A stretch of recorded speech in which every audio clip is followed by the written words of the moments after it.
Mountain Outpost. I'm Zach Marion. I'm joined here with Drew Hartman. How you doing, Drew? I'm doing great. I'm happy to be here, Zach. Where are we? We are at Mount Meadows. It's my first time here. Yeah, awesome. We're at Mount Hood for the Wy'east Trailfest 50K that is going to get kicked off here in just a few minutes. We are getting cams on the ground. We are getting drones in the air. We are bringing you some of the best views in all of Oregon. As you can see behind me, we have beautiful Mount Hood. This is going to be a fantastic race, not only for the scenes, but also the competition. We've got some fun competition out here today. Is there anyone in particular you are looking forward to? Well, in the 50K today, I'm just looking at this entrant list and really enjoying how much local talent we're seeing coming out year over year. So that's the big thing that stands out to me. But anyone in particular you have your eye on? There's always some great athletes here. I think returning winner Alex King is going to be the guy that I keep my eye on today. He had a phenomenal race last year, and he will be back for another shredding of the course. So, great local athlete. He's really just across the gorge here in Washington.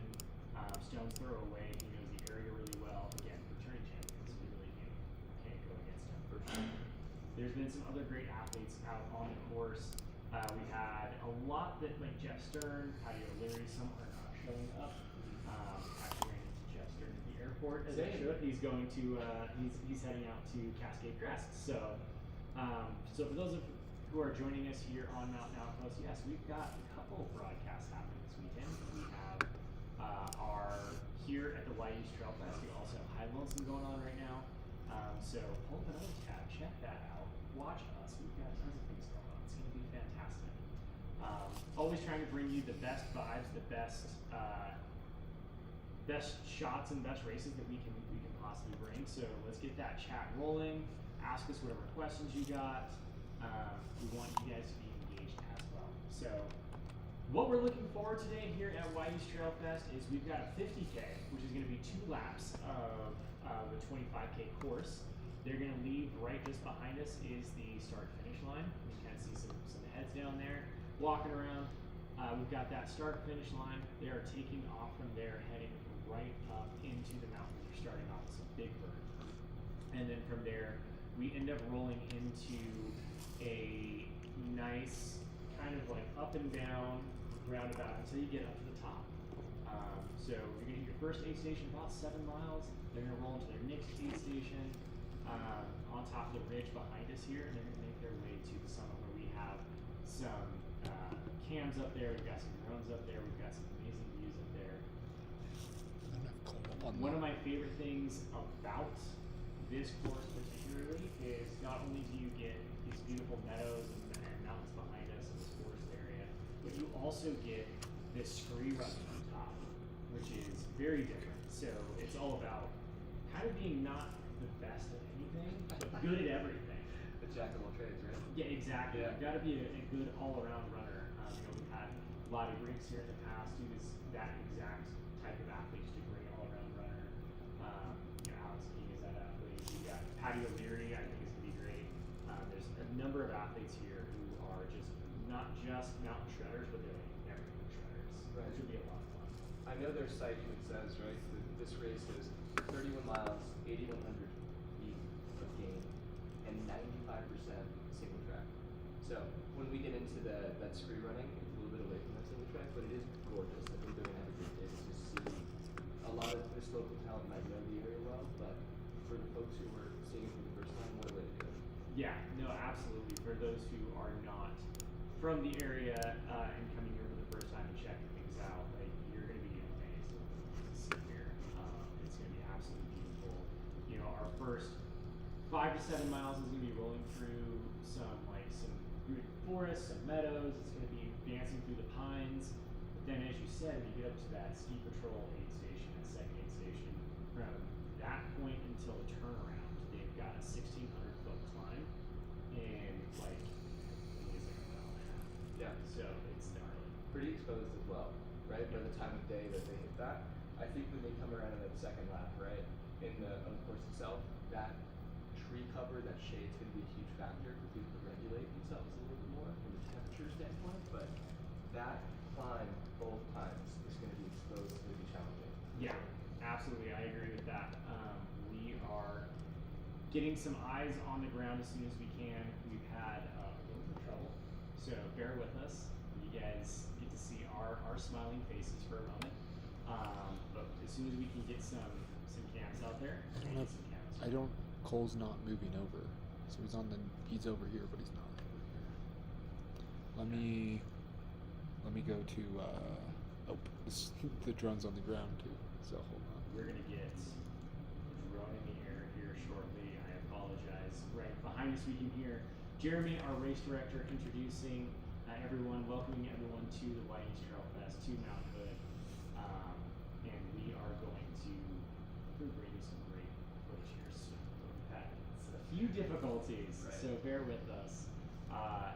Maybe just put the screen to the side, put us on mute for a moment, come back in a few minutes. We'll have some great stuff going.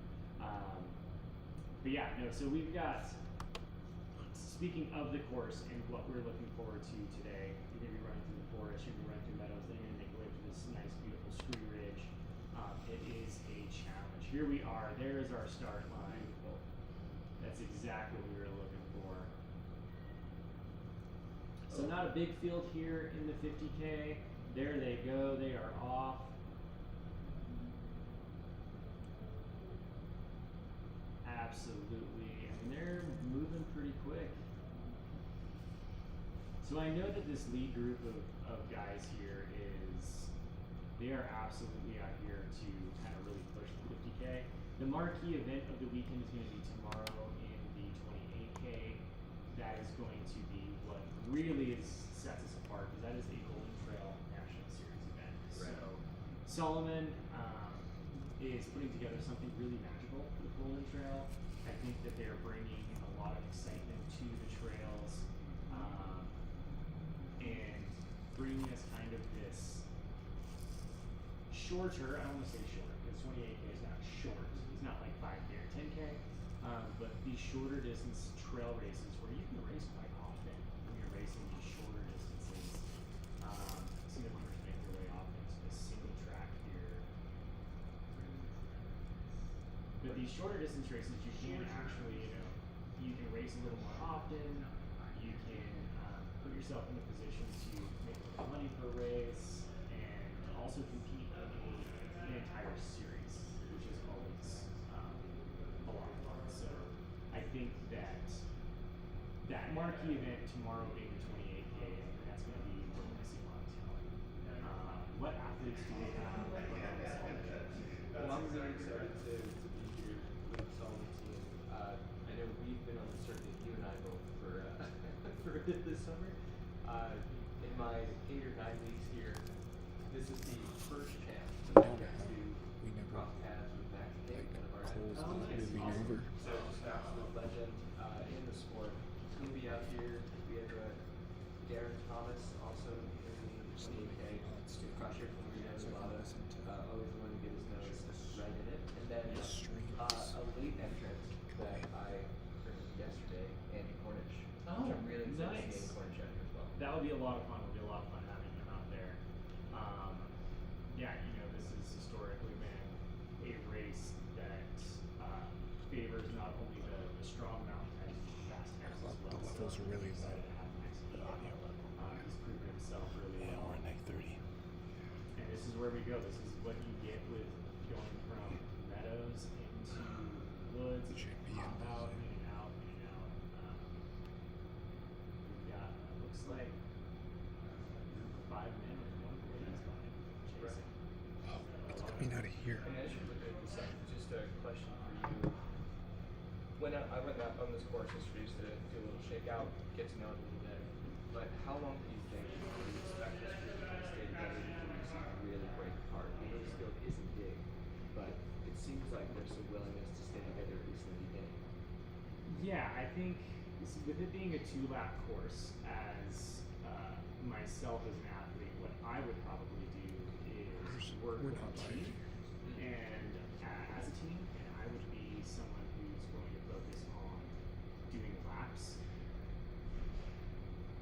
I'd be doing laps, the first lap with someone as a team, and then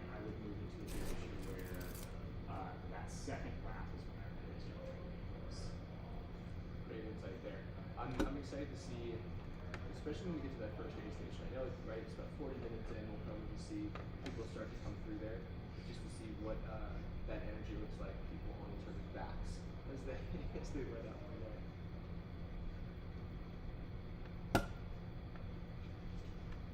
Let's keep an eye on this.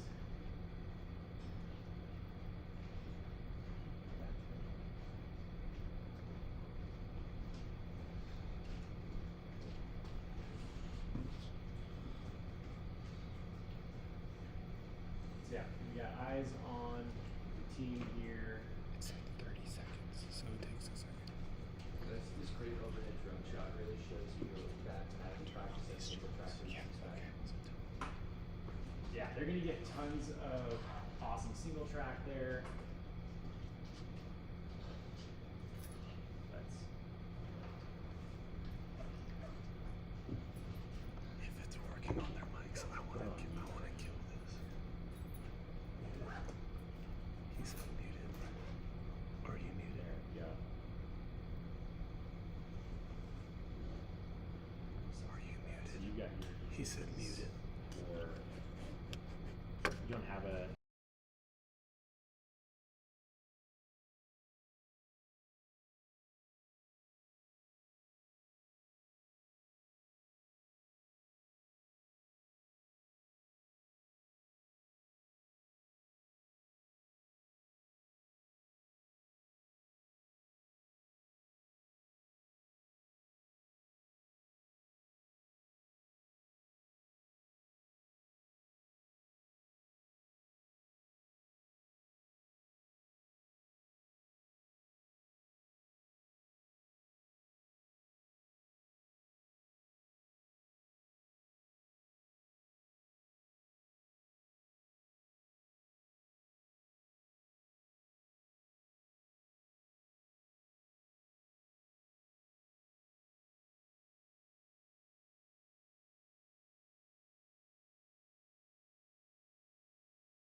We're working on getting ready.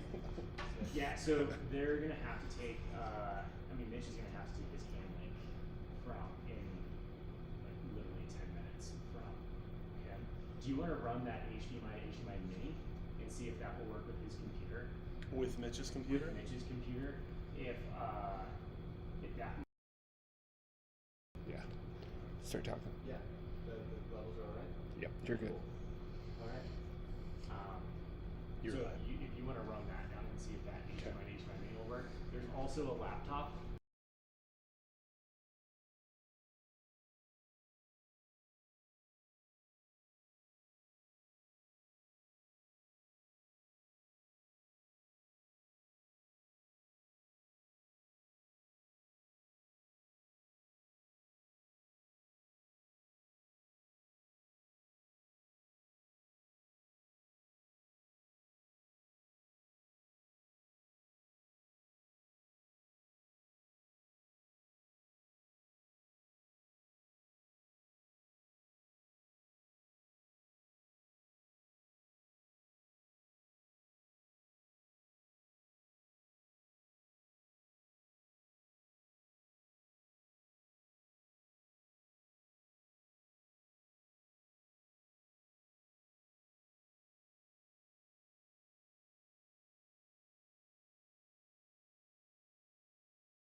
Keeping the mics on then?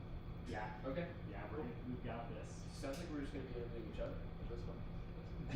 Yeah, absolutely. We're just gonna be having a good time. Yeah, we're being adaptable just like the folks on course today. Yeah, it's what it's all about, right? You gotta be prepared to be unprepared. Yeah. And kind of just roll with the punches, which is what we're doing here. Right.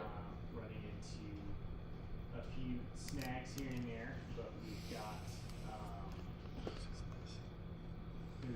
things we're working on. Just so what you've got eyes on right there is going to be the course as they come through like that second loop.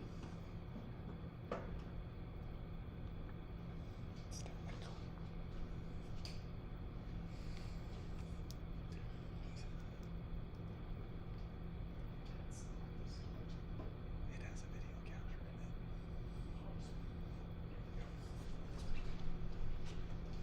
So these sweeping shots from Mount will never get old to me. I hope they don't to anyone else either.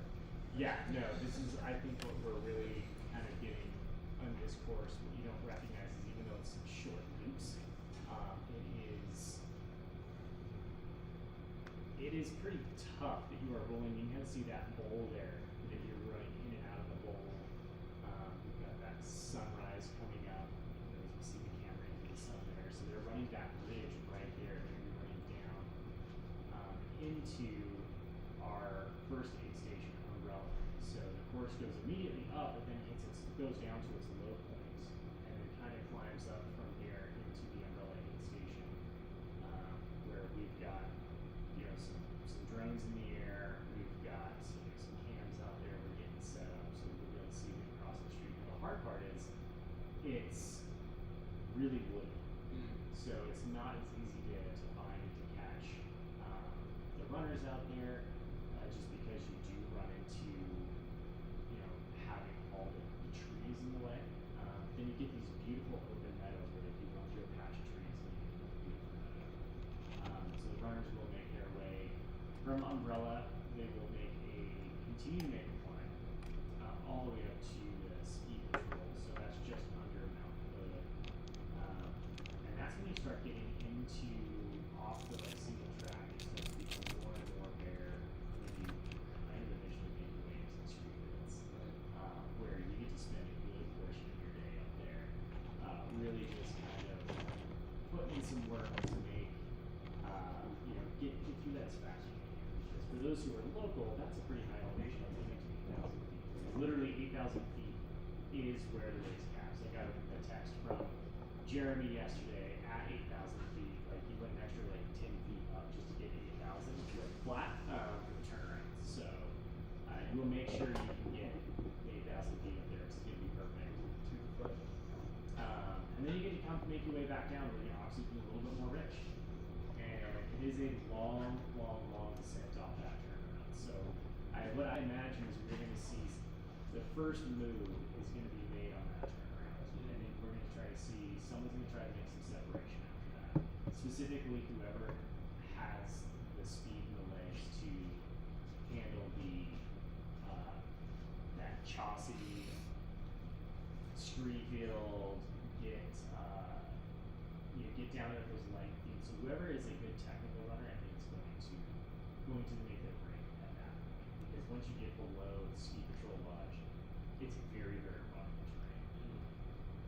That's where things might open up a bit. To your point, I know that ascent you were talking about from essentially mile 5 to let's say mile 12-ish, 3,000 feet of elevation gain in that climb itself, and you're coming right back down.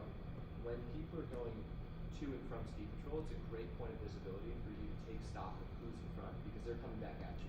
Exactly.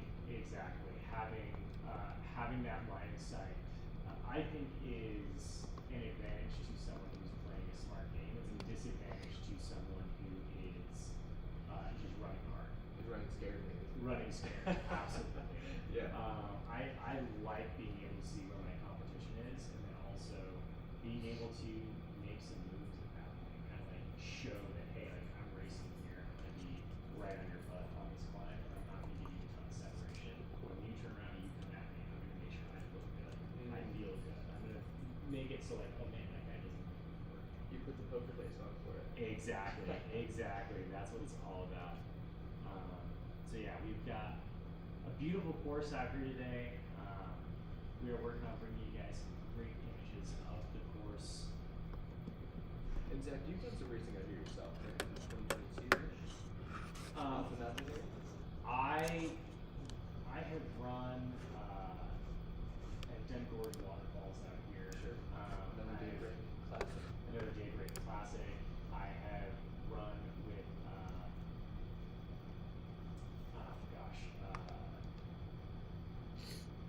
Classic 100 miler out here that is sponsored by another brand. How kind of you. But yeah, there's a number of great races out here in this area. There's some great places to run. There's no shortage of opportunities to really get out into some beautiful, beautiful places. Yeah. Any takeaways that you had as an athlete from racing in this area? Honestly, I think the biggest thing for me was just how technical the area is. Okay. That's not what I was anticipating in terms of when I think of Portland, I don't necessarily think of like super technical terrain. Sure, I think the wood chips more out. Exactly. So getting out here and running, up into these mountains, even though I like fancy myself a Salt Lake kid, I'm from the Wasatch and the Sawatch Ranges and the Front Range in Denver, Colorado. So what I'm used to is big mountains being out my back door essentially, and high elevation. What I was not prepared for is how punchy these cars are out here. They come at you and they come at you quick. So We'll see how the out-of-towners fare in that same thing, same challenge you mentioned. yeah, I think that's definitely going to be very interesting in, just kind of seeing how the day shakes out for everybody. Again, they're starting off with this little climb, but then it goes into a quick descent right after that.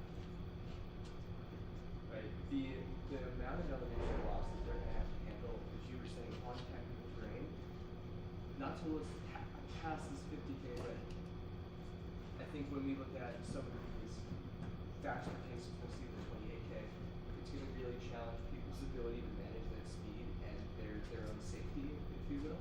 There's I think of all the folks who maybe come from that skiing background and how they may be able to traverse that terrain a little bit easier than someone like myself, for example, who doesn't have that complements of it in the downhills. Yeah, I think that you've got to have both. That's going to be like the key factor there, is being able to like really send it on these downhills, because they are technical, they are aggressive. It's not easy. You know, you've got a lot of work to do in order to get down there safely and effectively. And what you don't want to do is run that downhill so hard that you turn around and have to go back up. You know, Right. things. Yeah, yeah.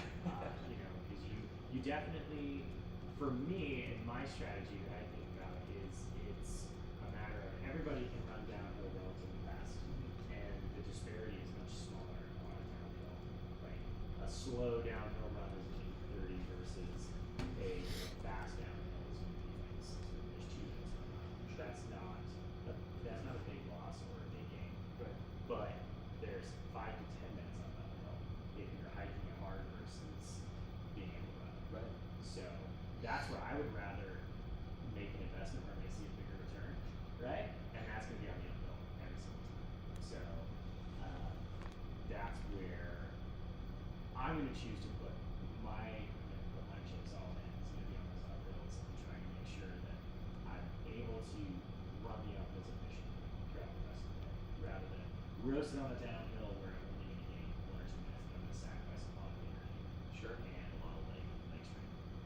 Yeah, I'm curious to see, to your point, at that ski patrol aid station, with that last bit of ascent and descent coming down, how folks are attacking that. They're going to really show their cards in that moment, what they're able to produce on their way up, and if they're going to cook it on the way up or cook it on the way down. I think that'll be really telling for us to see. Yeah, that'll be actually really exciting for me. I'm gonna be excited to see who ends up pushing the uphill.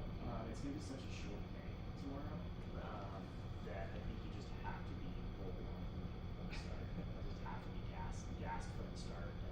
That's what's gonna take to win this tomorrow. And that's what you get at a Golden Trail National Series. It's gonna be a very speedy day. It's gonna be full of just like competition from the gun. No one's dilly-dallying, no one's waiting to play their hand. They're just trying to push as hard as they can. Because they know, like, if you're weak at an uphill, you're going to push until you get to your strength, which is the downhill, and you know it's relatively short lived. And people are fighting for points tomorrow, like you said. So I think we'll see. I know 2022, when you look at the records for these courses, that was a big year for the top 10 times that we're seeing. And I think we might see some of those challenged. Yes, absolutely. I think that we are going to see, we've got some great runners coming as well. So I think that runners who have no shortage of course records, you know, today. So I think we're going to see quite a bit out there in terms of, you know, I think those times are going to be very tight. I think it's going to be very close. And that's when I think you get the best performances. Is when you have people really trying to crush and push it against each other, not just running away. Like, I'm comfortably in the lead, I can just cruise it away when you're actually pushing super hard. So that's what I'm excited to see tomorrow. But today, I'm looking forward to seeing Alex King, local shredder, beloved athlete. Everybody loves Alex. You know, he's been here before, he's done very well. So we want to see how he pulls out the end there. Yeah, I know when I was looking at the start list yesterday for the 50K, I saw a handful of debuts in that distance, right? For the whole sign up. That's always exciting to see for me, because to see somebody have such a magnetism to this area, maybe they're local, maybe they're not, but the fact that we get to see these people behind us and they say, I want to do that twice. They're doing that here, I think it's really special. So. Yeah, that's what I'm excited to see. I'm excited to see some of these runners, some of these athletes just kind of come out to a new space. If it's their first time, they've got to be a good place to do it. You know, what more can you ask for than to get all the terrain, all very, you know, single track, you get the street fields, you get the tide climb, the long descents, you get aggressive climbs where there's no tree cover out there, you get all those things, which is awesome. So that's what we're excited to really kind of bring the masses and just be able to see some of that. So, Yeah. And in terms of where this falls in the year of the calendar, it gives you a little bit of time where somebody could built up their season to this race. Maybe it's their A race, but it also falls in a good time of year where you can continue. There's some great races on that Golden Trail series. If that's your distance and your preferred, or just generally the calendar that will take place for the rest of the summer into the fall. I'm really pumped to see how people use this race and take it to this next checkpoint. Right. This is an interesting time of year in that we've just gone through so many big races. To have some short races is kind of a reprieve. We've had just come off of some really big, like the Broken Arrow series, Sky races. Those were awesome. Those were great to have. But again, a big weekend followed by Western States, followed by Hard Rock 100. We're in the heat of all the big summer races happening. So to have some of these shorter distance races, it's kind of refreshing. To see some raw speed and talent out there versus just the endurance and the ability to push for such a more sustained period of time. Yeah, how are you holding up through all of this? Dude, we are busy. We are absolutely busy. I'm loving it. I think we're getting some cool things going on here with Mount Meadows. We're learning, we're growing.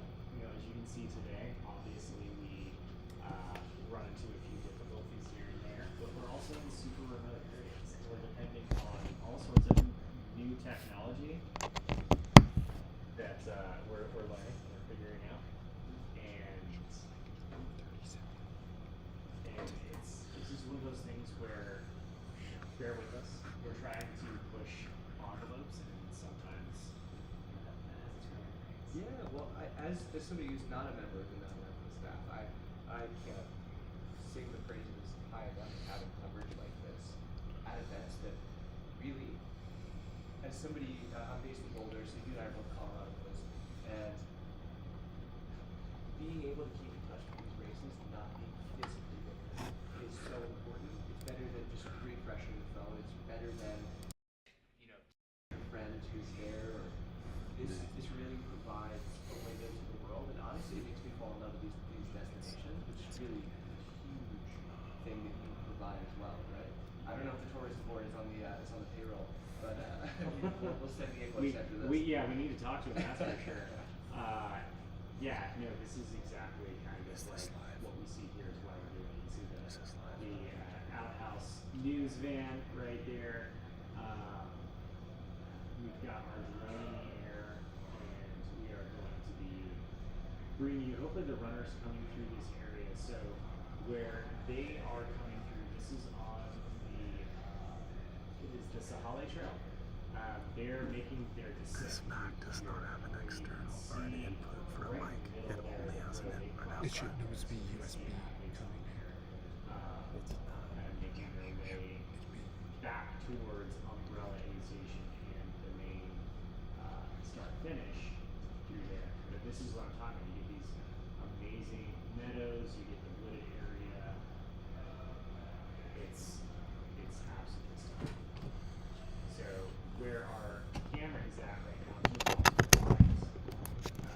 is where to the north, I should say.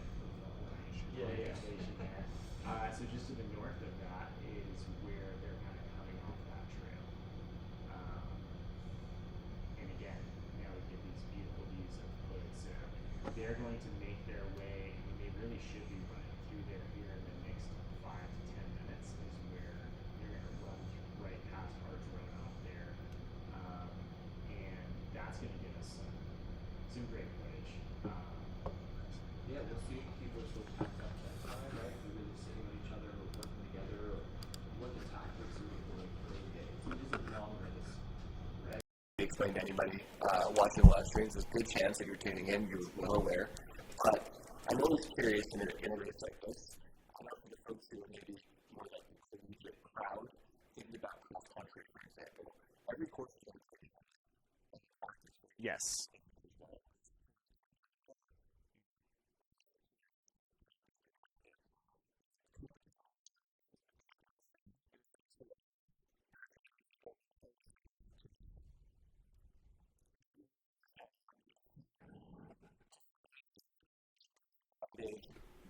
Racer versus racer athlete. Right. The course can really dictate this, and that's why I'm curious to see, even at that first aid station checkpoint, what we're going to see from competition. Yeah, what I'm kind of looking at this point is, when you're running in such a densely forested trail, there isn't a lot of space to move around and pass people. So, I mean, as a tactician myself, I don't know if I want to spend that energy at this point trying to pass anyone. I just want to hang on to the train and make sure that I'm not losing, the leaders there, so that I can make sure that, as when I do have that moment, I can get out there and I can make sure that I make my move there.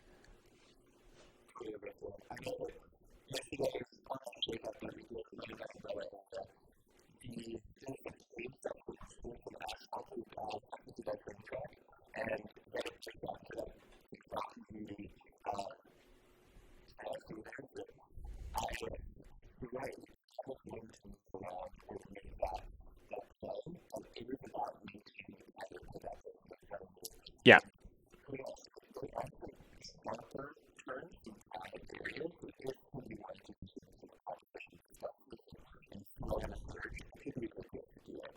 Yeah. And that's when you can play those mental games of, do I want to sit on someone's butt and make them work really hard? Never pass them, but make them feel uncomfortable. There is opportunities to do that where it's just like, man, I'm just going to make you work harder than you want to work.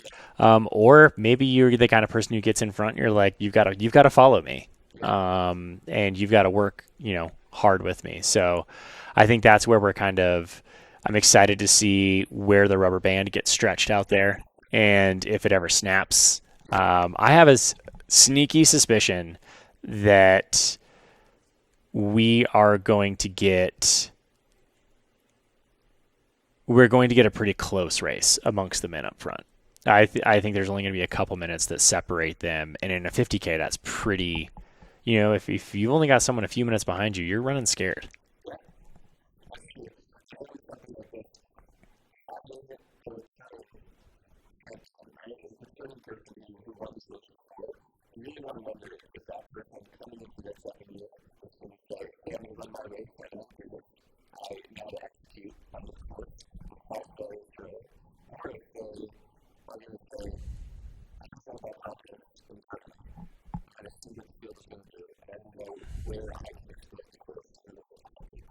Yes.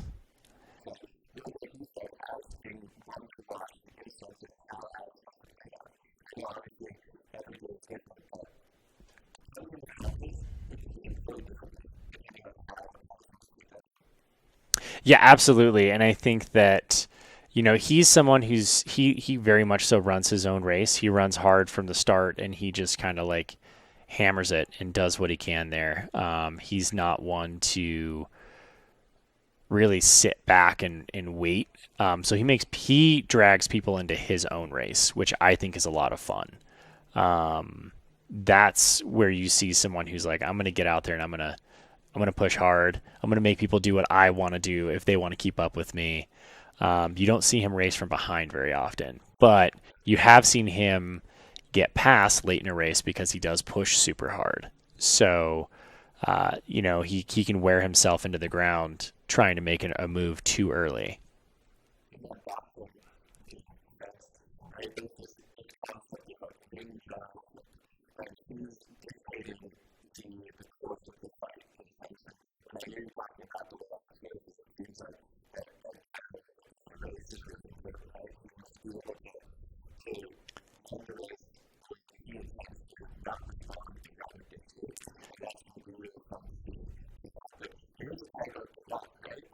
It absolutely is.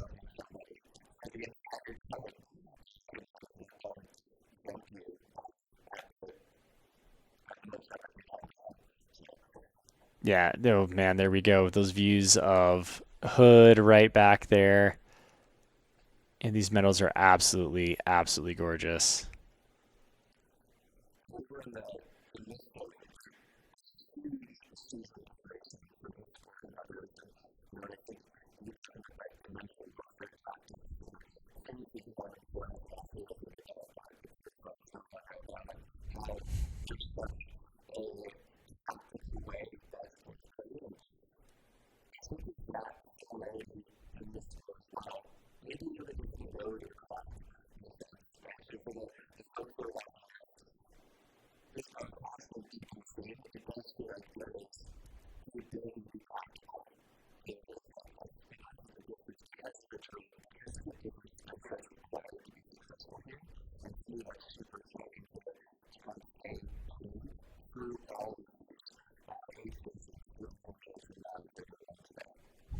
Yeah, that's, I also think of like playing the whole long season game of like, hey, do I want to like just stay in the mix for this race and then spend, more energy at other races, or am I going to want to, um, am I going to want to like make my moves here, gain my points here, so that I can coast the next race, like Tour de France style. Like, are you going to give up a stage to win the race?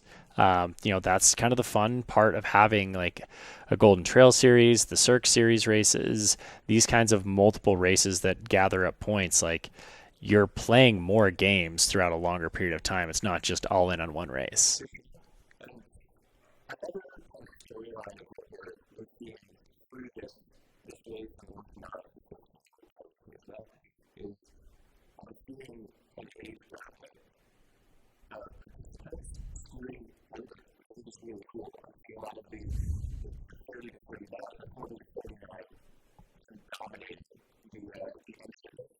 Yeah.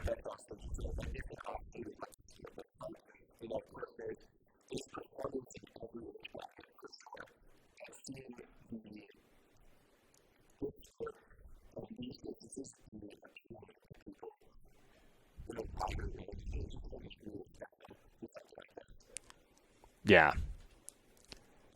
So we should have runners coming through this section right here. You can see one of our drone ops out there is setting up this feed. This is going to be as the runners are coming across where the van is parked there. They're going to exit right about there, and they're going to come across the road here. So hopefully we can get this up and get some eyes on it and see who should be coming through here. And again, they should be making their way through here in the next few minutes. I think we had an estimated time of, there's our drone op guy, go Jeff. Yeah, he's getting his miles in, right?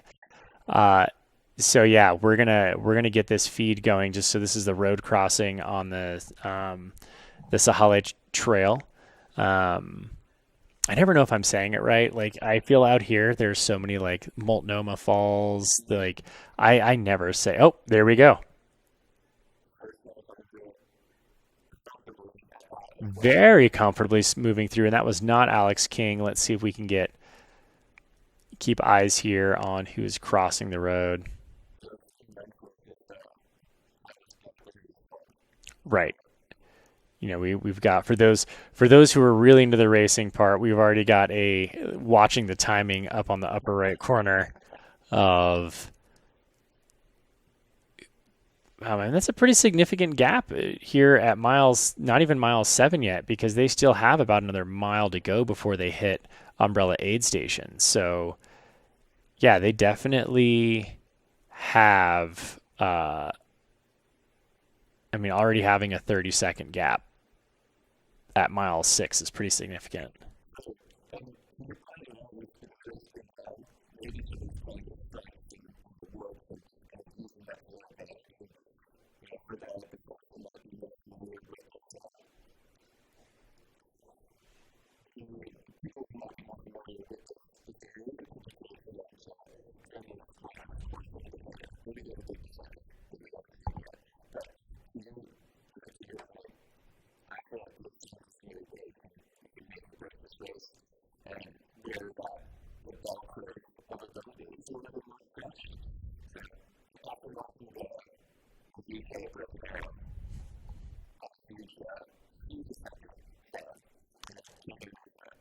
Yeah, I definitely think that it is kind of running through these woods. It's very easy to get out front and make your move early, and then no one can really see you at that point. So you're kind of running on your own, or you can also play the game of like, I'm going to just bolt around the corner and then slow it down. And you think I'm gone, but I'm not. I'm still just here. So yeah, that's one game to play.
Yeah, yeah, we're definitely getting some awesome vibes out there, and I think it's really cool that people are really embracing uh, the live streams and having cameras out there. I think you do kind of get mixed vibes. You get some people who love it, some people who aren't as jazzed to have like drones around. But luckily, with like the technology advances, drones are a lot quieter. They're a lot smaller.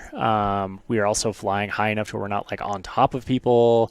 So yeah, I think that we just have such great opportunity to really bring some of these runners and what they do to their families, to their friends, to the rest of the world. Like, I know my parents will likely never follow me to a race. Like, if I run Western States 100, they'll never show up to that race. But now they have the ability to watch it from the comfort of their own home. And, you know, grandmas and grandpas have been really jazzed at seeing this because they now get to see their, you know, loved ones out doing the thing that they appreciate and they love. So, yeah, I love seeing when people interact with the cameras and, you know, get really stoked. I think it's really fun.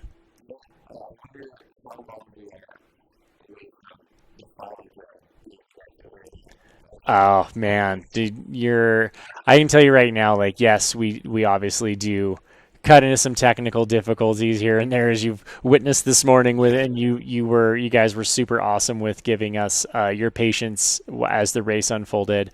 But yeah, I mean, that's kind of what it's all about. Is we're using a lot of new, unproven technology, and we're using them in ways that, you know, is not standard. So we're really just trying to be innovators out here and, you know, do some new things that, you know, is not the easiest thing to do. But as the technology increases, like, literally a year ago, you would have had 0 cell service out there, but because of the Starlinks and because of the PEP links that we have out there, and the amount of effort that Mountain Outpost has invested into doing this, like, we're learning. We're just a bunch of people who are very passionate about this sport and want to share it with as many people as possible. So yes, we are absolutely learning. And at the same time, we are innovating, and we're trying to see what's the next thing out there that we can use that is going to make this better. And follow drones, is that it? Like, I mean, maybe one day. I can't wait until I get people messaging me saying I'm getting motion sickness watching this person because this follow cam is just weaving in and out of the trees.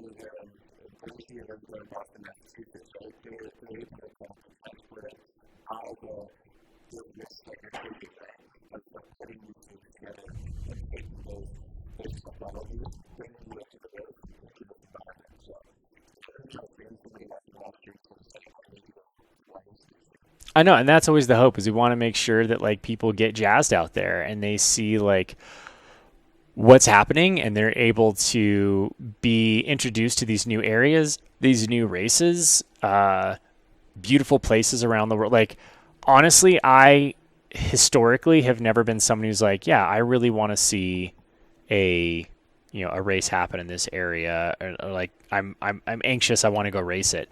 Like, that's typically not me until you see some of these broadcasts and you're like, wow, I didn't know that this, like, Mount Hood area was so beautiful, and I really want to come out and do this. Yes.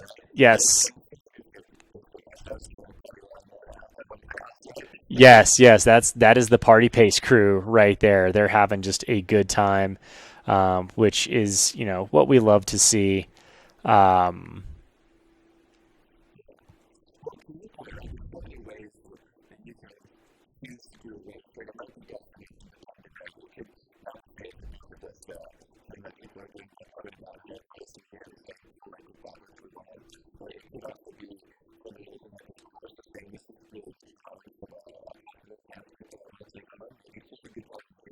Right.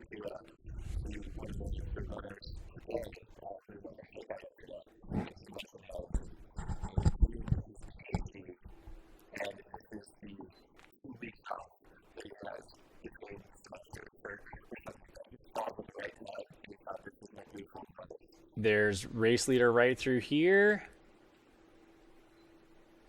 So that is going to be the Umbrella Aid Station, which I think your crew is out there. The Salomon crew is out there making it happen.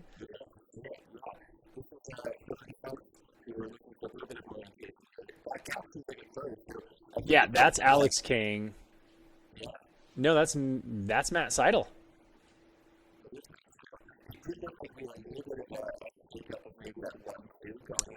Yeah.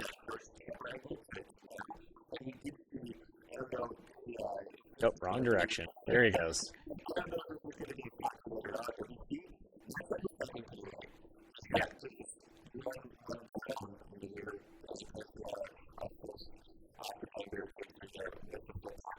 Right. I say that's definitely a tactic that you can use in terms of you are, carrying a little bit more gear, which means a little more weight, but means less stopping.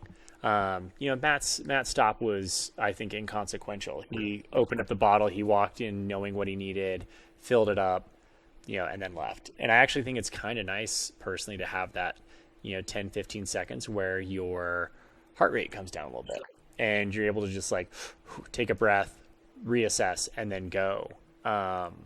Then there's also something to be said about staying in that rhythm. So different strokes for different folks. Everybody's got the thing that they love, and how they prefer to race. But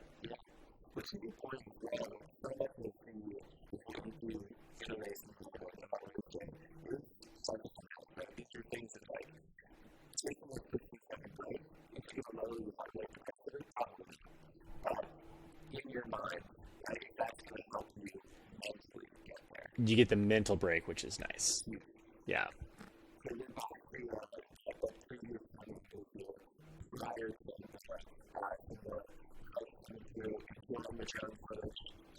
Yeah. Yeah, so that was only a 10-minute gap there. So those hordes should be coming into Umbrella shortly, and they'll be able to kind of give us, we can see some more views there. Taking your time, walking on through, it's amazing.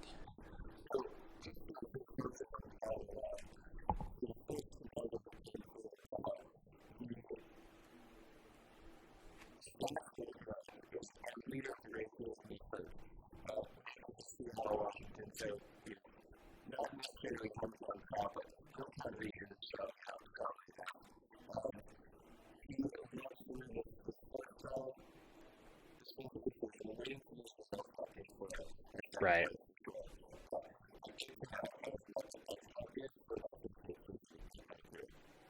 Yeah, so I think he's setting the standard there, and he's got some podium races around here. The Washington area. I think that he's no stranger to running hard and running fast.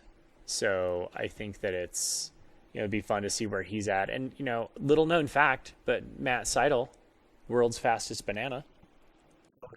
He has the Guinness World Record for the fastest marathon in a banana suit. Just got that this last year. So, oh my gosh, was it at CIM or something? I can't remember exactly where it was. It was a faster course.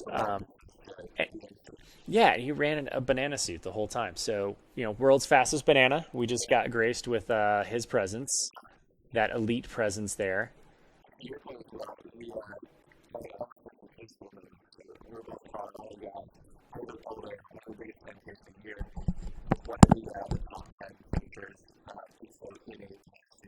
Amazing.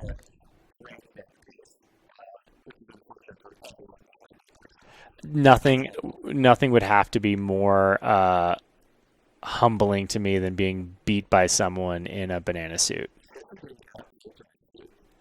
That I got outkicked by a banana. Man, it almost kind of reminds me of playing like Mario Kart as a kid. The banana peel. Yeah. So one fun thing is, as you mentioned, there are a lot of different races going on right now, and so we actually can hear behind us the start line of one of these shorter distance races. I think it's the 14K. Yeah, so that'll be fun to see them ripping through. So there'll be other runners out here on the course as well.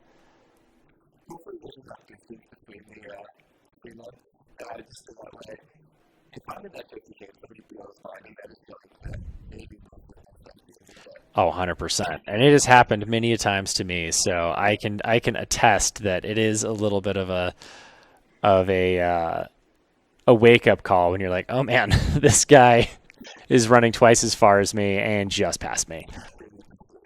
Yeah.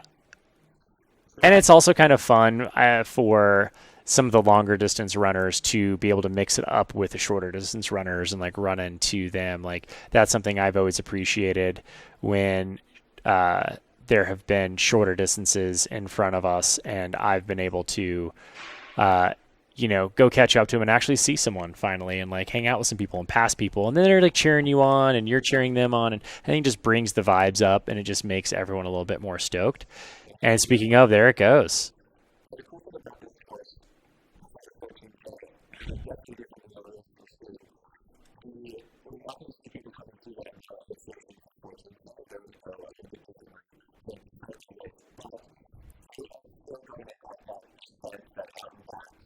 Yes.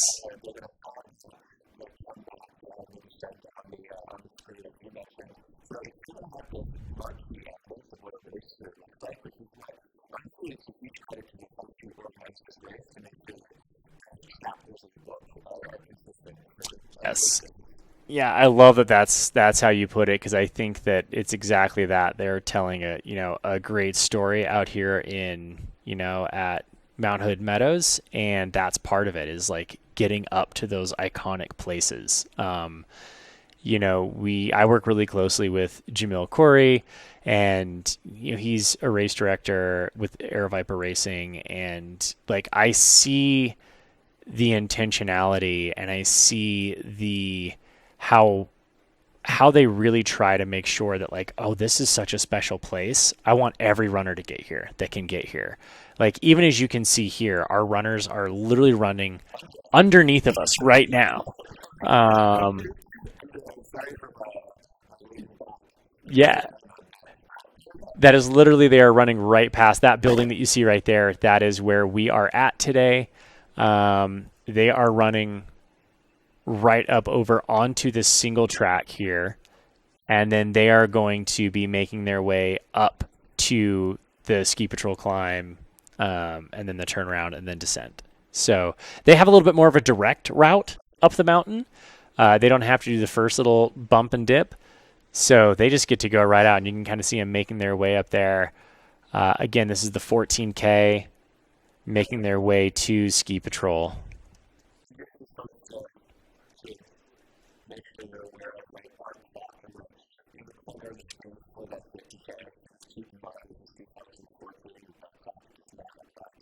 Yes.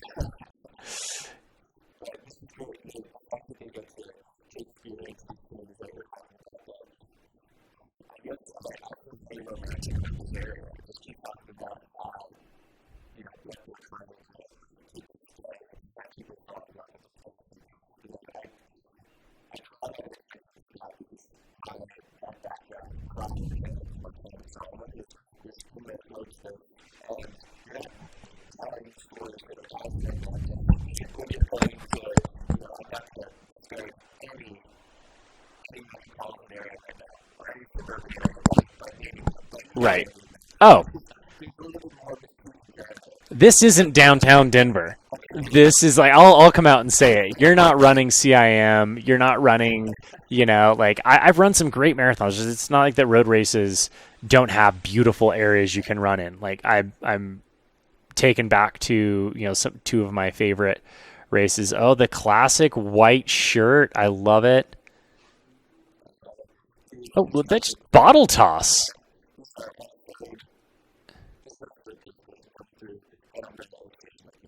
Yeah, the third visual we've got at the aid station there. Coming in, looks like he's got a little knee wrap on. That is just a classic move in terms of it's nice and light, it's airy. I've run one of my partnerships back in the day was, or it's still, I guess, has been Roan Apparel, and they do a lot of technical button-ups. So like I wore a button-up in 90-degree weather racing through Southern California, and it was absolutely like, there we go. You can get some visuals of the runners going on the single track shot. This is, our drone pilots are doing the absolute most trying to make sure that we give you the visuals that we can get. But yeah, back to that point, here is our lead female coming through the aid station there. Nice. Where's that 102? She's gonna roll right through that aid station, not even stop.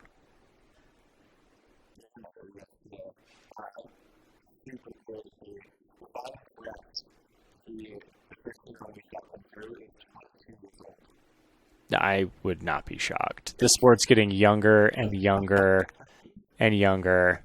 It's making me feel older and older and older every single race we get to. I'm just like, man, I am an aging athlete, that's for sure.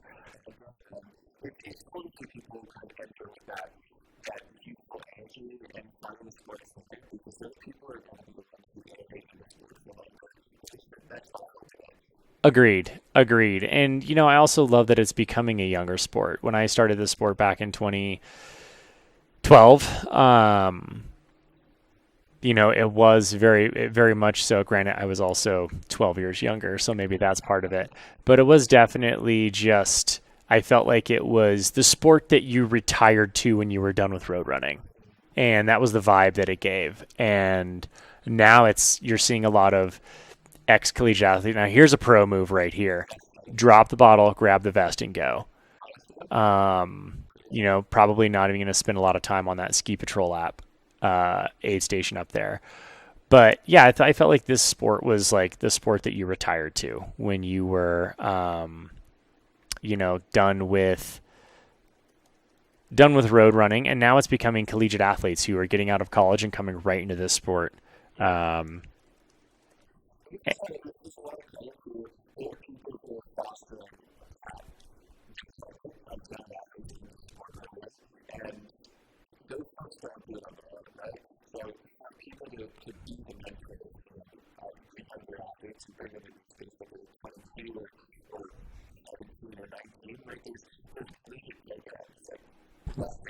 Yep.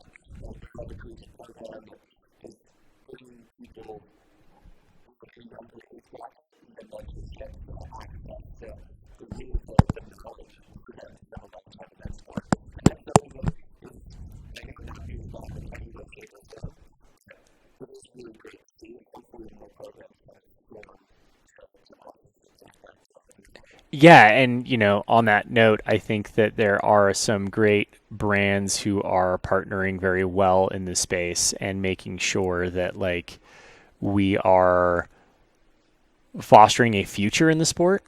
And I think that it's unfortunate in that the sport used to, I think, kind of a lot of brands would partner with athletes who have already made their way and made their success. And it has since evolved into finding talent, cultivating talent, and creating a future in the sport. So rather than investing in those who have already tried to make their way, invest in them young so as they grow, the sport grows with them. And I think it provides a higher ceiling. And I love what, Salomon is doing with the Golden Trail series. Cirque series is doing a great job with it as well, keeping these really fun, exciting races in shorter distances that are approachable to everybody. I think it is just absolutely fun to see the sport grow in this way. And again, that's why we're doing the broadcast. It's not because I don't think anyone at Mountain Outpost, or nobody at Mountain Outpost, had decided years ago that this is what they were going into. We saw an opportunity and a need in the space that more so than anything could help the space grow, and it could help grow the culture of trail running, the sport itself, Like that to me is what's absolutely exciting to see is the future of the sport. Yeah, and to your point, I feel like there's kind of a shared responsibility in the sport that is shared by the athletes and, hopefully the brands, but definitely the race directors, right? And people are kind of operating in this orbit of shared responsibility of the sport becoming what people want to be. And I think that it comes from the DIY roots of what competition looks like in this. Mm-hmm. The respect for where these races are held and what they represent. So I think that you get in there and some of the stuff before and actually so many brands and organizations and different sponsors, not about itself, but committed to kind of elevating what this looks like and with advertisers and media as well. Right. Yeah. It's not just about putting your name on a race. Salomon, this is the Wy'east Trailfest presented by Salomon. It's not about this race necessarily. It's about what this race will do for the future of the sport. And it's about that, obviously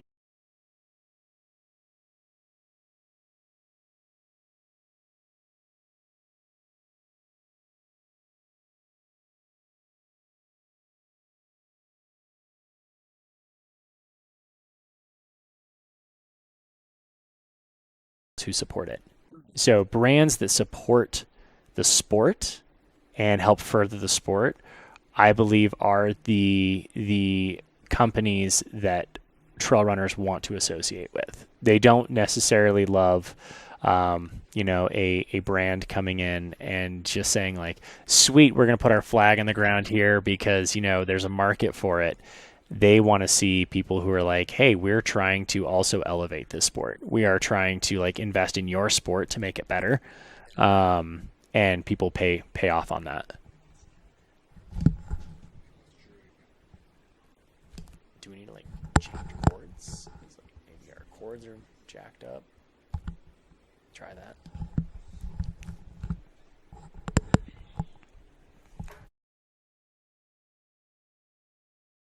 Again, we've got eyes there on Umbrella Aid Station, the Salomon crew out there, making sure runners are, doing their thing. Let's get an update on the runners right now. We've got Nick Hurd from Seattle, Matt Seidel, and Harley. I'm gonna totally destroy that last name. Yeah, they're from Vancouver, so they're going to be so mad at me. But Harley L in third place, and we've got kind of a decent gap building. Nick Hurd and Matt Seidel, only 30 seconds separate them between first and second, but then there is a 3.5 minute gap until you hit Harley. It doesn't look like we have Alex out here today. I know he was actually just training in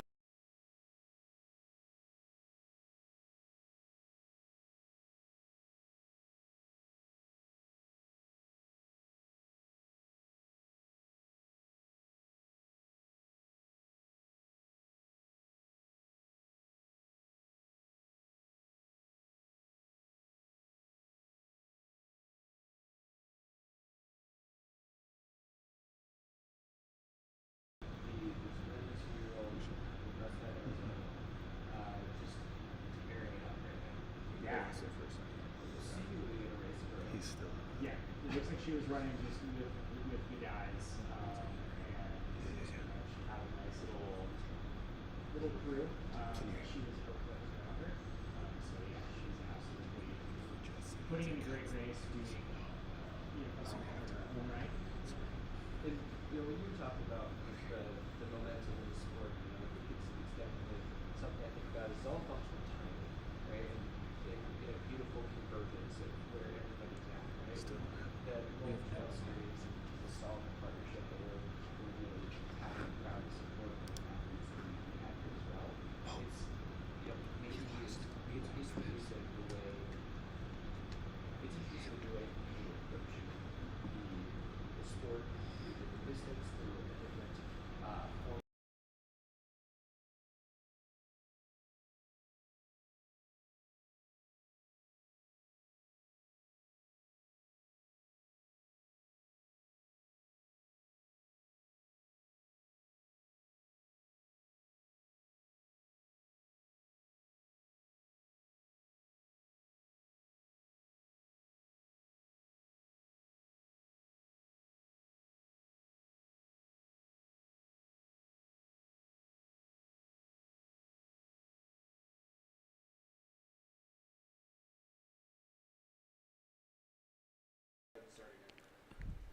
again, we're over here at Umbrella Aid Station watching some runners make their way into this mile 7.8. From there, they're going to make the climb up to Ski Patrol. And that Ski Patrol is going to be kind of the middle point to the high point from here.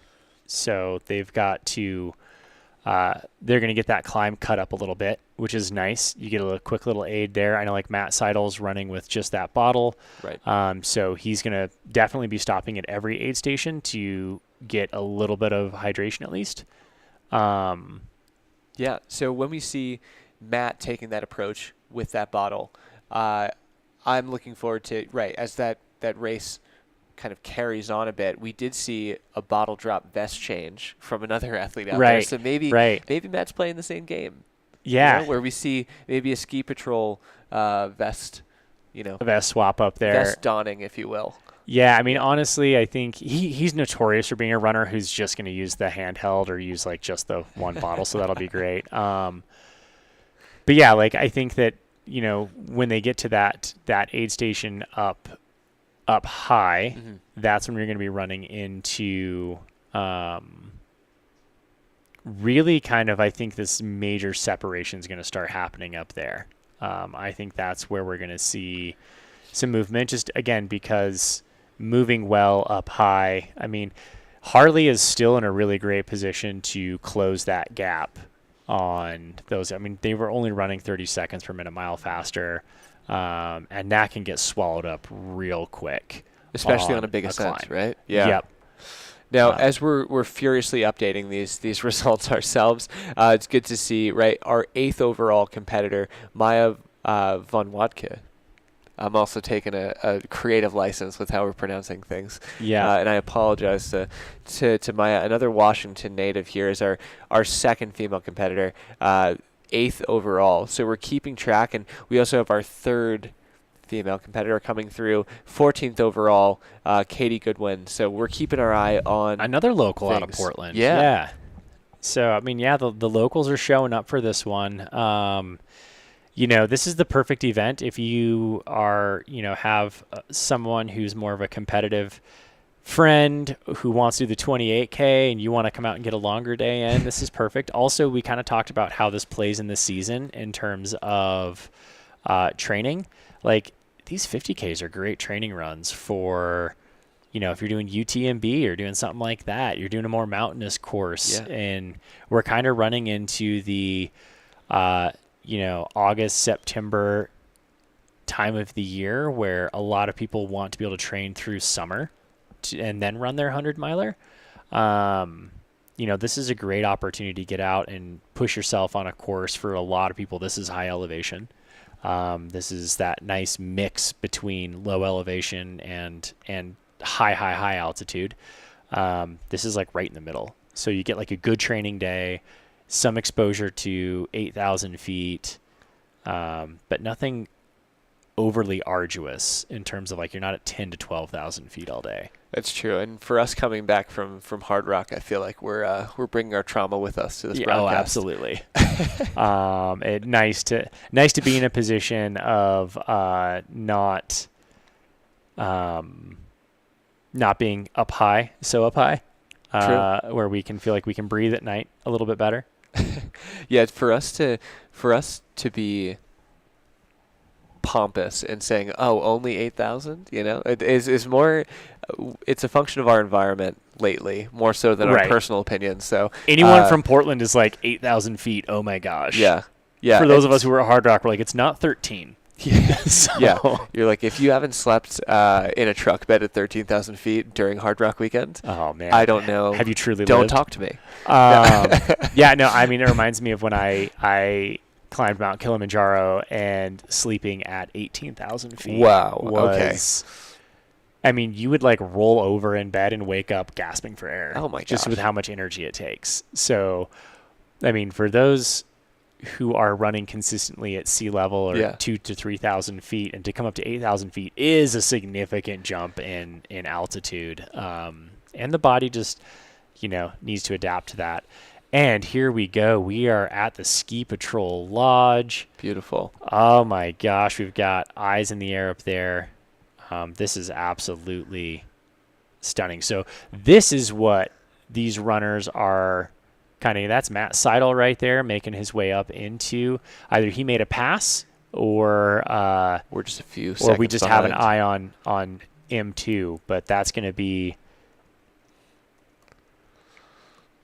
just right up there at the Ski Patrol Lodge. It's just good to know, and really shout out to the race directors for making sure there's still snow up there for Yeah. Ski Patrol Lodge. Yeah. I think it's an app. There we go. He is in second. There's Okay. 1 and 2. Yeah, Nick Hurt's still in first, but that gap, that is not 30 seconds for anyone No. at home. Just keeping track of this, that is really tight, and we can see the pace, and I wouldn't say frantic, right? But it is very clear that Nick Hurt is aware of where Matt is. Absolutely. I mean, 2 reasons. One, Matt Seidel is probably one of the most friendliest guys you're ever going to run with. He's probably talking right now. He absolutely is. He's probably laughing and having fun. That's one thing I love about watching Matt race is that he truly loves it. And he doesn't just he is what I would say is super competitive from a camaraderie standpoint. He'd rather go suffer in the mountains and push himself super hard, but laugh and love it the whole time. Right. If he's doing it with friends, with competition and whatnot. So I think he would be someone who I would love having his energy around me, but For also sure. if I'm not feeling good or if I'm running scared, I don't want that energy. Get it out. I'm like, dude, Get it out of my zip You're code. enjoying this way too much. Yeah. And He's as you definitely- can see, yeah. that's the climb they got to make. They got to go up, not quite to the peak, but they are making their way up to just kind of where that glaciated snowfall is. Like, they don't go all the way up there, but kind of in that first area. So we're going to try to follow them as much as we can. Shout out to our guy Mitch on the drone, just giving us some sweet shots, doing some amazing work. And now we see this course really open up into what we talked about earlier, the scree fields. And to your point too about the view of what we're looking at right now and the great coverage we're getting, right? We're getting a zoom in. We just saw Nick Hurt go into the trees. And I just saw a flash of Matt Seidel behind him. Or in front Matt of him. in front. Matt's Whoa. made the pass. What a big move. Yeah, Matt has made a move. This is the first real move of the day. And you can't make that move and not maintain it, right? Like, True. when you make a move on a Early. section like this, it is I've got to make sure that I move with authority. This is a statement for sure. And Yeah. kind of just for the folks who saw that first ascent, right, where we saw Matt pursuing Nick and we said, oh, that's inside 30 seconds, right? It's not 30 seconds anymore. It's around that same distance that Matt has put on in the last 90 seconds. So that's a definitive pass from Matt there. The great thing about this course being so open right now and the 2 different colors they're wearing is it makes that contrast a lot easier to kind of keep track of. I'm glad that there was a decision to wear Amazing. red and white, because I can't tell you at races like Western States how frustrating it is that every athlete is wearing a white and black Oh my kit. gosh. Yeah, everyone's just trying to solve for the heat in their own way. It looks like we have a volunteer on course too, so just a nice reminder, just a thank you to everybody up there. While we pan over here, right, we're seeing some snow crossings, and I'm sure that is something that I'm sure it's not foreign to anybody here, but just in tight pursuits like that, being super sure of that footing, I'm sure is paramount. Yeah, I mean, we can reflect back to one of the Golden Trail races. I don't know, I guess not a Golden Trail race, formerly a Golden Trail race, at Broken Arrow.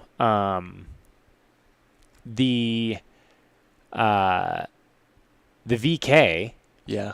there was Christian Allen. Yeah. Christian Allen was in 3rd place, and Mikhail.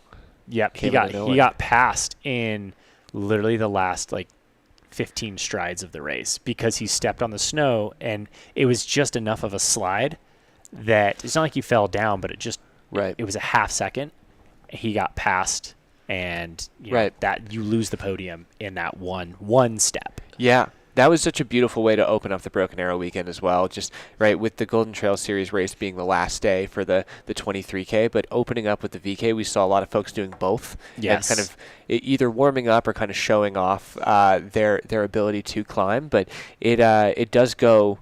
Right, it shares some steps on that same course that they would be doing, and you find that pinch point up to the ladder they have to do. And one of my favorite parts about being at the top of that VK, as a short aside, is meeting Tim Tollefson for the first time, and he, super nice guy. We love to interact with him for sure, but his persona in motivating runners was wildly different. Yes. Than, right, where his phrase he kept yelling to the runners as they were struggling on those last few snow steps, and after they ascended that ladder, kept yelling, "Spit the blood out" at people. Yes. Which I loved because I was terrified in the moment. But Yeah, absolutely right. I've heard it in previous years as well at Broken Arrow. Right, there's been a lot of snow cover for people to traverse. So if folks, to your point, have done that Broken Arrow or that Golden Trail series, they've gone to Broken Arrow and now they're here. It's not the first time they're touching the snow on the circuit. Yeah, again, it's just a further testament to the fact that you need to be prepared for everything. You need to be able to handle, the snow, the shale, the technicality, the smooth stuff down low, exposure, being comfortable just running at this exposure versus running in like the comfort, blanketed comfort of the trees. Right. There's just a difference in running, elevation, lower. I mean, this course has it all. It's got everything. And as you can see right now, they're starting to disperse into, it's going to be pure scree here and not too long. It looks like, Matt's really putting a gap on Nick there. Very true. He's making his move, which I anticipated would be the case. I told you the big move of the day is who's going to hit that climb first, and they're going to try to make a statement. I don't know if it's going to be the final move of the day, but it's the first definitive one. It's the first definitive move where we can say, like, someone threw something down. Yeah, for sure. Well, the question that I want to ask you as well, right, is like we saw some folks break the poles out of the quiver. Let's say more like mid-pack. We haven't seen anybody come out of Umbrella, like when we had the live feed out, with let's say in that top 10 position with poles in hand. So it seems like, right, maybe our top two at least might be avoiding the poles or might not be pursuing that. Do you feel like with this snow and with the scree that the poles are really going to make a difference for folks? Or with these folks being so, let's say, well-versed in this area that they know it well enough to know whether or not they need it? Yeah, honestly, I think that what we're seeing is athletes who feel pretty comfortable without using poles. There's interestingly enough, I wouldn't say distance is always the factor because we see some VKers use poles. Right. Jim Walmsley this year. Walmsley had poles, yeah. So it's not just a distance thing, although I do say they become a greater factor in performance over distance. That's why we see hard rockers and UTMB runners just because they're out there for so long that time on legs gets a little... You save up a little juice in the legs when you're using poles. But on a course like this, I think it's so fast. And it's something that is... I don't know that the poles would really give me a huge advantage. From a terrain perspective? Yeah. Gotcha. And especially, again, these guys being as competitive as they are familiar with these areas. So they're no stranger to... technical terrain and not necessarily feeling like they need poles to... That gap is really opened up. They are traveling light, right? Like that is something that I respect for both these athletes. Seeing Matt in first place here in white on the snow, you just kind of tell by the motion that you're seeing across the screen. But he is keeping a pretty furious pace, like in this whole range. I wonder, at the turnaround, obviously there'll be a moment where Matt gets to look Nick in the face, right, Right. on the way down. But I wonder if this is, like you were saying, this definitive motion is to put as much time as possible on this ascent to make that gap feel even bigger. Right. Right, because if you see somebody, you turn around, it's 10 seconds, that feels really close. But if it's 90 seconds, if it's 2 minutes, if it's 3 minutes, that feels starting to get to that realm of insurmountable, even in a race. You get into your head a little bit. Second place is definitely going to be in his head at that turnaround if he doesn't close this gap a little bit.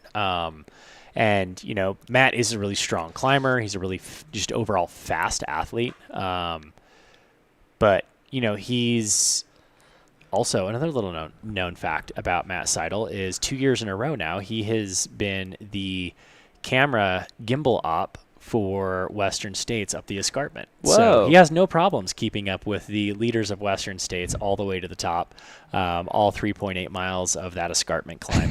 And we use him every year because we know it doesn't matter who it is, he's going to be able to keep up with them. Can no clearly problem. do it.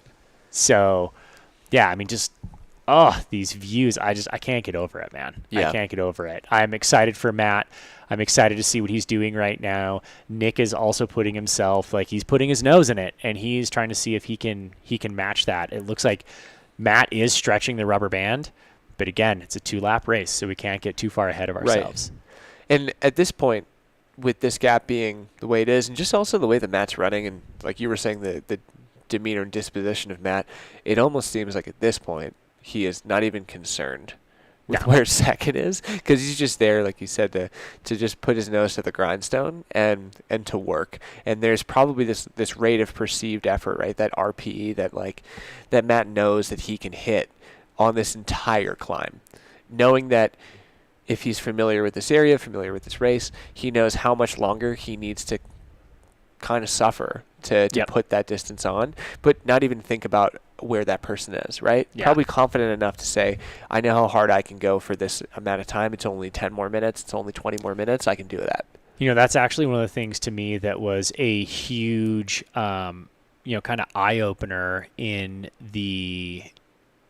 this world and how to properly manage these uphill climbs. Is I used to think of it in terms of distance. Okay. And when you're over there, he's getting into that nice power hike mode, mixing it up there. But when you're in a situation where you're like, oh, it's just a mile, and then you're used to running, 7-minute miles, but this mile is going to take you a 25-minute mile. What you're not thinking or seeing is Carl Meltzer said this, and he used to refer to climbs in time. He would never refer to it. I'm from the Wasatch, from Salt Lake. I've run, Carl's from Salt Lake. We've run a lot together up in the canyons. Obviously, he's put together the Speed Goat races. So, that is, he is the Speed Goat himself.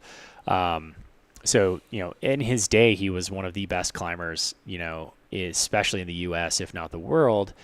And I really gleaned from him how he just said, oh, that's a moderate effort. That's a 45-minute climb.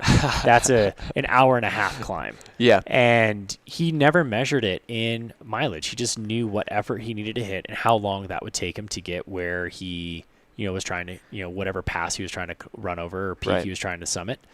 And yeah, so I think to your point, it's Matt knows what effort he can put out and just kind of how he's going to roll with it, And I think it really takes knowing yourself as an athlete very well, right, to do that. Yes. To intimately understand what your rate of perceived effort is, to say, this is you can look at something. I mean, Carl's a legend. He can look at a climb probably from afar, from the base of it, and be able to say that, right, without having done exactly it. Right? What it's going to take to get up there, yeah. And I think that's it's a beautiful way, right? It kind of returns to the beauty of this sport, that there is competition here, right? There is head-to-head, but being able to kind of know yourself as an athlete and focus on it that way, I love the idea of being able to look at something as a climb through time.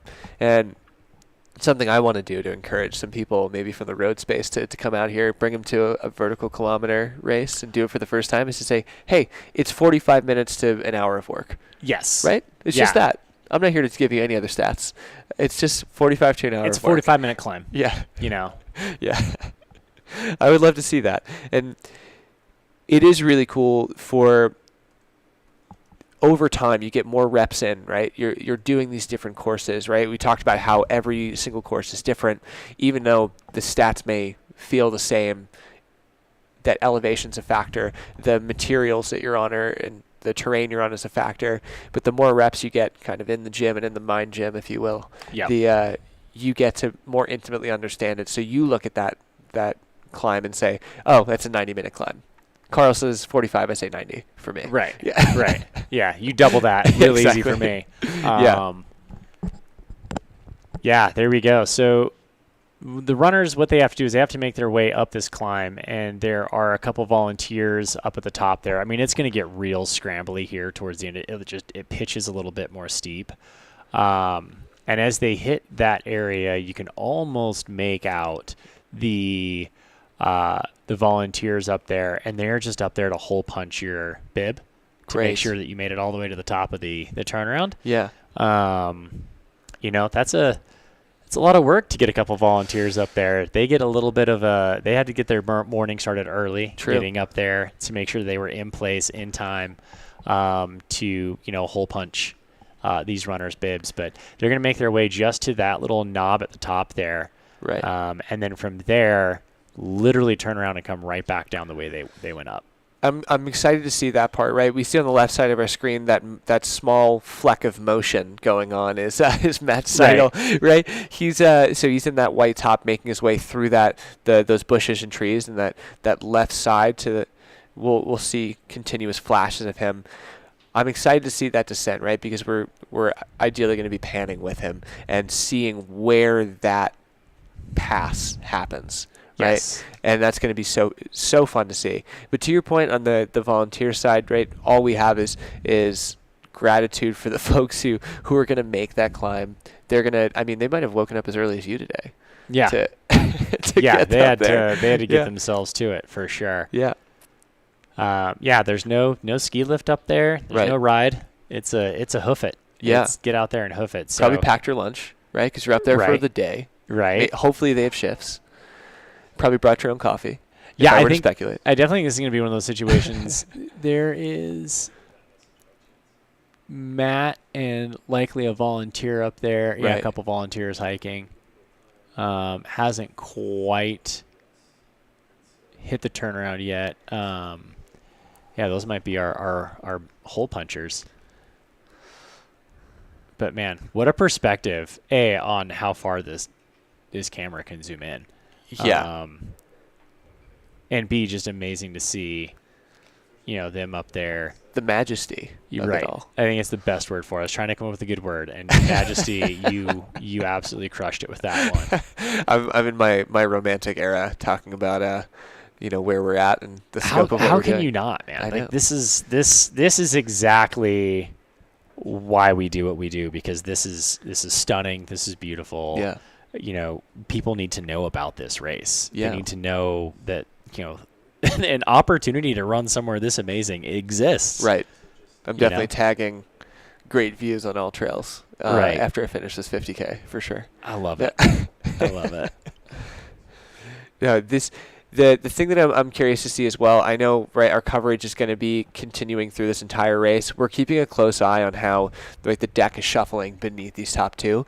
So we'll be sure to keep updating folks as we see them on screen, but also as we see these these checkpoints come in. I'm really curious to see, right, on the women's side, right, we talked about Sawyer Magnet putting some distance on Maya in second place. There is about a 2-minute gap. It's not severe, but it is very similar to let's say that third to fourth, or that second to third, right? For the men's side. And then after our second place finisher, there is a more significant gap. Let's say an 8-minute gap from second to third on the women's side. So I think we're going to see that be consistently a little bit more strung out. But I'm curious to see how we have that youthful racer up front. Obviously very seasoned in Sawyer Magnet. Right. In terms of how many races Sawyer's done, but youthful in the sense of being fully 22 years old. Yes. I mean, she's got a lot of a lot of inexperience on her side, which is kind of nice because you don't know exactly what kind of pain you're getting yourself into. Yeah. But also just having, as an aging athlete myself, I can attest that having a youthful body is kind of nice. That's fair. I get that. Yeah, absolutely. And Matt is making really good work on this climb. He just really is not relenting to the elevation, or B, the elevation he has to climb, the pitch of this climb. He's just he's getting into his groove, and he's running everything he possibly can out of it. Yeah, it sounds like he's really making the case to be on the Western States content team next year as well. Yeah, absolutely. How's he doing? Matt, you have a job. Yeah. 100%. Book him for next year. Yeah, you are already booked for next year. Yeah. That's great. Unless I know he has been trying to chase a golden ticket every now and again. I don't even know if that's his plan, but he did sign up for like Black Canyon and went out really hot. He went out with the leaders, for the first half of it until he got a little toasty up there. Right. Now we're seeing Matt kind of opening things up a little bit, right? We see our volunteers or just fans hiking up behind that group of three. So I'm actually pretty positive that those three are the three volunteers to punch the ticket. Maybe they punched it and they said, we'll see you on the way back. Yeah, because I saw him talking to him. So they may have just been like, hey, we're going to keep an eye on you. That's the problem. He's beating the volunteers up the climb. Yeah. But yeah, no, we had Jeremy did give me the contact for all three of the volunteers, so I would not be shocked. There aren't probably a lot of hikers this early in the morning going up there, considering this doesn't even open until 10 o'clock today, Mount Hood, technically. Yeah. But I'm willing to bet those are our volunteers that are going up there to hang out for the day. So that is great. They're being adaptable as well, just like us today. Exactly. Right? They said we'll get you on the way down. And you know what? Honestly, I gotta throw out like huge props to all the volunteers out there, because sometimes you don't know exactly how much work goes into being a volunteer and getting to these places. Yeah. And like making sure that the race goes on the way they need to. And I think we actually got David out in the field here. It's going to be a hot at one. Ski Patrol. Ooh, and is that Willie? Do we got Willie? What was that? I don't have Seems any like audio it's pretty early on in the him. race. We're at the top of a pretty big climb. Lots of people are starting to settle into grind mode.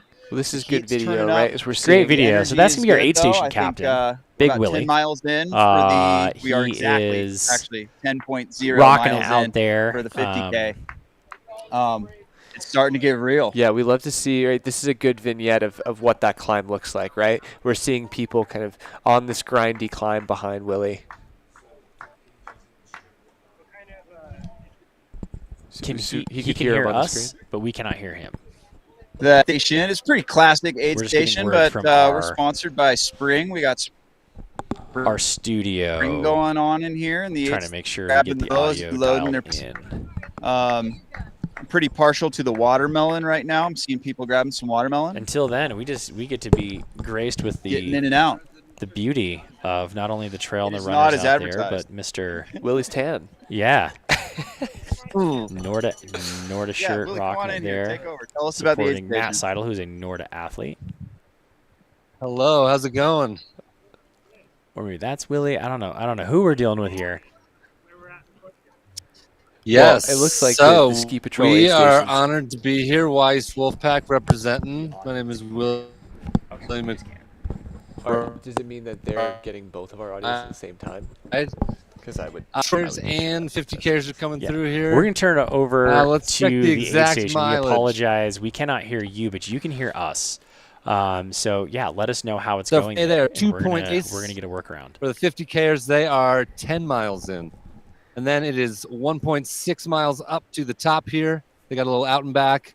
1.6 back to here, hitting the 8 again, and then out this way, up and over the crest, and heading down the mountain. 14K does this once. 50Kers do it twice. So we're going to have a lot of consistent action throughout the day.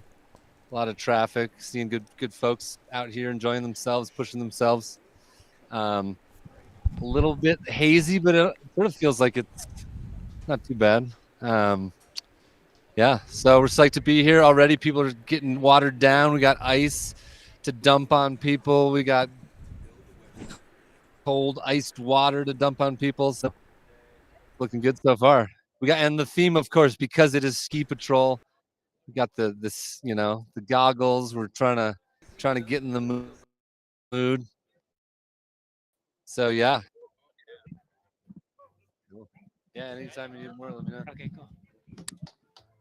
Nice work, y'all. I didn't realize there was time delay. It was weird. I had them talking in my ear.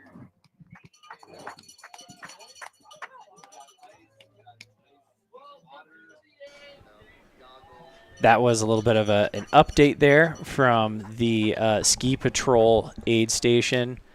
Yeah, sounds like they're having a great time out there. Runners are coming in. I think we're starting to see a lot of that back of the pack kind of crushing in right now through the aid station, making their way up that climb. Huge shout out to the crew out there that is manning that aid station, giving us a little bit of an update on how the runners were looking and feeling. We apologize for a little bit of the delayed audio there. It sounds like he could hear us and the audience could hear him, right, but we couldn't hear him. So leaving him high and dry out there. Correct. Which was great. We were really grateful for the team out there, kind of giving us that update, the feedback. We've got David out on the field right now, kind of showing us what that aid station's like. The drones are great, and I love the drone coverage, but this really is the gritty stuff. This lets you know exactly what they're rolling through, and it makes what Matt Seidel was doing that much more impressive, given that this is what the terrain looks like that he was seemingly running through. Right, and seeing the the speed in which comparatively people are moving through this, and that's all a level of comfort in addition to that level of fitness that they have. And I know I wanted to mention, right, we were talking about the volunteers at aid stations, right? Just to see on the screen right now, the person on the left-hand side has such a tough thing that they're doing completely as a volunteer. They are marking individually every person coming into that aid station. Yep. And that is for safety, that is for security, that's for so much, and that person has the eagle eyes at every aid station to make sure that we're keeping track of every runner, keeping them safe and communicating accordingly. It's very impressive. And they also want to make sure that as the runners come back down, that name gets a little check mark next to it so that no one's lost on that mountain. Right. That obviously is integral to ensuring runner safety. I know how easy it is to get kind of up in these super technical areas, and I'm just so focused on looking down that I might not catch the turn that I just missed and went straight through it, or finding a way through that snow. So yeah, tracking every single runner is super important, making sure that we have as many safeguards as possible on the mountain, because you are still in the mountains. Make no mistake about it. Very this true. Is still you still do need to highly respect the terrain and the areas that you're in. Yeah, and I know we're tuned into how the racers today are kind of prepared for the elements with their gear and their apparel and their shoes, but I'm almost equally as interested in the people who are doing the aid station volunteering. How are they ready for the whole day?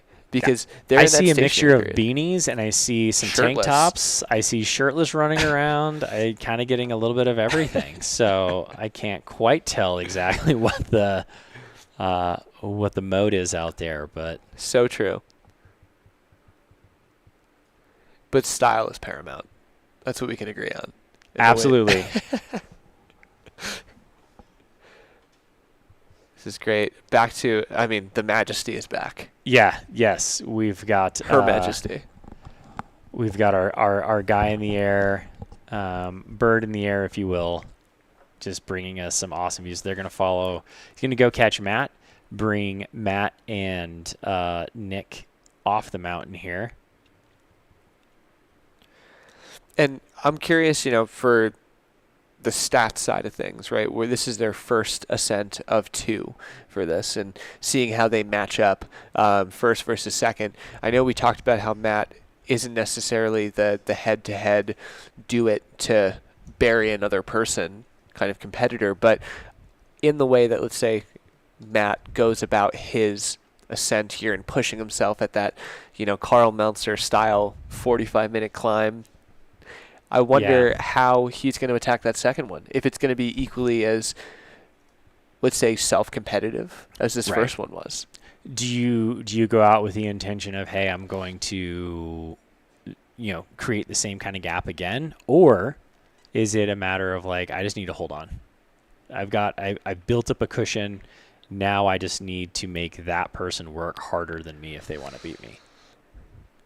It's quite a statement. I mean, if anything, it's and not to say this is part of like the outlook or the mental competition between these competitors, but the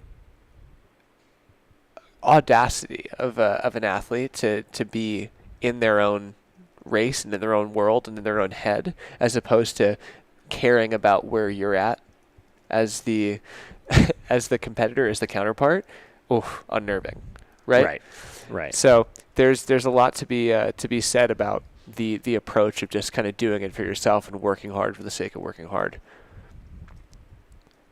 Something tells me that Matt Seidel is out there running and just having a freaking blast. Oh yeah. Like that's his style of running. That's what he does.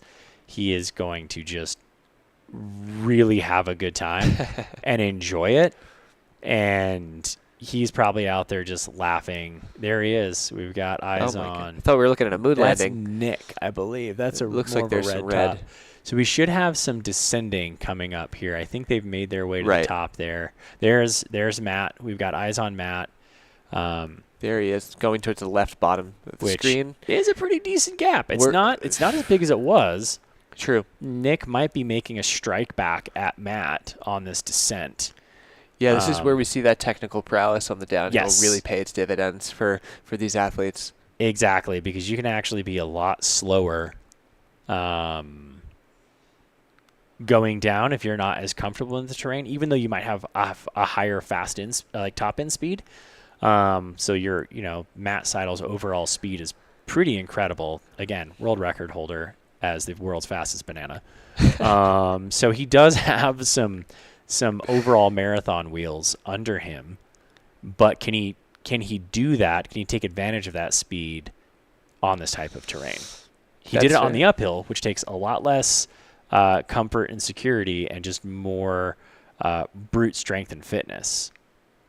It's a good point. Seeing the world's fastest banana just continuing this I guess this solo effort of just working really hard makes me think about how Matt would fare in a Mount Marathon, to be honest. Right, something like, yeah. Just the big ascent, big descent. I mean, I know there's some folks that are coming from that race recently into the 28K tomorrow. I'm curious to see if those crazy Mount Marathon legs are making their way into this race as well.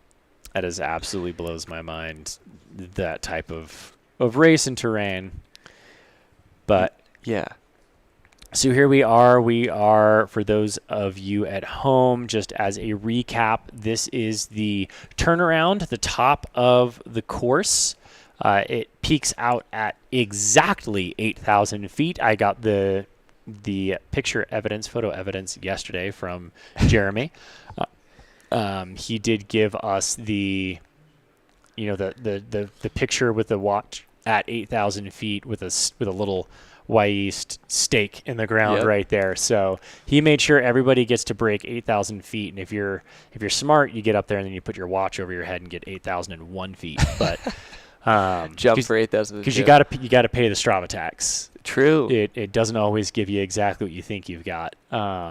And I would be so upset to know that my high point was like 7,999. I often think about Strava tax in the scope of pacing. Yes. Right, where it takes it, or distance, but I rarely think about it in the sense of ascent, and that's such a good point. That if I'm doing that climb, and as a reminder for everybody as we're going over this is a 3,000 foot climb, or more than 3,000 feet that they are hitting from mile 5 up to that peak, getting the hole punch, turning back around. I don't want anyone taxing that at all. Right. Right. Especially, looking back at the start list, I saw some East Coasters on this too. So I'm for sure getting the extent of my elevation if I'm out here. Absolutely. On the tour. Absolutely. If you have a chance to get to 8,000, that's going to impress a lot of people back home in some of the flatlands. Heck yeah. So that's eyes on Nick right there. Exactly. And we see a pass that's going to take place, or somebody going up in the opposite direction in a white shirt. So we'll see them go by each other very soon, just kind of illustrating like that out and back that we talked about. Nick coming back into to ski patrol, and this runner going out. Who knows? It could be that button-up hero. Yeah. I love that button-up. Breathable. Stays if you're someone who likes to stay wet for cooling purposes. Those do their cotton blend, so they hold on to moisture really well. It's a great cooling opportunity. I just can't wait for the Brooks Brothers sponsorship. Right, there you go. Joseph A. Banks. Yeah. Men's Warehouse. The perfect sponsorship. Men's Warehouse. Or like show up to every start line in like a nice little suit top. Yeah, just big and tall. I love Imagine just right down to your knees. I always wonder. I was trying to talk to my fiance about the concept of wearing a button down in this, and then also with gravel cycling. Right, those are two realms in mountain biking as well, and having this conversation around how it was, it's a counterculture statement, right? Like wearing a button down is to almost laugh in the face of the formality of the activity. And I love that. But the thing that's been really fun to also see is how some brands have responded and have introduced a technical version of it as well. It's funny, you see a lot of the technical like flannels. Yes. Are out there. That was really popular for the last couple of years. The button-ups, the snap buttons. It's kind of awesome that, they see something like, let's make this just a little bit better. Yeah. But the technical, I told you, Roan makes technical. Here comes Matt. Matt is flying on that downhill. Excuse me. He says as he flies by them. Yes, got a race to win, guys. Out of my way. Yeah, and he went wide over the snow too. So he went out of the single track on the way up, which is always a little sketchy to me on that, yes. because that's when you will slide out. Right. You don't know how packed it is. And you already have so much momentum as well. Yeah. Going wide on an ascent, okay. Going wide on a descent, crazy. Yeah, a little more concerning on that end. Yeah. But you know what? He's got the confidence to do it. For sure. We're seeing the rest of the climbers make their way up here. We should probably be seeing Nick on his descent here shortly. Unless Matt's really... that gap's getting bigger. True. I see a red shirt in front of us. That could be Nick coming at us. Making his way, yeah. Which... That, it's still a gap. Yeah, that gap is loud. I like that. Yeah. I like that. It's interesting to see. Now, I know from a timing map perspective for the folks at home, right, just looking at the different visibility points you have to pace and time, it looks like Umbrella is going to be our main point of seeing this from a stats perspective. Yeah. So I appreciate everybody who's joined us. Whether you've been an hour and 58 minutes in with us or 1 minute and 58 seconds, 58 seconds with us in, being able to see this format to understand really where people are on the course, because those timing mats are going to be few and far between, especially in a 50K. Yes. It's just because that terrain, the materials, all of those things make it really difficult to provide those timing mats in those other places. So definitely not a fault of anybody organizing here. It's just really conditions that are dictating that for sure. Right. And I think that it's just, also when a race is this fast, you just got to go back to the good old days of we'll see who wins when you get to the finish line. That's true. Yeah. And hopefully you'll continue to enjoy joining us for the for the process as we go through this here. Absolutely. So this is that area right just outside of on their way out of the ski patrol lodge. So we should be seeing Matt Seidel will be making his way into that area relatively soon. And we'll see him kind of come into that trail again across that little patch of snow into the aid station and then make his descent. From there, he's actually going to take a hard left-hand turn and connect back over to the trail that he started on this morning, directly out here from the start line. And as you were saying before, right, this is practically a 2-loop course. Having the confidence of that first lap under your belt can really lend to the way that you attack the second, and that applies to everyone, whether you're in first place or whether you're back of the pack. Just the confidence can lead to maybe some more daring decisions, or just even understanding in the scope of how much time, right? Whether what that climb felt like for 90 minutes, 60 minutes, 2 hours, what it's going to take to do it again. And I love the fact that we can see that in real time with this live stream. I know you mentioned, Zach, that when folks are coming through here, it looks like we have a volunteer entering on the screen right now. Seeing this more runnable part, right, coming down off of the snow, off of the scree, this probably feels luxurious to come through, hit this dirt, make these turns, and make your way back towards that start-finish area. Starting that second loop, this probably feels like, all right, we're in a good spot to go from here. Yes, absolutely. I think they've gotten to the point to where it's like, hey, we've been here before. We know what to expect. We are familiar with this terrain. Now we just got to do one more quick loop. It's been 2 hours that the race has been going on. And so I think when they make their way back around, they're going to feel like, okay, like that was a quick 2 hours. We're going to get back at it. I just got to do that one more time. It's one more lap. That's kind of there's pluses and minuses to looped courses. I think one of the pluses is especially if it's 2 loops, like you already know what you need to do. Right. And you can maybe even be like, ooh, I maybe went a little too spicy on that descent. I'm going to slow it down a bit on this next lap so that I can do the finalist descent a little bit better. It's a big learning for sure, right? Yep. I know Broken Arrow had the same format as well, with the 46K being a 2-loop version of their 23K.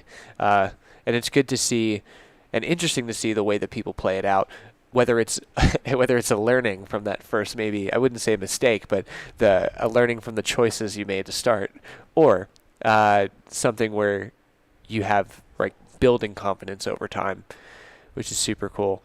I know all I want in a setting like this is I just want a shirt that says, "What's another lap?" It's another lap. One more lap. One more lap. Yeah, I mean, you can kind of see the technicality of this course is not to be understated by watching Matt and Nick shred it. Right. We're watching some scrambling around these boulders here. Obviously, the luxurious part being when you're hitting that dirt and kind of curling around. That's a beautiful. It looks like a great little section. Someone's hamstrings are feeling it already. Oh boy.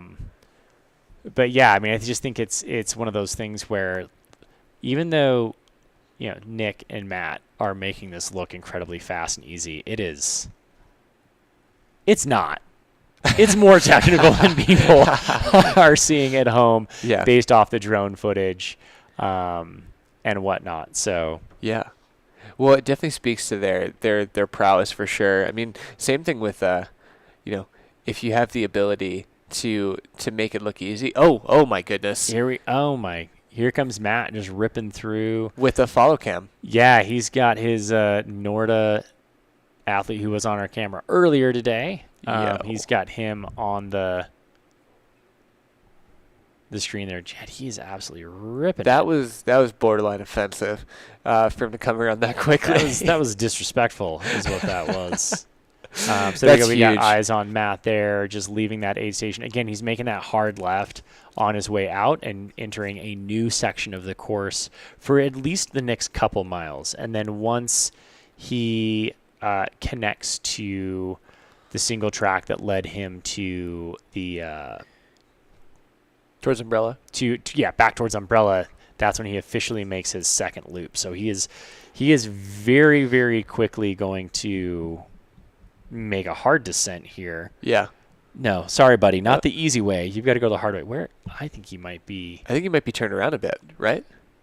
Yeah, he's looking for sure for where to go. It seems like there's definitely Matt's exercising some caution here. I know, right? We could see these orange flags, but to Zach's point, right? The course is marked well, but there is kind of an out on the start. There's a portion of the course, like a little flagella, if you will. Yes, that's a fun phrase to put like in it. there. There you go. Like a little tail that goes to connect this kind of start-finish. That is not an area that he's using, and I think he might have gone down that accidentally, and that's back towards the finish. That's not that's steep enough to where it's not something I would want not fun. to have to run that. I think looks like he's found the right direction. A direction, because it looks like the snow-covered part to the right hand of the screen is where he's due to arrive. Yeah, I guess. Let's all put our thoughts and prayers out there for Matt Seidel, making sure he finds the trail. I mean, clearly there's trail there. Whether that's the right trail or not, it will be marked. It will be flagged, so he'll know it. It looks like he just had to find his way onto that trail, right. And now that he's there, according to the maps, there is a little bit of a squiggle there as he first comes off that. So, looks like he found his way. He's going to continue to make this in. Lost a little bit of time, a little bit of effort. Nothing's more frustrating than creating a gap and then losing it off of, a mistake, seemingly a mistake like that. Yeah, probably not enough time for Nick to really punish that mistake as the second place competitor, but really, good to note here that is stationary time. And I'm glad Matt took it for sure instead of blindly ripping in the direction to stay on pace. But yeah, I think similar to what you said at that first aid station where it was an inconsequential stop, right? That seems inconsequential in the pursuit that's being made as well. I think there's a lot of value in the phrase giving up seconds to save minutes. I like and that. That was one of those situations where he absolutely is like, you know what, I'm going to give up a couple seconds here. Just to make sure I'm going the right direction versus I'm going to descend 300 feet and, in a half mile and then have to turn around and hike up that at a, 15-minute mile and lose 7 minutes. Yeah. He took the time he needed, and he is also not taking any time in making this descent happen. Very wide open gate. Comfortable in his descent. Yeah, very controlled descent. And that's, again, something that cannot be stated enough about this course, where you get everything. You get beautiful, flowy, downhill single track that is not very technical. And you saw what they were on earlier, just scrambling rocks. Right. And this also speaks to his skill as well, right? To look this comfortable and composed on a descent of this way with these switchbacks definitely speaks to Matt's skill. If I were to estimate right now, and correct me if I'm wrong, Zach, I'd probably say that he's kind of approaching that 15-mile mark at this point. He's past ski patrol, which is 13.2. He's kind of on this next part, entering the second one. He's on the descent. Yeah. What would you say, maybe around that? Just for a point of reference? He's definitely sitting on that mile 14 mark right now, heading into mile 15, which is going to be getting close to that new loop on the course. Yeah. Now, I'm definitely curious to see, right, if we have the ability to get some eyes on Nick through this as well, just because I know that gap on the descent, like we talked about, the margin for error is I guess it could be, wider, to use that phrase, right? Like you're not going to be able to put as much time or as much hurt on that first to second place gap on a descent like this. It's not going to be as wide. So I'm curious to see if we're in the same place from that gap perspective, or if there has been a little bit more widening with Matt's comfortable descent that he's been doing right now. Yeah, no, it'll be very interesting to see when we can get eyes on second place, kind of like what that looks like. And, I have a very sneaky suspicion that Matt is opening up the gap here. It's rare that you can descend that smoothly and comfortably with that much speed and not be in control of what's happening up front. He's driving the race right now. Anything that happens, there's Nick. That is a gap. Yeah. That was several minutes. Yes. From where we saw before, and a great follow cam that we saw, also following Matt too, which is great to have both. But it looks like Nick is moving well. I mean, we can't deny that at all. It looks like, all right, we got a vest change. The pit crew is out and about. F1, here we come. I was going to say, this is F1 style. He is just... Drive to survive. New vest, making short work of it. I mean, he knows what is ahead of him. Yeah. He's going to, again, spend a few seconds to save a few minutes. So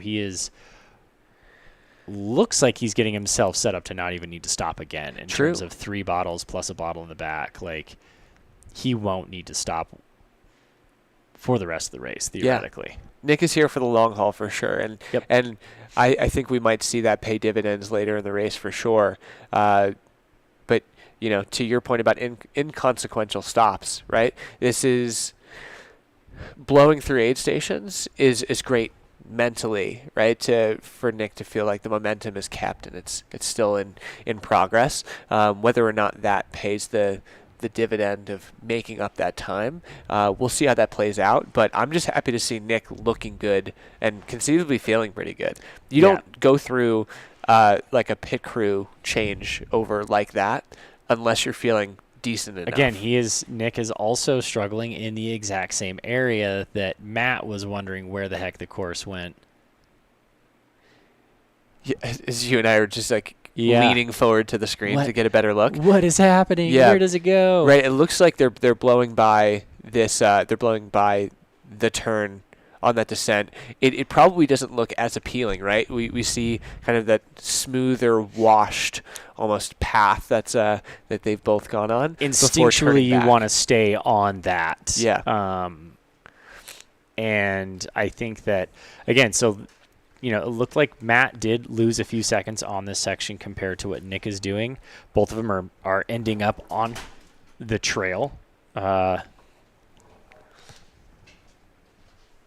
hopefully it sounds like they both found the trail eventually, even if it was the longer way to get there. Yeah. Sometimes it's about the friends we make along the way. Exactly. There you go. The marmots that we find on the descent. Her Majesty is back. Nice. On the screen. We love to see it. Yep. Just gracing us with her presence, the beauty, Miss Mount Hood. Again, tourism board, let us know. Licensable footage, I imagine. I don't work for this. I don't work for you guys, but I imagine you would license it out. Absolutely. Absolutely. This is great. So we're kind of getting that peak forward view, and I think a beautiful thing about this is as we're descending now with the drone coming down, it's great to see kind of this view that the runners are getting on that descent, which is kind of a rare perspective, right? Right. And I'm sure that's also not a perspective that the runners are taking because they're probably busy looking at their footing. So, hey, if they want to watch this back and go back to 2:12 on the broadcast, they can see what they would have seen. This is exactly, So now we've got our other pilot is up in the air. This is going to be closer to that section where they started their day off at. Right, and I think the thing that's going to feel like a really definitive point for the viewers, right, the folks who are on this live stream since the beginning or since the earlier side, is we saw that significant, like as a reminder, right, pre-umbrella, we saw that road crossing where Nick came through it seemingly 2 minutes ahead of Matt to start this race, which is about 40 minutes into this race. And then by the time they got to umbrella, that gap switched order, and Matt was 30 seconds ahead by the time he got to umbrella. So keeping in mind, right, what we saw before, as we see the order come through those 2 checkpoints again, I think that that distance will really illustrate this for the folks in a way that, yes, it's obvious right now in the way that we're watching this in this new terrain, but coming back through to those points that we all know, I think will illustrate that even more clear. Yeah, no, absolutely. I think I'll be excited to see what that split looks like as they cross the road on the Sahale Trail. Yeah, and it really, I mean, at this point, it's a long descent to get there. Yeah, that's true. So it's going to be, they're going to make pretty quick work of this, looking at, previous course splits. Yeah, this is a very, very, very quick section. I mean, I think it's a total of 8 miles, like 7.8 miles, I think is what it is according to the race. But yeah, it's absolutely absolutely a quick one. Yeah, and let's keep in mind too, right, when they come through Umbrella Falls, I know we're not going to see them like right away, but when we see them come through there, that's at almost 21 miles into this race. So there's going to be a fair amount of, after that descent as well, a fair amount of just heat in those legs at this point, right? Like, yes. They've done so much, and to do it all again, let's think about by the time we see them at Umbrella, and before, hopefully, if we see them at that road crossing, which is at probably the lowest point of the course, that's when you're turning the brain back on to say, I have to climb that whole thing again. Yes, exactly. So, I mean, good news is they've done it once. They know exactly what's ahead of them. They know how to do it. Bad news is they've already done it, so they know what's ahead of them, and they have to do it again. So it's a double-edged sword, really. Yeah. I would anticipate that we're probably going to see Matt slow down just a little bit as he gets to the bottom of that, to just kind of like cool the engine a little bit until he makes that climb, because we saw what he's capable of doing on these climbs, right? And historically we know what he's capable of doing. Nick, is Nick just battling to hold on and hope that Matt breaks down a little bit on that climb? He wasn't too far behind him there at that last aid station, only a couple minutes. Yeah, keeping a close eye on that top 3 as like a unit. I know we've been talking a lot about, right, our first and second, the battle of Matt and Nick, the keeping an eye on that third place, right, that outside shot. If we return to, I know we haven't seen them on screen in a bit now, but early enough at Umbrella, the gap wasn't that insurmountable. And we don't know at this point where that person is.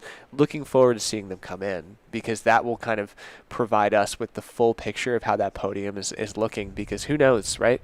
If that third position that we saw before with our guy Harvey L, that we very delicately stated that name, with Harley, we don't know how close Harley is, or if Harley's still in third. Right. And we'll get the eyes on that, I think, a little bit more handily by the time we get back to Umbrella. Yeah. So we got a little bit of a misty day out there, as you can see. Yeah, that right there that you just saw on the bottom right-hand part of the course is where we are at right now. That drone pilot is making their way up over onto the ridge, keeping eyes out for Matt and Nick and Harvey, making their way down back onto the trail here. So we're going to keep eyes until we'll do a little investigative work, trying to find these runners.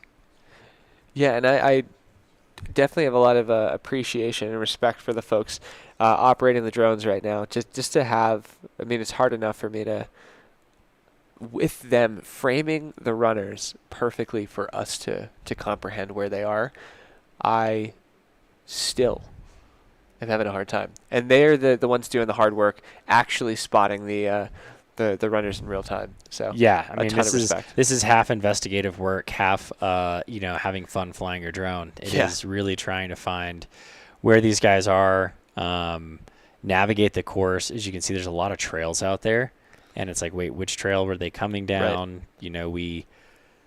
They get the benefit of having it marked. The drones don't exactly get to see the markings. So, as much as we scout and scout and scout, once those things get in the air, it can be kind of hard to find exactly where those trails are. For sure. I know with the way that we're seeing these like push and pull shots, it's obviously makes it beautiful for us to comprehend, right? The views and the landscape that we keep coming back to, but it's a great way that we can slowly see these athletes enter the picture or exit it as well.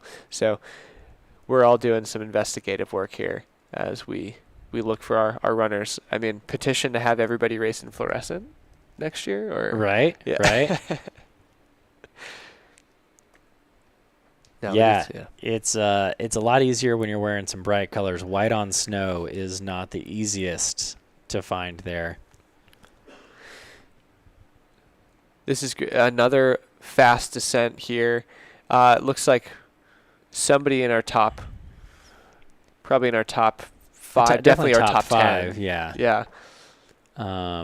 Handily eating this course up right now. That was originally our men's leader when we saw them cross the road for the first time. Is this our Harley? I believe this might be Harley.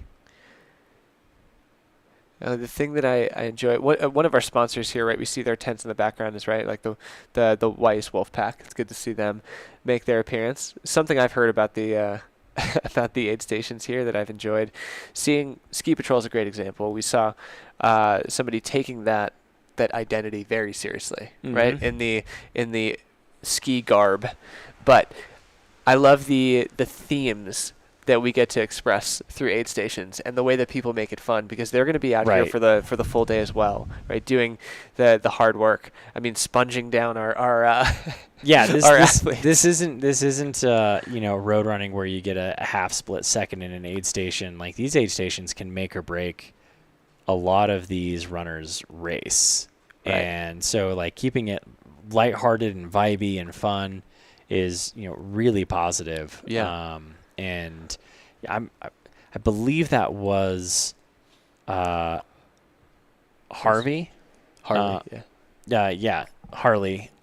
making his way. Yeah, and he made the turn really well. Making up ground right there. Yeah. Yeah.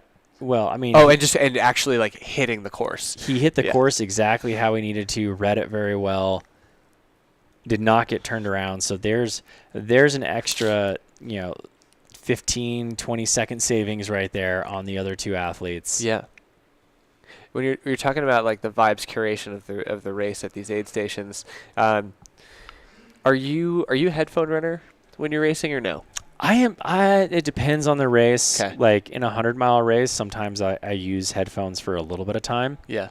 But I get pretty sick of them pretty quickly. Really? Yeah. Just the feeling of it, or kind of like it just the music benefit goes away? The music in general, I just don't like it. You don't rip an audiobook? Yeah, I definitely don't do an audiobook because I've got ADHD, so I will 100% get lost in the story and lost on the course. Exactly. You'd be going wide on that as well. I would come to the realization that I had been walking for the last mile, not recognizing that I completely stopped running because I was listening to this book and I was so in tune with whatever was happening. So I hear you. Yeah, which can be a blessing and a curse because I'm listening to some like rage music. And I can definitely really just get into that ragey moment, but emotionally, to me it's a little bit of a toll. So it's a tactical use of music for you. Gotta be tactful with ya. it for sure. What's on the playlist when you're messing around? Is rage music Rage Against the Machine or? I lately have been, and lately by like the last year or two has been a lot more lo-fi or just beats. Just communing with nature. Yeah, exactly. Through beats. Because if I get too caught up in lyrics, then I'm too caught up in that, too and I'm wild. not. Yeah. Yeah, I used to be someone who could really listen to the lyrics and just like get some anger tunes going on and rage to it. And now anymore, I'm just like, you know what? I do best with just some EDM, some lo-fi that I can just like zone out to and just go. Gotcha. So as we're making our way up this course here, Mitch giving us a really good view of what these runners are coming down. A good perspective there that, this is a course. This is a mountain course. This was mountainous enough to make it onto the Golden Trail National Series. So just a nice little, I wouldn't even call it a sampler, because the 50K is definitely not a sample. But this is a great sample for tomorrow's race in the 28K. It's going to be a little bit more, I don't want to not to take anything away from these athletes, but it will just be a little bit more competitive on both ends, running for those Golden Trail points. And it will also just be a lot higher paced, which means a lot smaller margin for error. We will see more people in the field as well for the 28K, which is going to be fun for us to see. So maybe we'll see some areas of packed up or kind of strung out runners all kind of moving in the same way. But to the point that we mentioned at the beginning of the broadcast, I did see a lot of people making their debut from like the ultra sign up entrance list, which is super cool, right? Being that this might be an accessible distance, quote unquote, right? If you can't see the quotes on the broadcast, seeing somebody say, I think I can take that on. That's a challenge I'm willing to do on this challenging technical course. We could see that person say 28K this year, and then go to the 50K the following, but they could also have a really, really developed relationship with that sub-ultra trail, which is what that Golden Trail Series is trying to accomplish, is kind of bringing that format to, and let's say highlighting that format, right? Because that format has existed prior, but kind of building some pomp and circumstance around competition in that space and kind of having this trickle-down effect of wanting to be in that sub-ultra trail space. Yeah. I mean, I think we're seeing an emerging in the sport, a re-emerging in the sport for this sub-ultra distance. It looks like there's Min's fourth place there. Pulls on the back. Yep. Yeah. I think we're seeing emerging in the sport for these sub-ultra distances and the competition, and you can race more frequently. You're less beat up. It is that raw power. Looks like he's getting some coke in him. Gonna get himself kind of out of there. One thing we are seeing is a lot of dousing. There's a lot of cooling off here at this aid station. And is this because it's hot, or is it like more of a solar? We've just got a lot of hot, like the penetrative heat of the sun. Yeah, we're starting to see our top 5 round off there. I think I met this athlete yesterday in the village, also a student right now, which is just great to see again, right? Returning to that younger audience that is approaching these races handily. Now we're doing our best, as we see on the broadcast, to look up the bib numbers just so we can reference which athletes we have. So we'll do that as we can on the broadcast here. But great to see people making their way. Looks like the descent is starting for that athlete. It's great to see. Oh, and that athlete was just told they were going the wrong way. So again, he wanted to go right back home. He wanted to go the way he came. Well, to that point, right? No job at an aid station is more important than making sure that people are going the right way. Absolutely. That is like crucial. We've all been there where we've needed it. We've got our button down. We've got our Scott Trayer inspired button down coming in. The professor, if you will. I love it. Yeah. I love it. This is great. So we're seeing, right, not a lot of time between that previous athlete and bib number 180 coming in.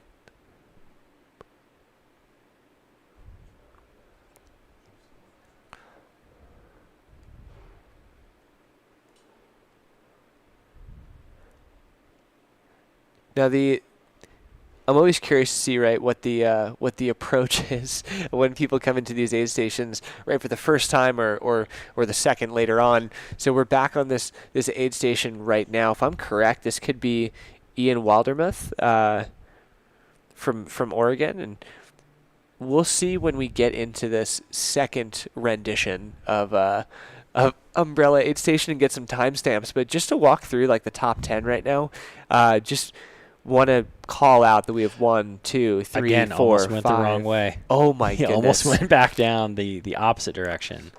Wow. Good thing you had some aid station there. There it is. But yeah, you were saying. Oh yeah. So just looking at from the timestamps alone from our first Umbrella Aid Station. I know that's been a little while ago. There's been some shuffling of the deck, but I know we talked about our local talent that's in the room, and 6 of our top 10 overall are locals here, Our either local Oregon or Washington. Yeah, there we go. Which is super cool to see. I mean, we have Canada thrown in there, so Vancouver being on this coast, I think we can maybe shepherd them in, be a 7th. We if can we'd like bring to. them in. If they would like to be a part of us, we can bring them in. If Harley is down, we're down. Am I seeing no bottle, no nothing? Whoa. Just came in and took a couple drinks and left. Are you familiar with this concept of? This is a TikTok thing, I'll admit. I'm not going to say I read an article, but it's a TikTok thing of people talking about raw dogging flights. Have you heard of this? Yes, yes. That is the equivalent of raw dogging an aid station. It's just raw dog in the race. And just coming in with no bottle, no food.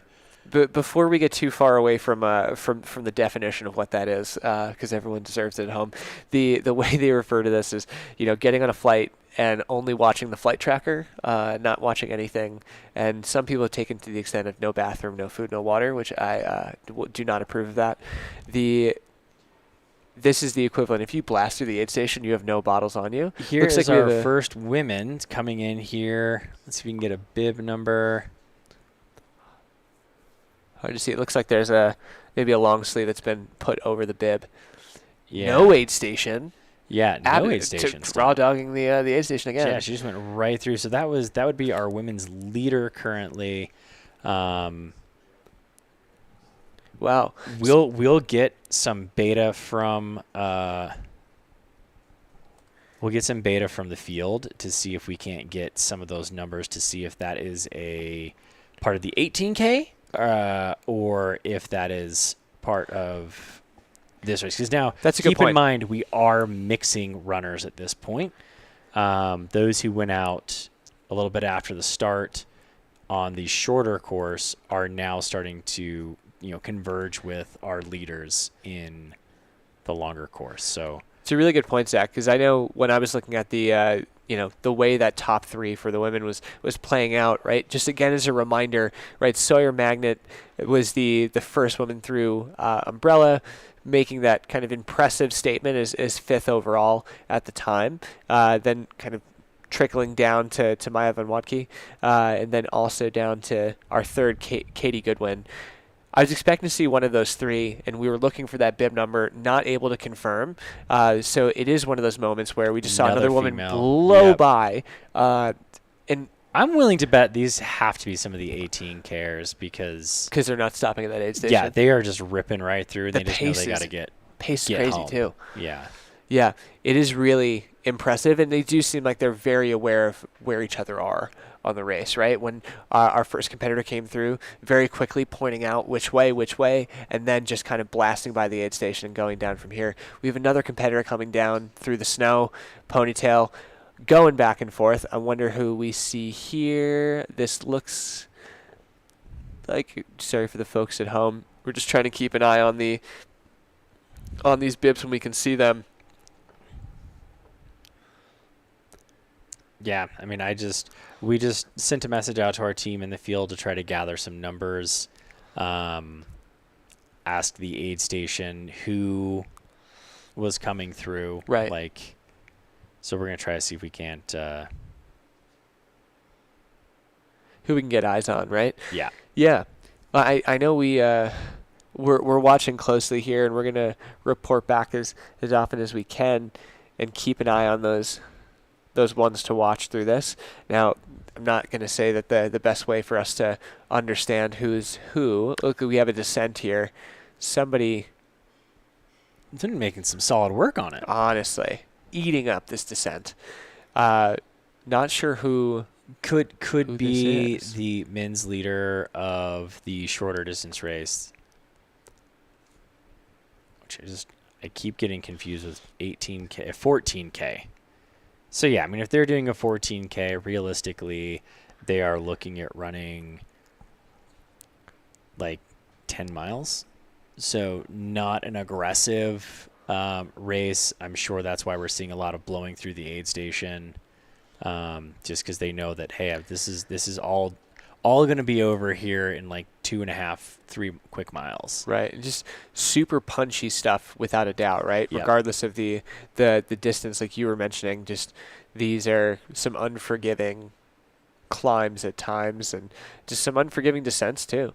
Yeah. But yeah, the pace in which we're seeing the folks going through these aid stations or hitting these descents is super impressive, but does make me think that, yeah, we are seeing that shorter distance, knowing that they're going to be home free pretty soon. Exactly. Like you can, yeah. it's kind of the idea. That I think is- that is our women's that's leader Sawyer in the Magnet, 50K if right I- there. That is Sawyer. And it makes sense. We have the camera behind. Yep. So Sawyer coming through, it's truly it's hard for me to understand, is Sawyer still in 5th overall, just given what we've seen. Maybe, I still think very comfortably in the top 10 for Sawyer, given if I were to estimate that. But let's keep an eye on when we see the next women come through. Very quick vest change, pit crew stop. Yep. We love to that see was it. very fast. And actually, that who we've seen there with the Norda shirt on, who's chasing everybody, that is Mountain Outposts. That's Sean Hayworth. That is our content creator, who is, head over to the Mountain Outpost Instagram channel, where he is gathering a bunch of content that is going to be going up there that will, this is great to have the live stream, but it's always complemented by that live content that will give them kind of the much cleaner shots. And here we are. Sawyer has taken a bit of a stop to Just to check on that recognize course. where does this course go. Yeah. Now, something I want to bring up as well. I know we talked about Sawyer being 22. Just looking up the pretty extensive racing calendar of Sawyer here, with many overall first place or division first place. Yes. So we're dealing with a young veteran, if you were to say. She's got miles beyond her years. Yeah. We will say. My goodness. And in giving what we're seeing here, we can understand how she's ended up on so many podiums. Just an absolute strong athlete, doing very, very well in terms of kind of leaning into this course pretty well. Yesterday, she did tell me that she just got a coach for the first time. Oh. Which pretty awesome to see somebody who's has this natural ability and ability to dominate in several races of this 50K, 30-mile, right? All of these ultra distances, and then say, I think it's time for me to add a little bit more expertise to the equation.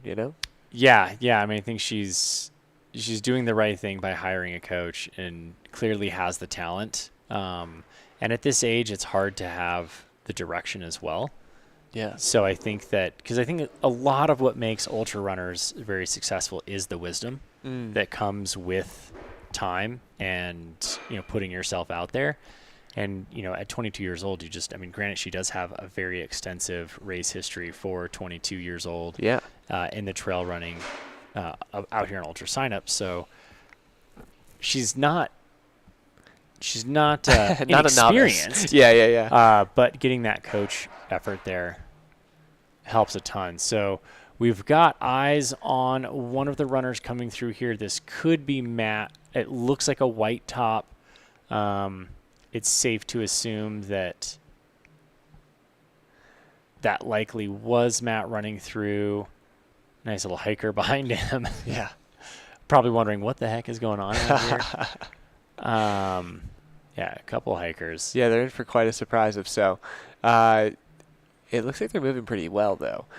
So we'll see how this plays out. But always good to get that like shot in the trees, right? They are so few and far between because of the dense coverage there. Right. So I know we talked about before, right? We've had this pretty exposed section. You're out in the elements. You're out in the wind. You're out in the heat. You are just covered in dust. And maybe that section in the trees again, even though you're kind of getting ready for that big climb to get you back up to where we just left you at Ski Patrol, there is a good sense of staying out of the elements for a little while, maybe enjoying that little reprieve. Yeah. Another runner coming in here. See, we love a fluorescent top. Easy to spot. Super nice to have that. Right.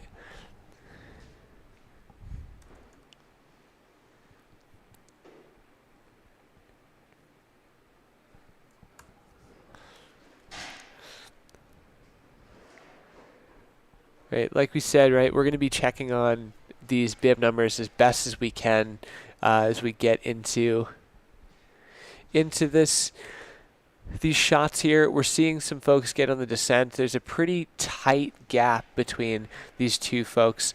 We see going towards the right hand of the screen, and it looks like we might have overshot that entrance yet again. Let's see how we return to it.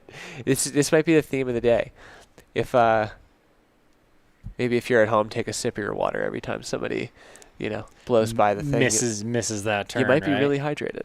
Exactly. And you're welcome. Exactly. And while you're at it, why don't you try something from our partners at Gnarly Nutrition, a sponsor of this race. As I say, if you are looking for some hydration opportunities there, Gnarly Nutrition has everything you need to keep you fueled, keep you hydrated, keep your electrolytes up, keep the calories high. They've got, a formal local, Dylan Bowman, Salt Lake, with their orange drank. That's going to be another person blowing by. Again, I those quick blow-bys have to end up being those 14K runners. We'll get an update from our man on the ground as to whether or not that will be our F2 in the 50K race. Oop. You got a little bit of a traffic jam. Through. Yeah. Always one of those things where it's like, when this many runners come through and one person hits the brakes, this is, it can lead to a lot of runners. To your point, though, right? If this is a point of convergence with our 50K and our 14K folks, we're moving at two very different rates of speed, and at these pinch points, they're not necessarily just at aid stations, right? Like this is just a pretty gnarly area just to get, pun intended, I guess, right? Or just in my mind, but keeping track of that footing coming down, and this is going to only get more sloppy as time goes on, right? We come around for that second lap.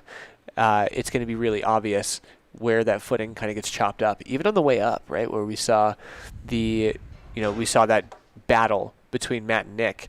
We're going to see everybody have to contend with what that snow looks like in a few hours. It's right. It's going to get real. I mean, we're getting the ambient temperatures warming up, which means the surface level of that snow is getting softer. Right. As the sun hits it, it's going to melt it over the top layer again, so it's going to get just softer and more, a little more wet and slippery. Yeah. Mashed potatoes, maybe. Yeah, exactly. So as we reach that next lap, it's going to be same race, some sections, different conditions. Yeah.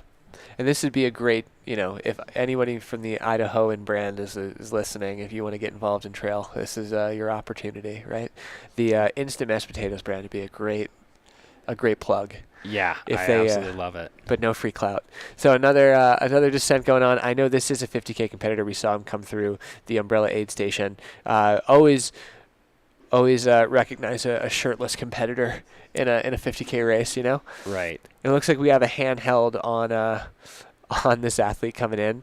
So we'll see. Do we get a full stop at the aid station or somebody blowing right through? We'll see how they play it. But so for those who are interested, if you're looking at previous race results, 2022 was a different course.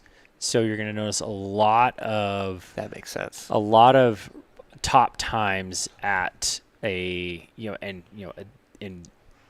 almost a half hour plus or an hour on those race times. So the race has changed. 2022 was an alternative course. I believe it was due to the snow levels. They had to bring it down. So it was a much quicker race. So if you're looking at that, 2019 JT Lehman's 4:30, I would say, is more of a indicative marker on the time to beat here. And I think actually Matt's going to be pretty close to that, to be honest.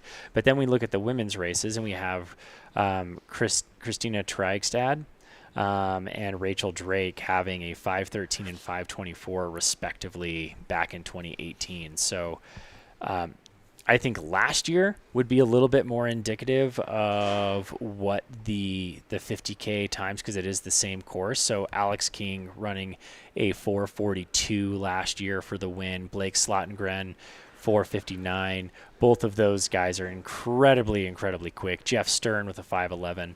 Liam Myro, local Portland shredder, 5:25. So realistically, this course has, a 4:40 mark on it as kind of the time to get for a winning time.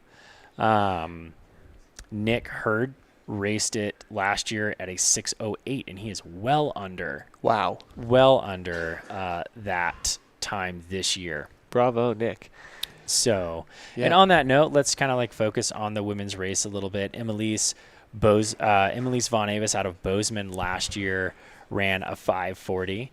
Lottie Brinks, no stranger to the podium. It ran a 5:59.56, 4 seconds away from that 6-hour mark. And we had Sarah Foster running a 6:15. So we are anticipating that those will kind of be similar to our race times this year, as it's a very similar course. Off the top of my head, I do not know what the snow conditions were last year compared to this year. True. We got eyes on what I believe is women's second place in the 50K with the vest on there. This is great to see. Now, this is a stat that nobody needed, or it's just arbitrary. I guess if there's any prop bets open in another country that's not the U.S., we'll keep this in the mix. But last year in the 50K, 7 out of the top 10 were local competitors. I want to see if we're able to keep that same ratio again. It'd be great to see that reflected. Now, just to shout out the overall competitors last year, right? We talked about Emily's, we talked about Lottie Brinks. Both of those women are first and second. We're within that top 10, and it looks like we're shaping this race up to be the same way this year, which is really impressive. Yes. I always love to see, a good representation in that top 10 for the women's race. This year looks like no different. Yep. Hashtag here for the women's race. That's something that I'm loving to see, is the competitiveness on the women's side, just constantly growing. And that's the women's races tend to be more exciting to me to watch, the women's side of the race. So top 10 women are always a lot more shaking it up. Obviously being very competitive. It's just I enjoy it. I love seeing it. So I am here for that. We're doing our best. For those in the comments, we appreciate the recognition for the women's side of the race and the calls to make sure that we do cover it. We recognize that. We also recognize some limitations too. We can only have one drone in the area at a time, and we kind of follow the front of the race until we can fall back into the women's race. So although it does seem like there's a favor towards the men's side of the race, I can promise you we're doing our best to kind of keep our eyes on the women's side as well. So, us here at Mountain Outpost, we do love the women's race just as much as anyone else. And you'll see that in coming iterations of Mountain Outpost Live, where we are going to focus almost exclusively on the women's side of some races. So we love the call for it. Thank you. We definitely do want to make sure that these ladies running in their category of the race are getting the respect they deserve and getting the, their time. So as to where a lot of our things are just stationary, such as the cam you're seeing now, we can't do much until the women come to us. So we have to focus on, one section at a time.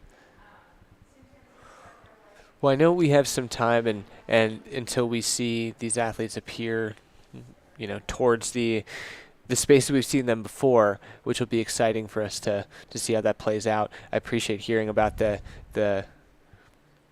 development that's going on to support the women's racing with Mountain Outpost. We're going to do our best, right, with the data we have to report this out as we have it, right? Yep. So as we talk about getting those timing mats going in, of course, like the visuals are what's going to be most present and what's going to lead, but we'll do our best to also shout out our timing mats and how things are shuffling, in the group as well.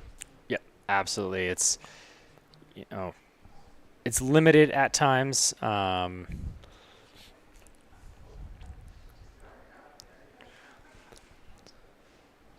Sorry, just updating my team with, looks like we do have eyes on,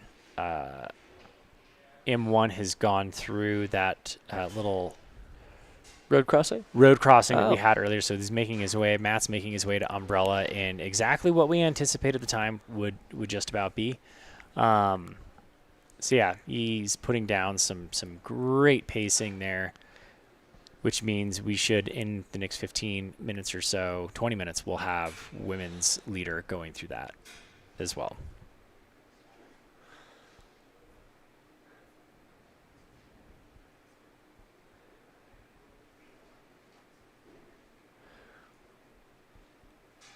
Something I haven't kept up with year over year here, but also love that we have 2 non-binary competitors in the race today that I know of on the start list, which is really, really great. I love that. Yeah. So we'll be make sure that we can shout out things as we see people come through, keeping an eye on the bib numbers and reporting out. We did just see somebody go the wrong way again.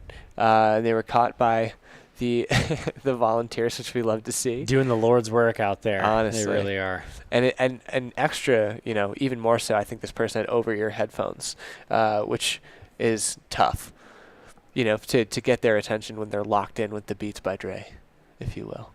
Right. Right.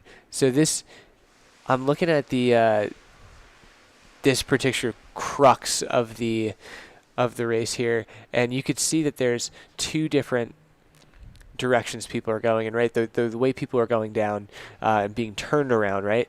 That is where we'll see them finish this race, right? So after they come through the second time, we'll see them hit that aid station again, or maybe they blow right by it at that point in the race, but they will be turning and descending that road they've been turned around several times. So keep that in mind. That's why you're seeing those course markings on the side. Now, something I'm waiting for, similar to when we were looking at Umbrella Aid Station and that road crossing prior, was we saw some party trains going through there, right? Some folks who were all running together 10 to 15 at a time. I would love to see at this point in the race if that party train's still together. That would bring me a lot of joy. Yeah. No, I mean, nothing quite says it like working together, right? I think that's going to be the way to do it on these courses. I mean, especially through like lap 1, right? Like, let's make sure we get as much like work done together, and then we can kind of focus on, separating, I guess, towards the end. If you want to, maybe you just want to finish the race together at this point. The camaraderie lap, if you will. Exactly. I love it. Yeah, I think of, this is another cycling reference. It's Tour de France season as well. I think of the idea of like working together and like taking a pull, if you will, right? Just being like on the front of the tip of the spear, just being willing to kind of grind for the sake of everybody, for them to turn their brain off, hands on knees, power hike it behind you. I don't know if I feel that way about the descent, if I love the party pace on the way down with everybody so close together. But here comes a little pack of gals right here. Yeah. Speaking of working together, you got 2 together. Vests, so willing to bet this is not the 14K. Right. It's a good observation. Yeah, it looks like they're running. Let's see if we can get some numbers there. 360. Yeah, the one was covered up, so couldn't catch that one. But I wonder if that could be 14 if they came through with those bib numbers. But yeah, it looks like anything with a 3 is going to be the different race. Yep. That is fair. So we'll keep eyes on, try to get some updates with David out there in the field as we can. Yeah, we appreciate everybody's patience with us as we're kind of figuring this stuff out with you. I know we're excited to see folks come into Umbrella soon enough again, just so we have better eyes on pacing, better eyes on just visually where people are stacking up right now, which really is going to tell the story about how the second lap's going to play out.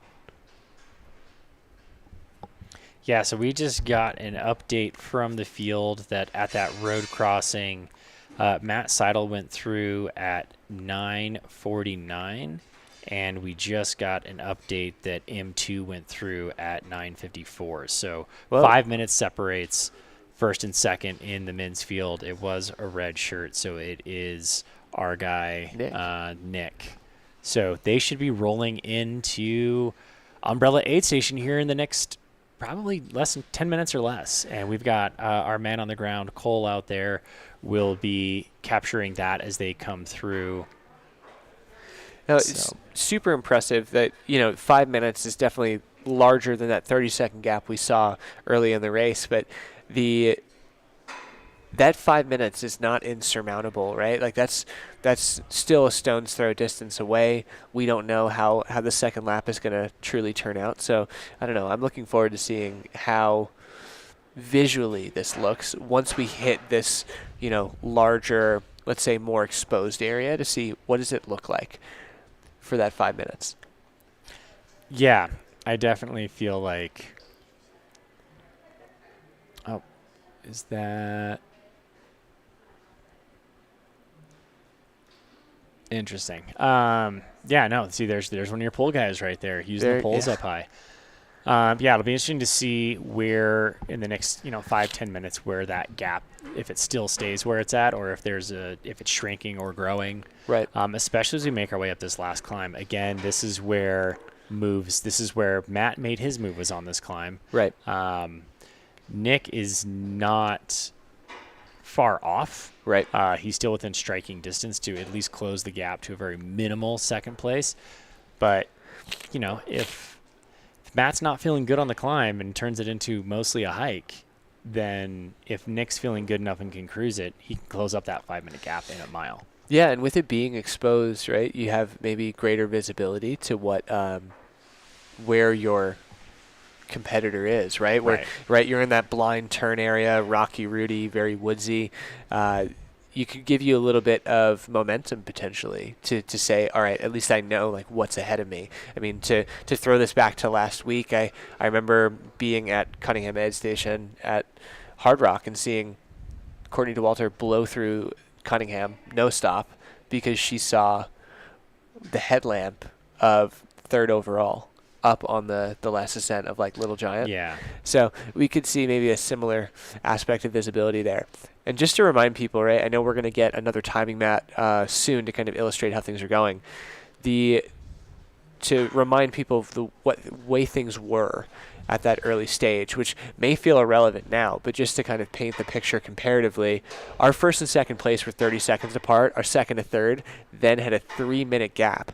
On the women's side, right, we had a 2-minute gap, or 2.5-minute gap between first and second, and then an 8-minute gap to third between second and third for the women's side. So just kind of keeping track of those comparative gaps and how they're shuffling over this time will be very interesting when we have some more data points to share with everybody here. So stay tuned for sure. Yeah, I mean, really, we're in the championship lap right here. This is the winner's lap. So really, I anticipate Matt Seidels. I know him well. He's a great athlete. Nick is going to be doing some hunting on this climb. So yeah, I mean, I wouldn't say it's solidified by any stretch of the imagination.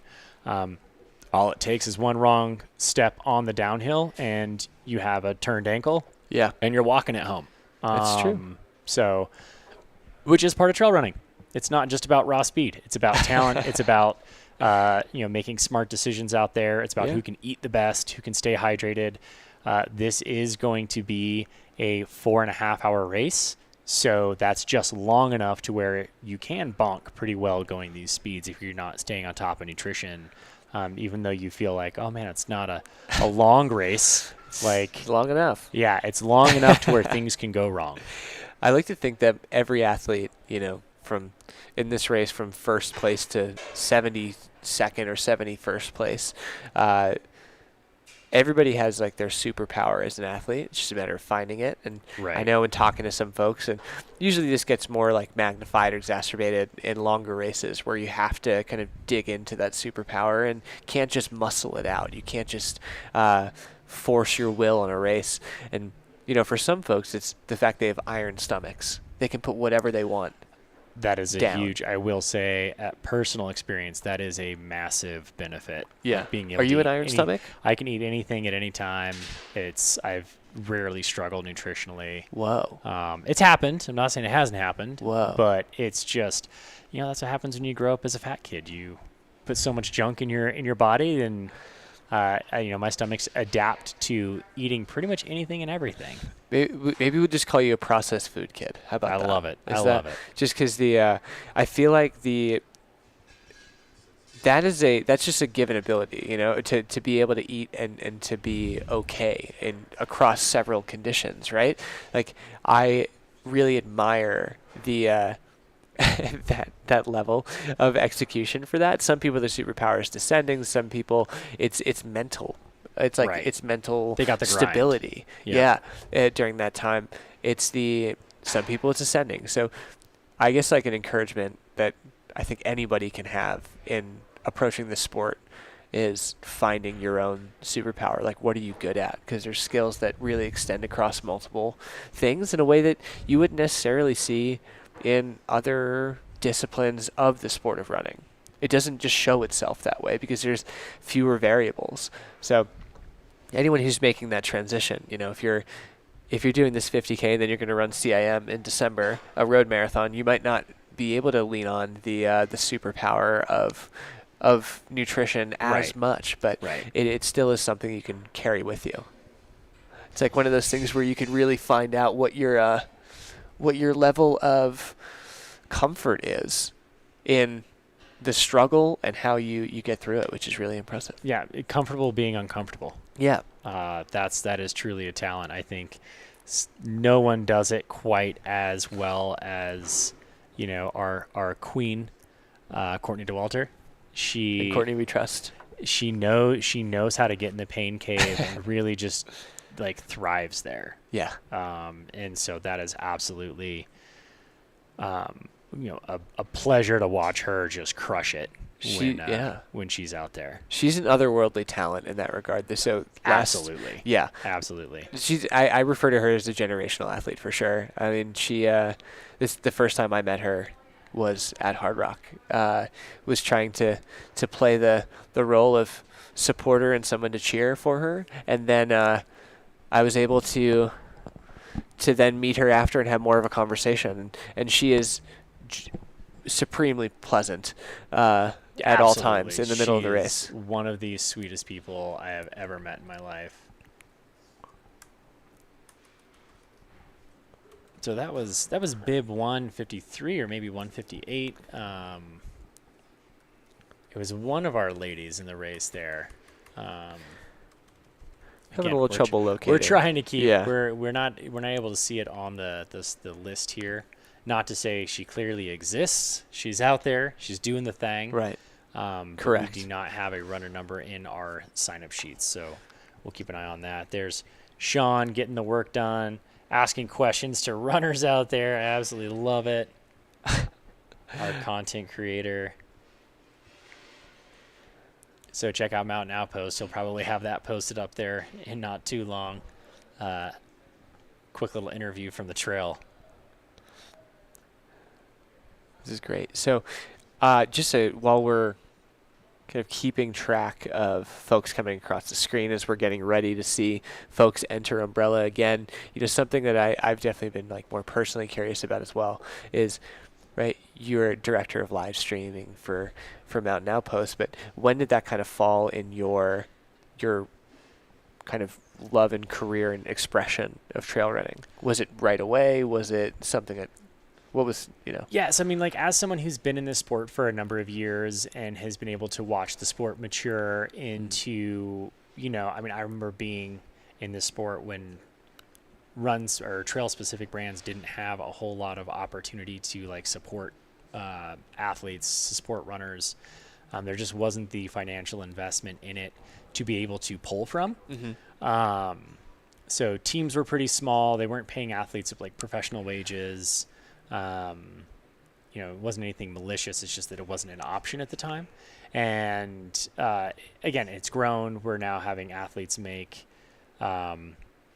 phenomenal, amazing career choices to focus on this sport. And I think what you get is shout out to Danny Louie, bib number 122, Denise over here.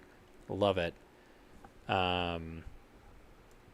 Matt Whitehead, I assume that is going to be your training partner. Katie Goodwin in third. Thank you, Matt, for the updates, letting us know who some of these runners are. So if you guys can help us out, if you spot someone who and we've got the camera on them, like, please let us know who they are in the chat so that we can shout them out and give them their space that they deserve. And on that note, so to kind of continue that story, I've watched the sport grow. This is kind of a situation where as the sport grows as it grows in popularity and as we get more people out there, brands are able to invest more, which helps the sport grow in different ways. Yeah. Now we have brands who are investing in this, the live broadcasts, which again they're investing in themselves really, and they're allowing the sport to grow so that, they can grow with it. But for me, it was a matter of, I love this sport. I love what trail running represents. I love the community. And I've been in it for a very long time. So to be able to be here and to help the sport grow is very meaningful to me, and it's very impactful. I have an education in project management, business management, and just a love for the sport and a passion for understanding how this end of things works. So I think all that combined is kind of what has helped me grow into this position. And I just had the fortunate opportunity to meet with, Jamil, Corey, Matt Feldake, two of the creatives behind driving this and trying to make it happen and, again, grow the sport. Yeah. And it's one of our number one ethos is we are fine if we don't make money as a company and we're breaking even as long as we're growing the sport. Yeah. Because that's what truly matters. I appreciate you sharing that, man. Yeah. I know, thank you for the question. I grew up watching Jamil's content, and that was filmed in his backyard. Before it was Run Steep Get High, before Mountain Outpost was of the magnitude that it is today, and I feel like coming from those like humble beginnings of growing the awareness of the sport and kind of demystifying it is really something that's a through line of the way the Mountain Outpost does their work as well. And just the way that it's about bringing people into the sport by having them fall in love with like the activity, the locations, the competition, all of those things are serviced by what Mountain Outpost wants to do. And the fact that there is the appetite to continue on that journey means, right? It means, challenging brands to meet you where you are, to support what you're doing. It talks about, supporting a wider range of athletes with this video coverage. Like, look, this is a beautiful shot of these runners going up and down on that out and back, just Yeah. speckled on this thing, and just You can see where they're congregated at the top there, Right. getting their bibs punched. Super cool. Yeah, I mean, this is, to your point, it has been a lifelong goal for, I think, Jamil to, as someone who I admire and look up to again, demystify, to grow the sport, to make it something bigger than just this little secret thing that we go do. Yeah.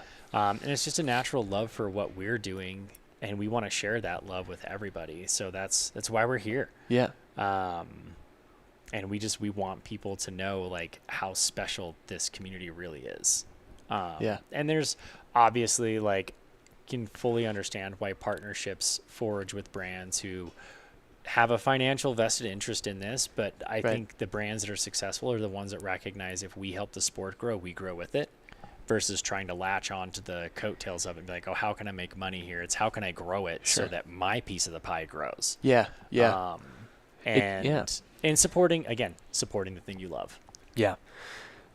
I know it's such a delicate balance right now for so many entering the sport. Like, community is a word that's used often in circles, especially in this activity and in every semblance of running, and it's making people feel welcome in a space that is outside of their own with other people, and growing the sport in the sense of like building the awareness, creating the space for people to kind of flourish and become their best selves, right? To unlock that potential that they have. It doesn't mean that everyone has the same ambitions in their activity, right? But the having partners and platforms that serve that purpose, like Mountain Outpost, and hopefully a lot of brands. Like I'm a biased audience, but I truly think that Salomon's here to assist people and kind of forging their path in the sport and the activity in this way as well. And there's plenty of brands doing the same. It's so important that we all kind of stay aligned to accomplish that goal. And exactly, that's how we're here putting this up. But I know you're going to be bringing a guest on this table soon enough. I'm actually going to let you hang out with the guest for a minute. So we got eyes on Matt Seidel right here coming into the Umbrella aid station, looking a little worked. He's got 2 bottles. Looks like he's holding one, and he's got one tucked in the belt there. He is cooling himself off as well. It is shaping up to be a warmer day out there. I think it's not as much the ambient temperature as much as it's that solar temperature. Lost that feed a little bit, but so that was Matt Seidel into Umbrella in 3 hours and 10 minutes. And so if he keeps up this kind of effort, then I think we are going to see, he's definitely within striking distance of that 4 hour mark that was set last year. Again, for those who have looked on Ultra Sign Up, the top times from 2022 are a little misleading. Yes, because skewed. it was a different course, a much faster course. So those are not accurate course records, true course records. I think the time last year with Alex King at 4:42 is definitely Matt's definitely within striking distance of it. He's probably going to get it, in my humbled opinion, if he can maintain this. And 4:42 is kind of the time to beat. So Matt is making great work on it, and I think Nick Hurt is definitely improving on his 6 hour and 8 minute time of last year. For sure. He should definitely be under 5 hours. Yeah. If he can maintain this. So we're going to have eyes on that Umbrella aid station, and I'm going to give you guys a small break from my voice, and I'm going to let you talk to a great competitor here in the sport, one of our special guests who, he'll be racing tomorrow.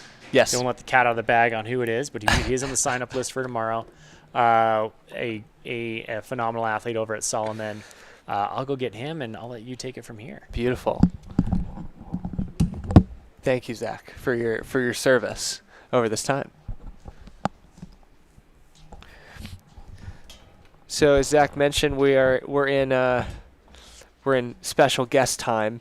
Pumped to have Darren Thomas enter the broadcast.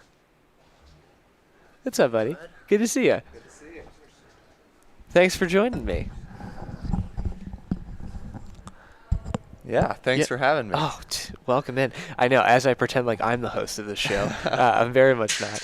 But, dude, we're so excited to have you. Obviously, I'll let Darren introduce himself with more vigor. But Darren and I got to meet it's pretty much as soon as I started at Salomon recently. And Darren, based out of Reno, Nevada, you're a hydrologist. You're just a grinder that enjoys the short course to the long course. You have a lot of range yourself and everything from the VK. I mean, you definitely chop it up in the ultra scene too. But this weekend you're here for the Golden Trail Series. That's right. Yeah. 28K tomorrow. Yeah. Yeah, I'm psyched about it. I'm glad I'm not running the long distance today. It's a very hot day, it seems, and yeah, it's pretty smoky out there too. Definitely. I know It seems to be the reality of summer racing in the West nowadays. So you've had that experience before, though, right? When you've like racing in years prior, coming out to the West, kind of smoky conditions and air quality being an issue. Especially, I moved to Reno about 3.5 years ago. Mm-hmm. My first summer there, I almost just left. It was Really? a terrible summer. Wow. Heavy smoke for like 3 months. Yeah.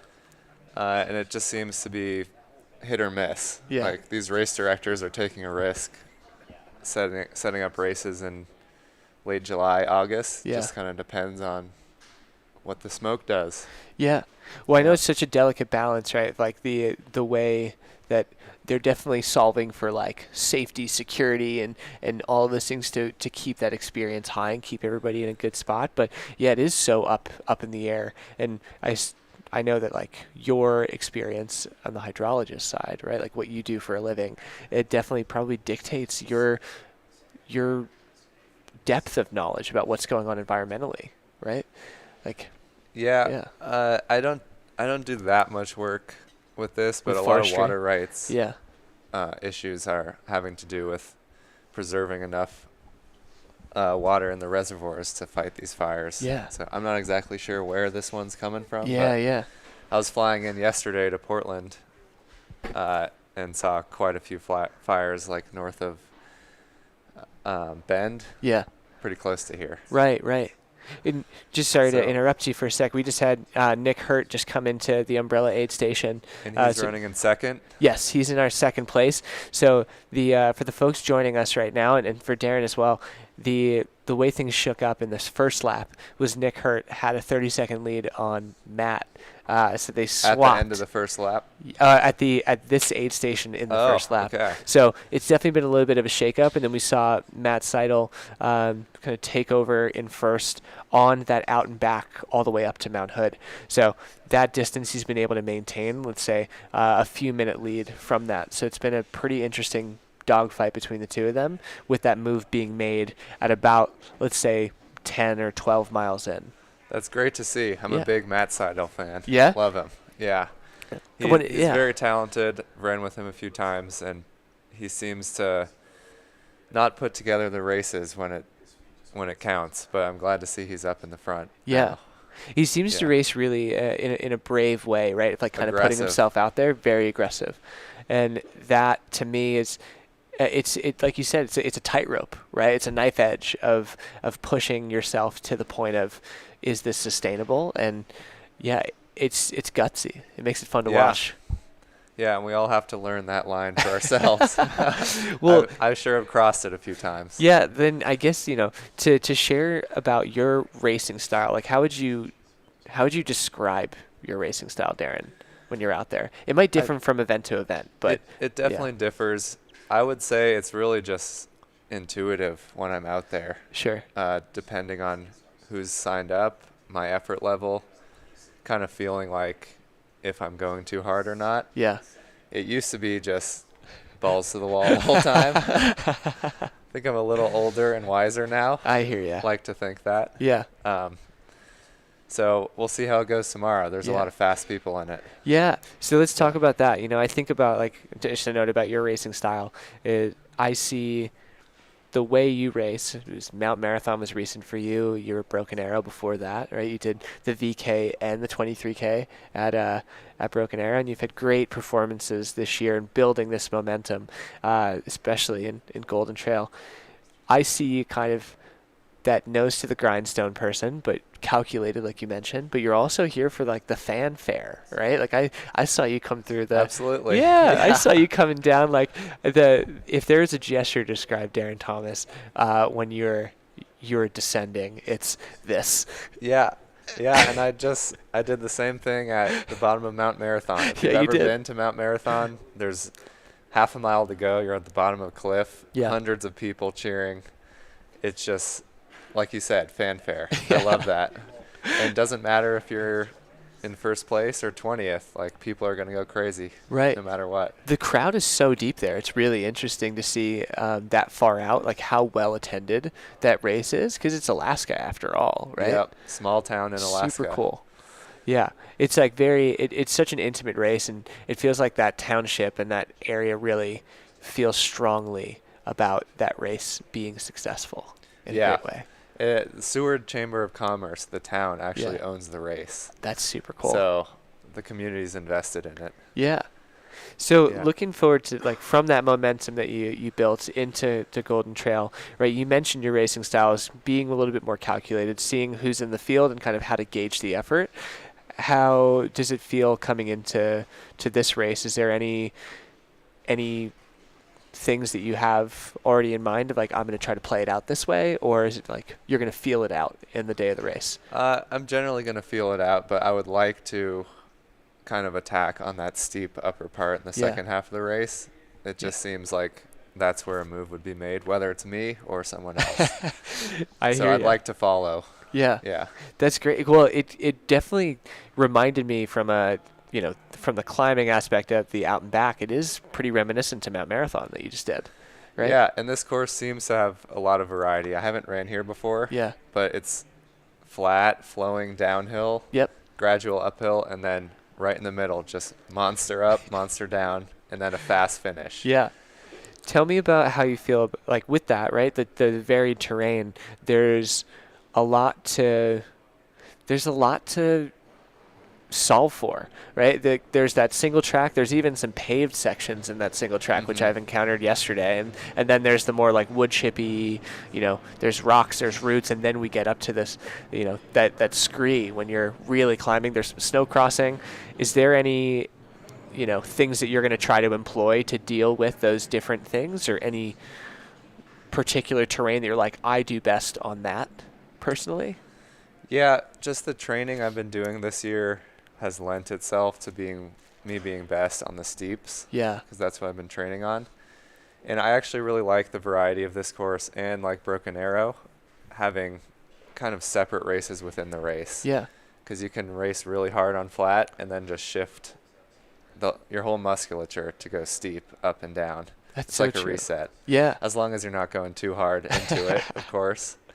It's kind of almost like triathlon in a way, where like somebody gets off the bike using a certain muscle group and then they go into the run with a different muscle group. Yeah. And being able to say like, all right, cool, this is this is the momentum that we can have without taxing the whole body in a certain way. Yeah. And it's still hard though. Like you said, the line, especially at this race distance, it's short enough that you kind of have to run hard the entire time. For sure. So. Yeah. And these guys are doing it in the 50K right now, or 50. 3 hours 22 minutes in. So they're getting close to the last hour. Right. So we're estimating that that 4:30 to 5 hours is going to be where we see the men likely finish this year, and then on the women's side, it's probably going to be a little bit more indicative of that time, or the ones prior to that 2022 course change. So in that, we might see people coming in that 5:15 to that 5:30 range. If we look at results from like last year, right? So last year was the identical course. Yeah. And the year prior was different.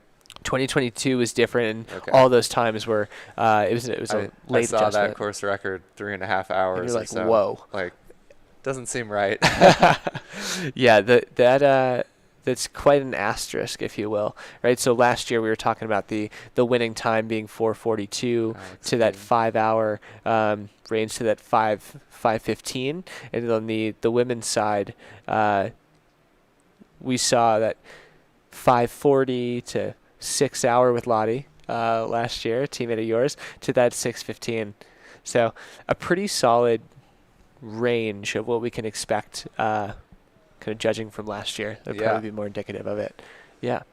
Yeah, and something about trail racing is you can't even compare courses because the conditions today, I don't know what it was like last year, but conditions are slow this year, it seems. Well, we were talking about this earlier in the broadcast as well, and you have this experience talking about comparing the Broken Arrow courses, right? One year you had a lot of snow at the top. This year, only a little bit, but in the VK, for example, you had those snow steps to get you to the finish, right? Yep. Yeah. So in the way you compare year to year, is it more of a sense of you comparing like your internal fitness of this is something that I have this level of fitness in me and the course is and will be what it's going to be? Or are you going into, a race you've done before being like, I just want to clip that time down? Yeah, for me, it's not really about time when it's, for example, Broken Arrow. It's kind of demoralizing if you run a slower time and you're felt better. Yeah. You just feel like you're out of shape. But comparing place-wise to similar people that you race year to year and just race people instead of the clock, that's how I like to race. I don't really look at splits. And this is a new race for me, so time is meaningless here. I know the thing that you mentioned as well about this being in the Broken Arrow, in the Golden Trail series with Broken Arrow that you did recently. You're seeing some familiar names on the line, and do you find that to be like comforting to know who your competitors are in that space, or is it something that's a little bit more difficult to solve for because it's so out of your control? It definitely is. Yes and no. Okay. Because some people I know are very, very fast, and it's kind of scary lining up against them. Sure. But it's also really cool to be in the community in the U.S. where people come to the same races, and it's a party no matter what happens. Yeah. So I know Max King's here, Christian Allen's here, Alex King, who won the 50K last year. Right. He's running, and a lot of other people that I really love to race against. Yeah. And also spectators from Portland, like friends that I know that live here. So awesome. I'm really psyched for it. Seems like a great community. Yeah. And love Mount Hood too. So you've been up here before. We just haven't raced up here before. Yeah, actually I came up here for Gorge Waterfalls 100K this year. Right. And then the morning of, my Achilles started hurting. No. So I didn't line up. Okay. And then I actually the next day climbed to the top of Mount Hood and skied it. Okay. So that was my only experience on Mount Hood. How'd the Achilles feel the next day? Better? Yeah, and on skis it's fine. It's a little better, yeah. Yeah. So this is a little bit of like a not a revenge tour, but a little bit. A little bit though, right? It's like you're taking control of what this race is. I went and I spectated Gorge Waterfalls because I was there. Yeah. And the trails, the woods, the trails, the community are just so beautiful. Yeah. And especially in April when the waterfalls are big. Yeah. And I just really wanted to be racing, and now I'm back. So it's good to be up in the PNW. I don't spend a lot of time up here. Yeah. Did you pick this, pick that race as well because of the time of year it was and where it fit in the calendar, or was it most important to be like? Was it most important because of the terrain? What brought you to Gorge? I'd been wanting to run it for a few years since it was a golden ticket race for Western States, and it just seemed to fit in to my schedule as a long race in the beginning of the year, and then shift to shorter stuff over the summer. And it didn't work out, but now I'm doing shorter stuff in the summer anyways, and who knows, I might have injured myself or injured myself worse. That's fair. If you forced yourself to do it, right? Yeah. No, I hear you. It is that really delicate balance of this, right? Cool. So we have looking at Harley Levere, I can't pronounce his last name. Yeah. He should be coming in to that aid station Relatively soon. Yeah.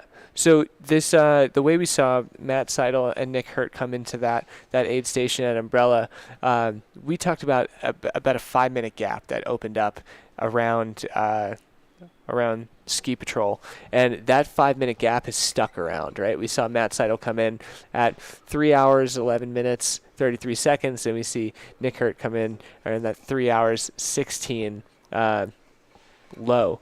So we're still seeing that same balance between them. There's still a lot of race left for them. And let's kind of go through, if you're going into that, second loop of the course, right? You've done that several times in your racing career. Let's say, you're having a decent day. Where is your head at? What is your goal for that second lap? Is it to close distance? Is it to maintain? Like what's going through your head? For Matt particularly, it's keeping Nick away from me. Yeah, yeah. And I think today it's going to be really managing the heat. Sure. And the smoke, making sure you're fueling well, hydrating well, because they go up on that out and back. Yep. Through the heat of the day. Right. And that's all exposed, no shade. Correct. So probably focusing on not blowing up. Yeah. Mostly. Yeah. Well. For Nick, yeah, I assume on this upper part of the course you can see far ahead. You right. can probably see Matt. He'll be trying to close that gap as much as he can. Yeah. Do you think that so in your experience, right, you let's say you're ahead 5 minutes, how cognizant are you? Like, are you coming to the aid station asking, like, how far back is that person behind me? Or what kind of visibility do you have to that person pursuing you? Or not much? Not much. Yeah. Because when you ask at aid stations, they're not don't going to know. Yeah. They just have the basis on the last aid station checkpoint you went through. Yeah. It's more valuable for Nick. He's in a better position. Right. He's hunting right now because he has an accurate split, assuming people don't lie to him. Yeah. Yeah. Yeah. That's true. That's true. I know something that we're excited about, right? Seeing the deck has shuffled in this top 10 for sure. Like, we've seen some people move around, and who knows, people might have been comfortably in the top 10 and they're not anymore. But and when the first woman is 5th overall. Right. So this was a really early time split that we saw Sawyer come through, and this is crazy, dude. We were talking about Sawyer's 22. 22 years old, just leading the women's field, shredding amazingly, and also, but we were talking about Sawyer as a young veteran because she's 10 races under her belt at 22, wow. all in ultra distance. Crazy. Yeah, I think you're seeing that more in the sport. So people coming, kind of skipping collegiate and just going right to trails. Yeah. Or going straight from collegiate and they're hyper fast people just blowing up the scene. Yeah, to me that seems like it has to be. Oh, here we're at Ski Patrol, which is great. When we're looking at this aid station right now, we're looking at this. The angle of it is on the left side of the screen. People are approaching after they've descended that Mount Hood bit on the scree. Okay, so this is the one you passed through twice, right? Exactly. Right before the out and back. Okay. And if they continue going in the direction of where we see the ski lift in front of us, that's to start their second loop. We will see people eventually, right, coming into this aid station and coming back towards the camera on the left-hand side to go down on the course, right? Because there's a little out and back section that they'll come in this way. They come back to the start and finish and then go back out on the loop? So they blow by that start finish, they blow by that. Right, okay. On the first loop, but then we'll see them come this way and then they'll slide back that way. So we've been seeing a few people making this turn a little bit too soon, where they're going in the wrong direction. The aid station catches them, which is really, we were saying there's no thing too small. And it looks like we have our third finisher, our third athlete coming through, which is, I think this is Harley. Yeah. It looks like 142 Harley. From Canada coming through. It looks Harley's doing a great job of maintaining this third place. I think maybe Harley's kind of shuffled maybe between third and fourth a little bit, if I remember correctly, but looks like a pretty strong demeanor, and right? Looks if you're like watching. his crew's really taking care of the heat. He's got an ice bandana there. They just put ice in his belt and a new water bottle. I just drove up and it was already over 80 degrees. Oh my goodness. Yeah. At this altitude too, that with the sun, it feels really hot. Sure. But he's looking strong. Big smile on his face coming into the aid. Yeah. It looks like a good, a good group of people that are supporting the runners. And, I always admire how, trail is a team sport, right? That's something that, we're biased because that's Salomon TV. On Courtney just came out to talk about that. But it is true, right? We see this play out in real life where, Harley's here with 6 people, and they're like a pit crew for F1. They're all doing what they need to make sure Harley's ready to go for this next bit, right? If you saw at Western States, it really is like a pit crew. They run in, they just stand there. People change their shoes, put ice, new pack. It's wild, and that's what you have to do to compete at the big races now. And just to minimize that time at the aid station, right? Yep. Like, I remember some people saying, take care of yourself. And to take care of herself, right? Because that's such a fine. It comes back to that fine balance where you are pushing on your limit, and you're trying to maybe blast through these aid stations to make up ground or keep your distance, but that could come at the expense of your own ability to last, right? Yeah, and this 50K distance and the 28K, it's kind of hard to decide whether I should take care of myself or try to catch the guy in front of me. It's true. But it looked like Harley just left after a minute or so in the aid station. Yeah, pretty quick. Pretty quick turn that Harley did there. And I believe at this aid station they start the long climb, right? Gradual climb up to ski patrol. You're totally right. So this is technically mile 20.9, right? In this this aid station they hit twice. So they've been climbing a little bit before it, and then now they have a big climb up to the top there. Exactly. So if we were to estimate, right, when they hit that road crossing that we saw at the early side of the race, they're at their lowest point, which is, let's say, 4,500 feet, right? And they're topping out with the aid station that we're currently the camera's on at Umbrella is, let's say, 5,200, maybe 5,100. Mm-hmm. So there's definitely, to your point, the climb has already started, and then now we have, like you said before, the real brunt of the work ahead of them. Yeah. And another thing to factor in here is altitude. Yeah. Like, this isn't necessarily a very, very high altitude course, but if you're coming from the bay like Matt is, 8,000 feet in the sun and the smoke. That'll get you. That'll get you. So it's a tough course. So you're based in Reno. Where are you sitting altitude-wise? I'm about 4,600. Okay. Yeah. It's similar to Front Range, like Boulder. Right. Boulder's a little higher. Yeah, it's having that like baseline of elevation is such a hack, right? When you're going to these places, is it a factor that you're considering tomorrow? Like, I know you're aware of it, but how much of a factor is it playing in your strategy tomorrow? For me, it doesn't seem like it's that high of a.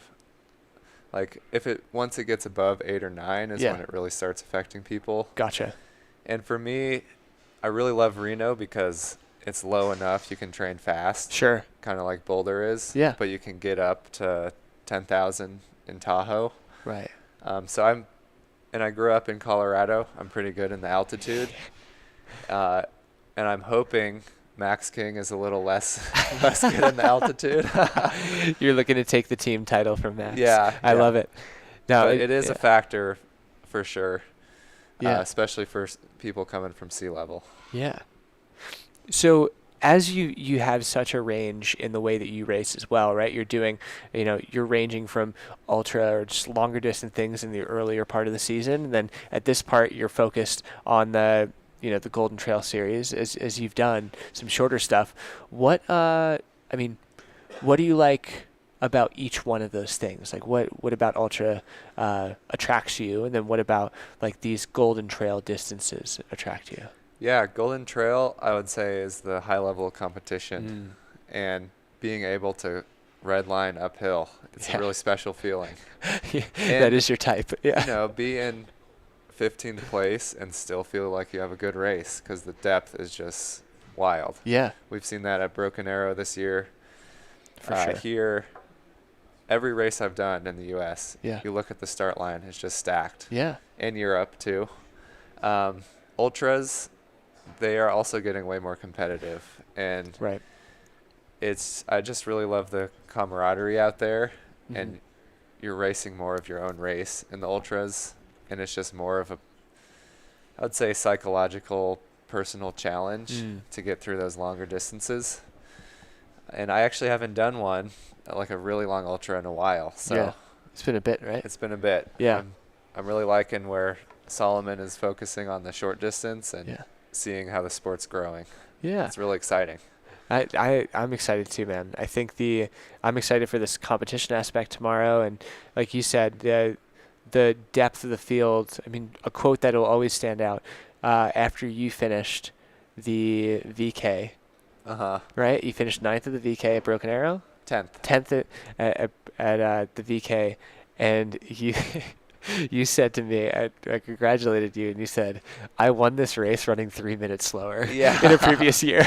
And that to me was hilarious because this is like this trickle-down effect, right? Where Golden Trail Series is adding, let's say, some fuel to the fire around the shorter distance racing. So that vertical kilometer was not on that circuit, but you had a lot of people who were doing the 23K 2 days later, also doing that VK as like a warm up and as a good test, right? So I guess to speak about those multi-day things like that, right? You did 2 races in one weekend. Was there any strategy that you were employing? Was it like, were you taking stock of how people were doing on day 1 to see how they do on day 3? How cognizant were you of like the people in the field over the course of that weekend? Not really cognizant. Just all focused, right? Everyone's just going as hard as they can both days. That's so true because it's short enough, right? Where you just like you just feather the gas. Have a day in between to recover. Yeah. No one's holding back. Right. And you can't really. I've been in the situation where, for example, this year David Sinclair did the VK and the 50K. Right. He didn't have a great VK. But he had won a the great 50K. one. Oh, here we got 4th place. Now, this is awesome to see. We're looking at our fourth person here, Caleb Pace, likely. What was the? I think it was 160. It was 160. Cool. So I believe that's Caleb Pace. Caleb Pace, an Oregonian.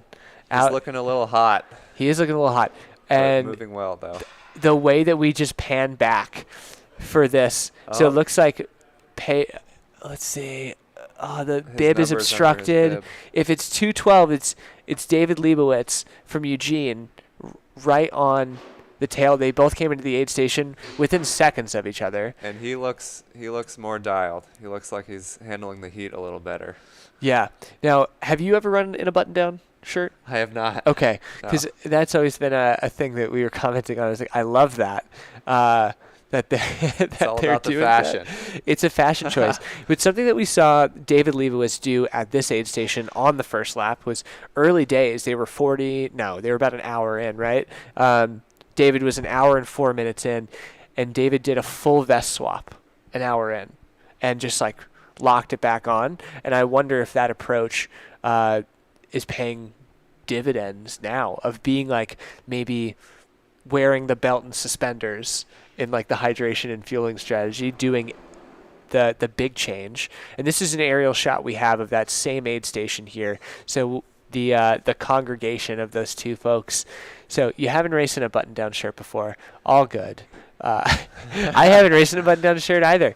But in terms of these like strategy coming in, we're seeing a lot of different preferences, right? We see Matt come in with like 2 soft flasks that are just in a hip belt. That's it. But then we're seeing, Dave Leibowitz or even Nick Hurt with like the full vest.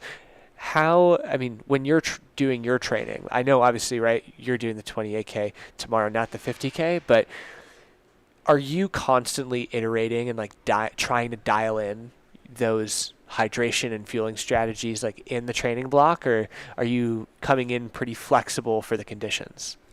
I'm coming in flexible, but For 50K, you kind of have, if it's hot like this, you kind of have to carry more than you think. Sure. I would probably be wearing a vest. Yeah. With a couple bottles.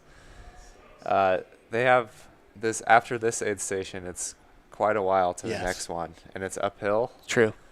And it's hot. So I do know, referencing the button down, I know a lot of cyclists and gravel riders do that. It's kind of like a jersey. You can open it up, get some airflow in there. Yep. If anyone watched the Tour de France today, I didn't watch. I watched it on the way in. Okay. Another amazing stage. But yeah, it was a hot one in the Alps. They have the same zip down jersey covered in water. It seems like people are using the same strategy here. I love it. And this looks like it's Matt Seidel at the ski. Yeah.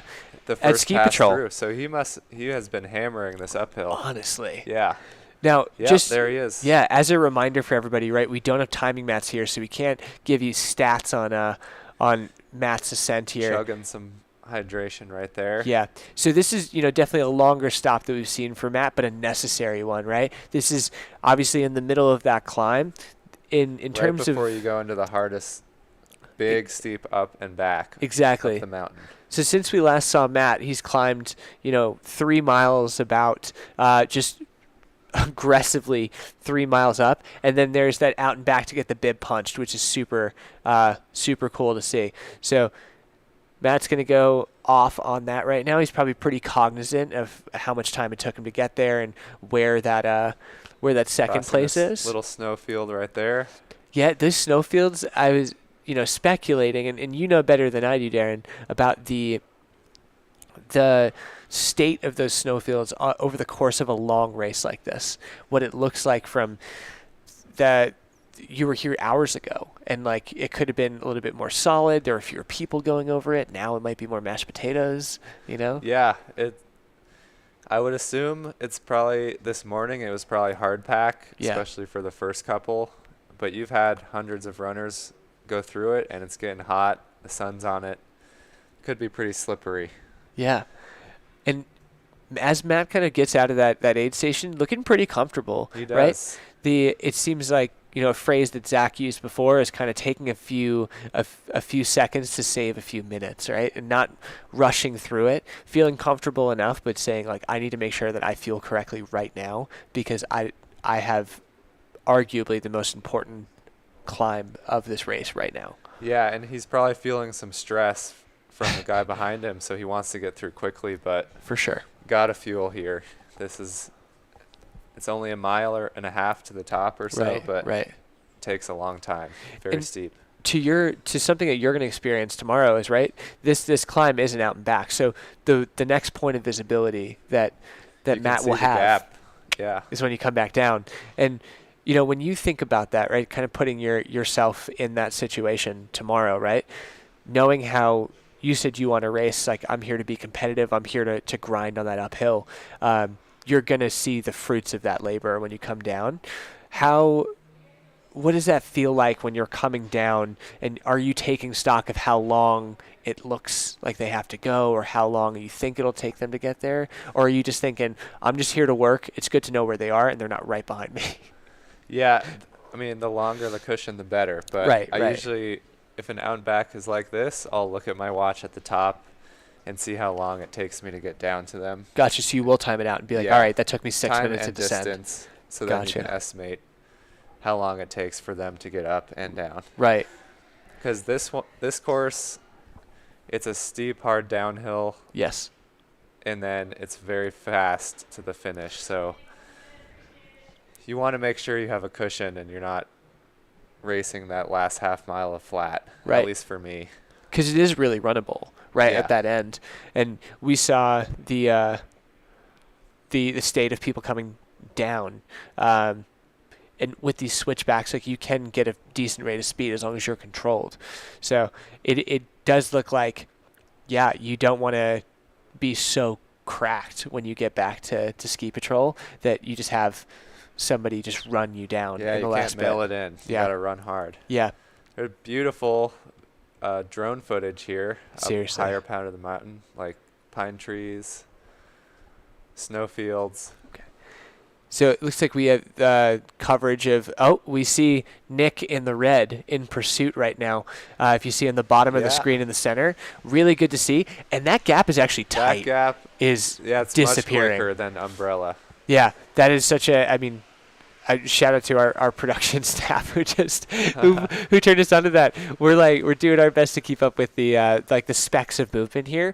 And if you remember on this first lap, this is where Matt made his move to grow his gap, to make his pass and grow the gap to 5 minutes. And it looks like Nick is charging back. Yeah, kudos to Nick, because in a race like this, it's once you get past in a strong move, especially by someone like Matt, who's very strong runner, it can demoralize you, and he's fighting back. You might not even see that person for a while. Like, I would argue that Nick hasn't seen Matt until they got to ski patrol potentially, or at least on the climb to ski patrol on the second lap, right? I think you're running through the woods that whole climb until ski patrol, so you can't see too far ahead. Yeah, it makes me think of when we saw our fourth and our fifth come in, right? Where we saw like Caleb come in and then David Leibowitz. They were so close, and our women's leader right now, Sawyer Magnet, again, just 22 years old, crushing. Just looks in good spirits too, moving well. Yeah. I mean, at that point, like the gap that Sawyer seemingly has, as you know, the first woman here, we don't know exactly where our second woman and third woman is, but this gap seems significant enough. She should reasonably aware of it, and who knows, maybe she's more motivated by being surrounded by, if she is, let's say, 6th overall, that means that she knows where 5th is, she knows where 7th is, and that's more motivating to her than just being like, I'm trying to stay away from the women, right? Yeah, especially in ultra distances, you're seeing women be competing into the top 10, top 5, Courtney DeWalter top 1 sometimes overall. And so I'm sure that's motivating for them to make passes of men in the second half. Oh, for sure. And seeing like the level of athleticism that the women are bringing into the field and into distances, it is honestly, it's so cool to see. I know everybody saw the Here for the Women's Race Western States shirts that kind of launched around TrailCon, but hopefully we see more of those shirts around to keep us going. And I know, right? I don't have the chat in front of me for the broadcast, but I know Zach was reading some comments asking for some more coverage of the women's race, and he was kind of talking about how that is of large importance to Mountain Outpost going forward, and they are very much looking forward to building out their offerings to have more like dual coverage there. Yeah, it's great to see it, and it makes it easier when you have these loop courses. So true. And aid station videography to keep track of both races happening simultaneously. Yeah, the team at Mountain Outpost to make this happen is awesome. I mean, it's what gives us this shot of seeing truly how close. I mean, if you threw a rock, if you're Nick, please don't. But if you threw a rock, you'd probably hit Matt. Yeah, and we saw Matt crossing that snowfield, scooping up snow into his bottle. Oh, that's what he was doing. Yeah, he might be struggling in the heat a little bit here. That gap is closing. Have you ever pulled the snow in the bottle move? Oh yeah. Yeah, that's a good insider tip. So that's just like I already finished my bottle. Let's just have it melt and I'm good to go again. Yeah, and he just left that aid station not long ago. So that's true. He must have killed that bottle quickly. Yeah. Okay. That's good to see. So Matt is kind of going through the trees again, panning left here. We should see Nick entering our screen soon enough in the red, probably towards like the bottom right. But this is shaping up to be a really interesting thing. Very when we exciting. The descent is going to be, it's going to be important, but I still think that this ascent right now is arguably more important to see who's going to put the distance on. Yeah, and if you're Nick, you are probably more motivated right now than Matt is, because you're seeing that gap close right in front of you. Yeah. Are we seeing the snow tactic, or is it just looking slippery? Because it looks slippery as well. Yeah, I think he was just putting his hand down there for stability. Good way to cool off too, Yep. you know. And there's oh my Nick's gosh, running Nick just up enters the snowfield. Wow, Nick! I feel like I'm blowing out the microphone, but that's so crazy. The gap is 3-4 seconds now. the way this is so picturesque with them on the snow crossing. This is beautiful. This is wild. I am just impressed with the shot, but it takes the athletes to make this And look at what the it guys is. downhill having fun. Yeah. Sliding down. That's so awesome. This is such a cool thing, right? As you said, with the two-loop course, this is the convergence of front of the pack and mid-pack and kind of creating this communal experience, whereas those point-to-points or those single-lap courses don't really lend itself to that camaraderie of seeing a first place or like a podium finisher pass you, which is something I've really enjoyed in races as well. And I'm like, oh, look, like that's so sick. It's almost motivating in a sense, right? Yeah, and it really is in trail running. It's a community. Everyone's cheering each other on. One of my favorite races, Pikes Peak Marathon. Yeah. It's just out and back. And so you pass every single person in the field going down. That's awesome. And they're all psyched for you. You're psyched for them. And I'm sure that's what's going on the course here. Although Matt is probably suffering. Probably doesn't want to talk to He anyone. might not be enjoying it as much. Let's see if he can prevent Nick from just blowing past him and if they can race it to the line. It's true. Yeah, I'm curious to see, right, because they both have to get a stamp at the top or a hole punch. So I know there's definitely going to be bib? some. Yeah, Is that what they're doing? there's going to be some like decorum associated with that, I imagine. But it looks like it'll be pretty tight unless somebody does make that move with this. With the snow and you're power hiking here, it feels like you're just kind of sitting and waiting. But we do see There's the Nick. move. Nick's Oh my running, gosh, making the pass. this is wild. He wants to get to the hole punch He is first. chomping at the bit, right? Where he's waiting for the pass. Matt's working There it hard. is. There it is. He just ducked under the bush to get Now it. it's up to Matt to respond and not Matt's let that, doing it. Not let that demoralize him. Wow. So in Very those strong climb by Nick. wow, in these moments, before I say anything else, compared to last year's finish for Nick, right? Last year might not have been the finish that Nick wanted. He finished in 6 hours or so. We're smashing that today. Oh my gosh, what an effort, right? Yeah, under 5 hours for sure. Yeah. So this is a just about 4 hours right now. massive effort that Nick is putting in and just like shows the extent of the training. But the question to ask you as well, right? In this moment, if you're Matt, right, you're doing your power hike. I know your self-preservation is a huge thing that's motivating you, right? You don't want to send yourself into this into the place where you can't come back from. There's still a lot of race to go. But how important is it for you kind of psychologically to show that other person that you can run after them? Well, if this was the first lap, self-preservation is more important. Yeah, Right now is crunch time. This is the last climb. That's true. And if you let him get too far ahead, he's going to run away with it. Right, so right. Yeah, as you mentioned, right? Like when things shake out on that runnable bit on the descent, if you let it go too far, you run out of runway to really close it down. Which is And I'm not familiar with Nick if he's a really fast road runner or climber. Yeah. Matt's good on pretty much everything. But if it comes down to something flat and fast, I'm not sure who wins in this battle. That's true.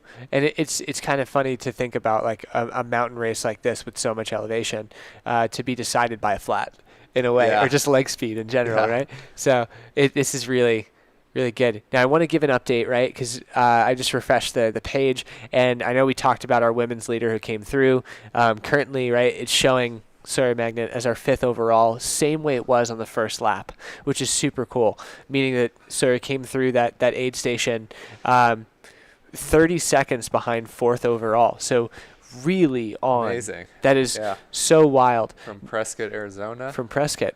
High desert. A high desert person.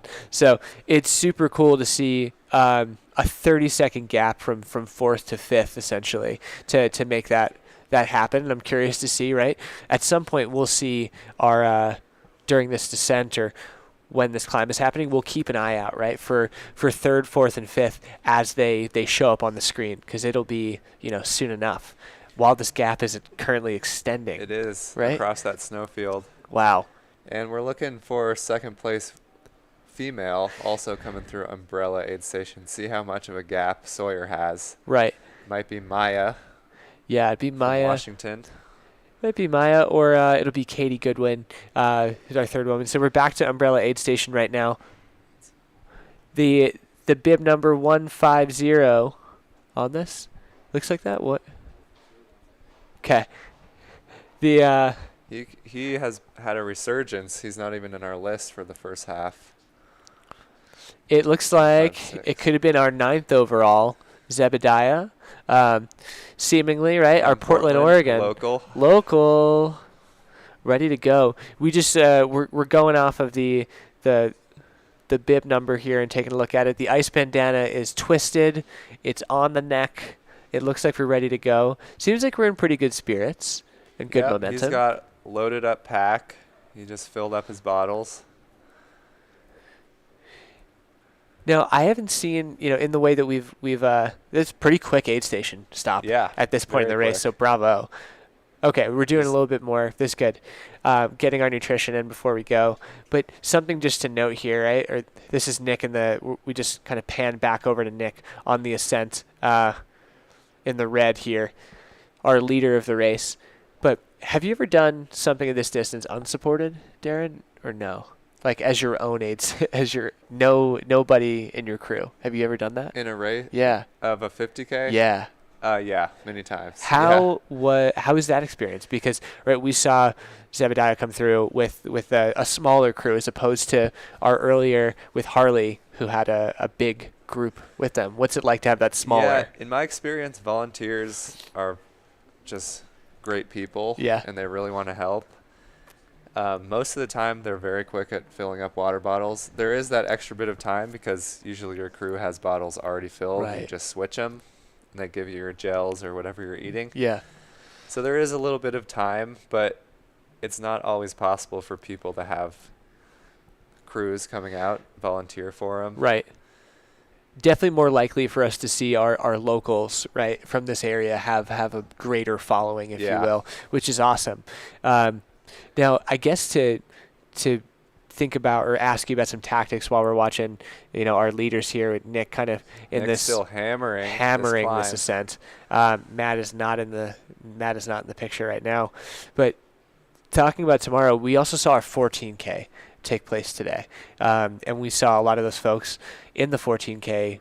They have the elements of going. They actually curled around this way on the ascent, took the fire road up. And they had the same ascent as the 50K, and like you'll have tomorrow. But we saw them blow up to the by. high point here too. Yeah. Oh. Pretty crazy, right? So they went by ski patrol in the same way, out and back, on that shorter course. So it's pretty much a hill climb. Right. So with that, a lot of them blew by that aid station, had no interest in touching it, just given the distance that they had associated. Now for tomorrow, and the way that you're looking at the distance and like the effort required, are you thinking about aid stations as much, or is it kind of like I'll take it if I need it, or is there a more planned? Well, I will have my fuel with me. Yeah. Gels. Right. And then I'm just carrying one water bottle, and then I'm planning on filling it up right before this big climb. Gotcha. Okay. So hit ski patrol, fill it, do the climb, and then if I need it again at the bottom. Yeah. Luckily, we start at 8 a.m. tomorrow. Yeah. And we're not going to be running into the heat of the day like these guys are. Right. We're still going to have that sun. We'll see about the smoke. Yeah, that's true. But I made the mistake at Broken Arrow of not carrying anything. Oh, I remember that. Yeah. I think you had a funny exchange with teammate Andy Cornish, where she's like, "Oh, my stomach wasn't great during the 23K," and you're like, "Oh, easy, just don't forget anything." My stomach was fine. Yeah, exactly. Energy level's not there. You're like, I definitely wish I had more in the tank, but I had no GI problems. Yeah, and this is 28K, so it's 3-4 long miles enough, longer than Broken Arrow, and plenty of climbing. So yeah, definitely want to make sure to take care of myself. Right, from a fueling perspective. Drink plenty. Yeah. Dude, Nick is still grinding on this uphill. Because at this point, right, like if Nick is looking back down off his left shoulder, you have a little bit of visibility to this switchback that you just went up, and you could have a better sense of where Matt could be, right? Just taking a peek, but it looks like Nick is not even interested. It's just like, I'm going to grind to this top because then I'm smooth sailing. Yeah, he wants to make that gap as big as possible because Matt's not going to quit. He might be suffering right now, but there's still a good ways to go. Right. And I think about how somebody in this field, oh, we have somebody coming in here. Can't quite see their bib on their hip here. But it's good to see somebody coming in. I keep refreshing our results as well, just to see who we have. Daybreak in the mix. does such a good job with the live results at aid stations. I've seen that in a lot of their events. Yeah.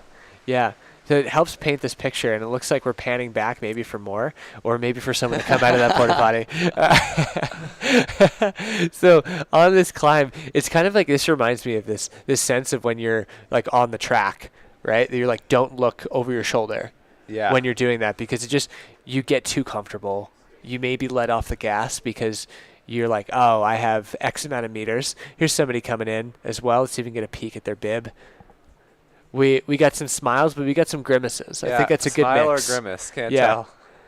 We also get we love the bone conduction headphones as well. Yeah. Right? Those are I feel like those are so essential to being able to have your wits about you in an environment like this, but still be able to enjoy, whatever you're listening to. Are you a music guy or no? Are you a headphones guy? Not when I run. Okay. No.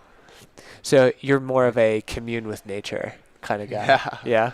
I love it. Yeah, I'm in the dojo. Yeah, there it is. Well, I know Zach was saying that for him personally, he was like, I don't feel like my brain doesn't welcome music in that space, because I either lose interest really quickly, or I get too maybe swayed by the tempo or something. So in order for me just to focus on the work I have to do, I'd rather not. Yeah, so even competitively, it could be that too. I spend a lot of time during my day listening to podcasts, driving to work sites, or working on the computer, and I use my running to unplug from that. Sure. Have a little bit of freedom in my no day. devices. So. Yeah.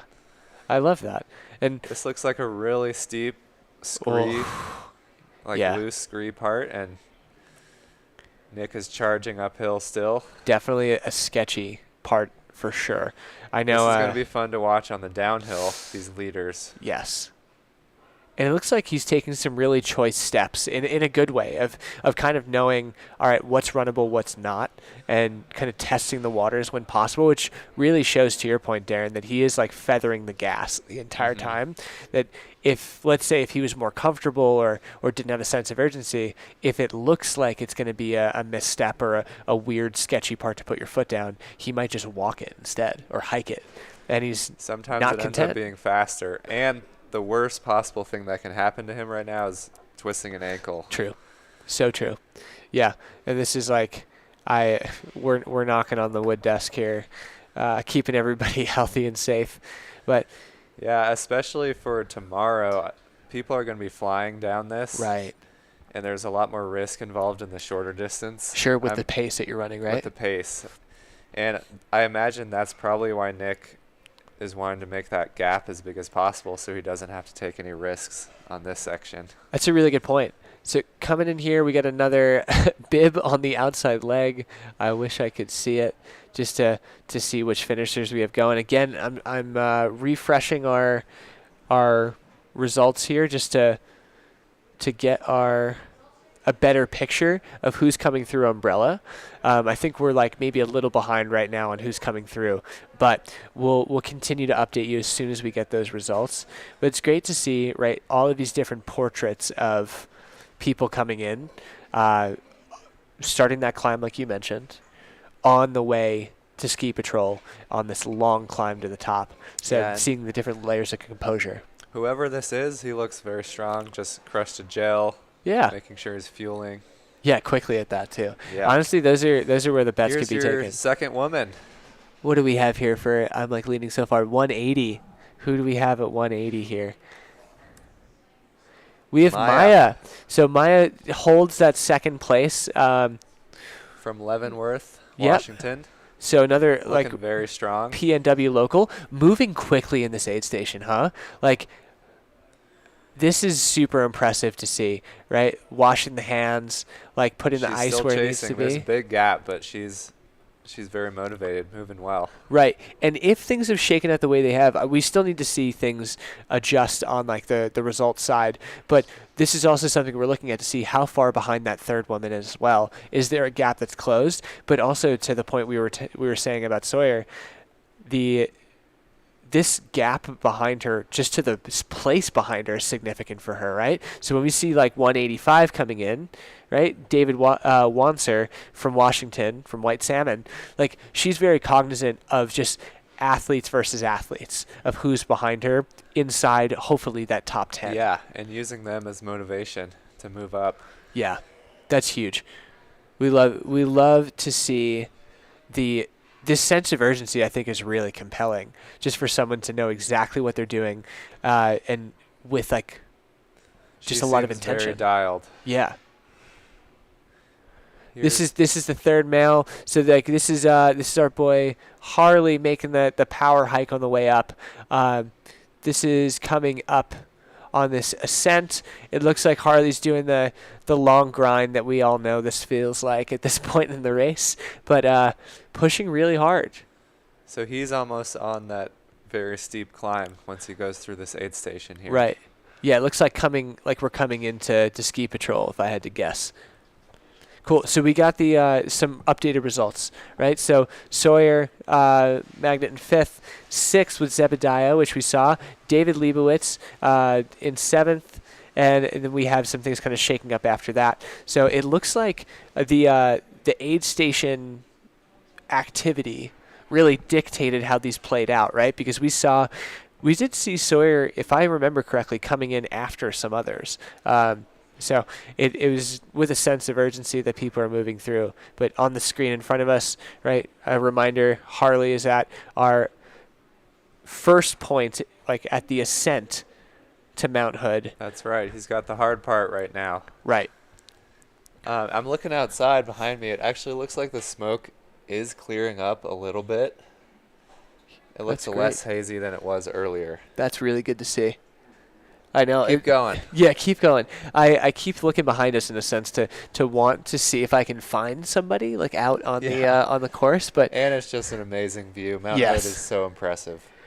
When we were doing all these drone pole shots, I was like, this is just so majestic. But we see Harley's getting after it. Yeah, that's a big charge. And, this either could be right in pursuit of second place, or this could be, if Harley's heard that there is a little bit of a shakeup onto the podium, right? Yeah. I think that gap's a little too big to close. Seems up like to it. Second now. So this could be maybe more of a play to keep the pedal on the gas to stave off fourth place, because we, like you were saying before, you don't have a lot of visibility into the person behind you necessarily. So you might be just not say running scared, but like running conscientiously of where people are. He also might not know how far Matt and Nick are ahead. True. He could be charging to catch up to them. You're right. He might think that they're a lot closer than they might be. And he's running that thing. He really is. Here's Nick. Oh my God, he's almost at the top. Near the top. Wow. What a shot. He's almost at the turnaround. Yeah. That's so majestic. That is. Wow. I know. I wish I had a better. Very famous historic mountain here. This is a volcano, correct? It is. So cool. So when I skied up it, right almost to the top of this, there's a spot called the Devil's Kitchen. Okay. The earth is just steaming. It smells like sulfur. Really? Yeah. Whoa. Are we staying away from that on the course tomorrow, I imagine? Yeah, it's a little higher than the course. Gotcha. Okay. Cool. We're looking back at we're returning to our umbrella aid station. We know that Nick Hurt's hitting that summit soon enough, and we'll start to see that descent and get a fuller picture of how second, third, and fourth are playing out during that pass that we know that's happening, right? Yeah. That's super exciting. And we should probably see the first woman coming up into that aid station relatively soon. Yeah, to 5-10 minutes. To ski patrol, right? Ski patrol, yeah. Yeah, that would be Sawyer. Awesome to get some visibility on that when we can. So while we're kind of in that between, right, looking at the maybe I'll ask this question before I pose it, right? I know you said you're aware for tomorrow, the 28K Golden Trail Series, you have an idea of who's, racing the familiar cast of characters, but how cognizant are you? Are you really like scouring that start list? Does that really change the mentality for you? I try not to. Yeah. If I do, I kind of psych myself out. Sure. You start to think about, they've done this race this soon, and yeah, got or this people result. that beat me at Broken Arrow. I'm not good enough to keep up with them. Yeah. So I know generally who's on it. Yeah. But I try not to protect your space. Yeah. I love that. Yeah. That's Get in the dojo. Yeah, that's awesome. Just super focused. And something that I've always wondered too is we talked about trail running as a team sport as it relates to aid stations and crews and just the support that you have there. But I think a different side of trail running as a team sport that you have is you're here with a few teammates, right? Oh, we got another person coming in. We have 148. 148. Let's see who we got coming into Umbrella right now. Oh, 149. Spencer Matthews from Irvine. Oh, I met Spencer yesterday at the Shakeout. Did you? Nice. Yeah. Spencer. From coastal California. Yeah, so he I know this is I know too much about this person I just met. But it's cool. He's in Irvine right now doing his PhD. Oh, nice. So he's from Marin. Smart guy. Marin County, and that's where he started training and got used to that terrain, and it's that cool to see. That community there is one of the best in the U.S., best in the world. Yeah. I think this is, if I remember correctly, this is Spencer's debut in the distance. Oh, really? Yeah. First ultra. Yeah. Okay, good for him. Which is super cool. He's crushing up in the top 10. Yeah. It looks like he's looking pretty comfortable.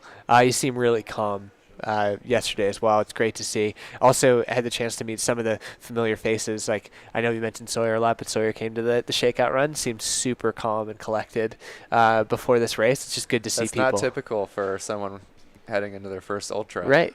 I know. So he's got that confidence.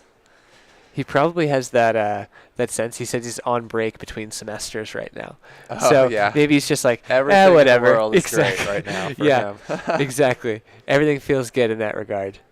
All right, another guy coming in here. Let's keep an eye on this. This is 207. Cool.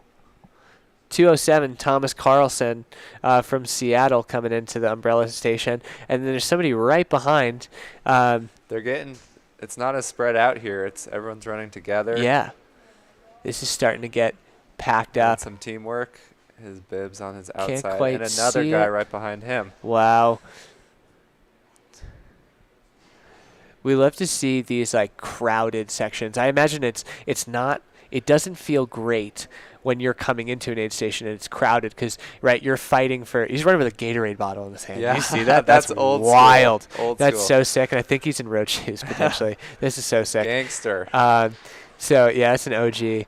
But coming into a crowded aid station is cool for the spectacle for us. But I imagine, you're looking at aid station volunteers who are taxed. They're already working with everybody, and the idea of waiting your turn to me sounds really stressful. Yeah. You're do I? Well, because you're do I wait for the sponge, or do I wait for this, or do I just blast through? Right. Yeah. And I'm not built for this kind of moment because I know I'm too impatient and too competitive where Same. I could go right now. Yeah. And that's such a potentially poor solution for what they need to do. Yeah, I feel like that the bib clip at the top too, if people are in a group. So true. That would be stressful. Yeah. I'd feel like it'd be the equivalent of baby birds, when a mom comes back with a worm and they all go like this. Yeah. And they open their mouth. Yeah. I actually have a recurring dream, a nightmare. About birds? No, not birds. Oh, okay. I'm in a race, and things like that happen. I'm waiting, and then we go through a building, and we have to solve challenges. Whoa. And the race just turns into not a race. Whoa. Like a labyrinth of challenges. Yeah.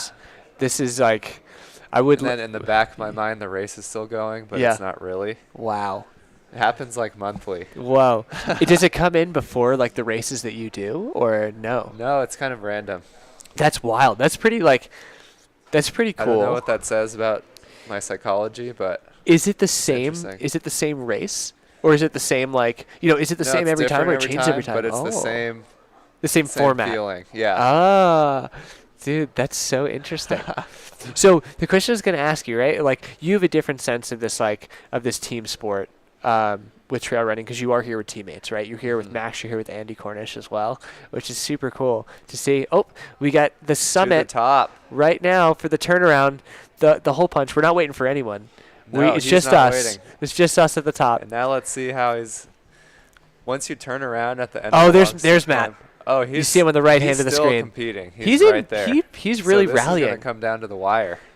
I am so impressed with the state of the rally that Matt's putting together right now. Me too, because it looked like he was really hurting. Yeah.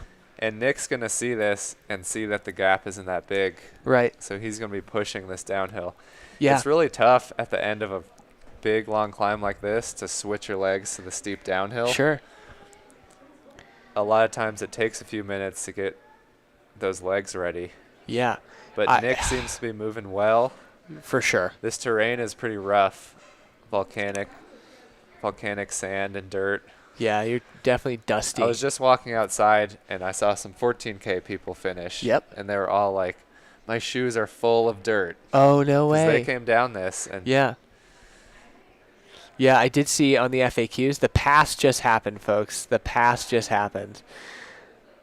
Wow. I did see on the FAQ for the site, they did say, hey, there's a lot of, ash and volcanic rock up there. So if you wanted to use, gaiters, you can. people use gaiters. Yeah. Yeah. Never run with a gaiter myself, but I haven't either. I have worn. Salomon has a couple of shoes with built-in gaiters. Right. Like Mount Marathon, a lot of people wear those. Yeah. But you're an S-Live Genesis guy. That's like your main shoe, right? Mainly. Tomorrow I'm going to be wearing the Pulsar. Nice. The Pulsar 3. Yeah. I've been describing that shoe as like a hatchet to people, right? It's like great. It's such a good targeted specific use case that just does so well at what it needs to do. Yeah. It seems like it's built for Golden Trail Series. Yeah. That's true. Yeah, I mean, we need to do like a colorway that's like black and gold or something. That's funny. And here's Matt just getting to the top. Not that long behind. I mean, I know Nick is out of the screen. 2 minutes maybe. Yeah, but that's huge. So we do have some more things for folks to chew on. How far back was Maya? So Maya was 340. So Sawyer came through in 349.50. Let's say 350, and Maya came through in 409. So 20 minutes. 20 minutes. Okay. Pretty like sizable. But the way that Maya's moving through there is with a lot of urgency, which is super That can be cool. overcome. Yeah. And then we'll be looking at for third place podium finisher behind her. So yeah, we're looking for Katie Goodwin to come through to see what that gap looks like behind Maya. And I think we're going to get a good picture of that, right, in Umbrella. But like you said, Darren, before, at Ski Patrol is going to be a good, like, second data point visually of where, the field is shaking out in that top 5 for sure. And to the top 10 within that too. Look at that shot right there. That is gorgeous. Hard to put into, like, this doesn't even cover the scale of Mount Hood. For the runners up there, they're right up at the base of that steep part. It's mind-blowing. Mount Hood's pretty amazing. It's just I think it's super cool, right, as we continue to get closer to this trail, right? The knobbiness of this trail comes out, the single track becomes more apparent, and then we see Nick appear, right? There he is. Yeah. So we see Nick on the descent here in these switchbacks. I don't quite see Matt yet, but that's something we'll keep an eye out for. While we pull back out, we can still see Nick in the center of the screen kind of going south. Making his way like back I down. said, I'm not sure what Nick's background is. Matt's good at everything. Good at uphills, good at downhills and flats. Right, so. right.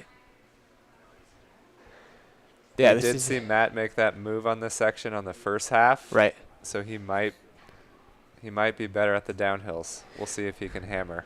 Yeah, I'm excited to see how we see the shakeout, but also we should be at some point seeing Harley on this pass as well, and getting a good sense of how that third place podium is shaking out. We haven't seen ski patrol since Harley came through. We don't know where that fourth place finisher is just yet. So it seems like the gap there is pretty sizable from that third to fourth. Here we go. This is Sawyer making the way up to. I wonder if she made that pass into fourth. That would be wild. I would love to see that. This is, I mean, let's call a spade here. Sawyer's looking comfortable. Like, she is. Bending down, getting her own sponge, right? Yeah. I'm good. Being able to do what she needs to do, looks like upright, looks solid, and is already out. Yeah, that was very quick. Out, no fluids. So conceivably has what she needs. Maybe she'll get it on the way down. Maybe. And she's from Arizona, so she's used to the heat. Running up that snowfield there. Right. This is a huge move. If we get to see at Ski Patrol, if we see if we see Caleb come in after her, we know that move was loud. That was great. Up into fourth. It looks like, right, but I admire the poise of Sawyer right now, just being mindful of getting the calories in right now, and there's that was it. Yeah. Wow. So she's in fourth overall right now. Right, and then Caleb chasing the Pace, men's podium. Yes, Caleb Pace came in and is currently walking across the snowfield. That's our button-down shirt. Yep. Friend. Best dress of the day. Best dressed. Has a job interview at 2 p.m. No, just kidding. Better hurry up.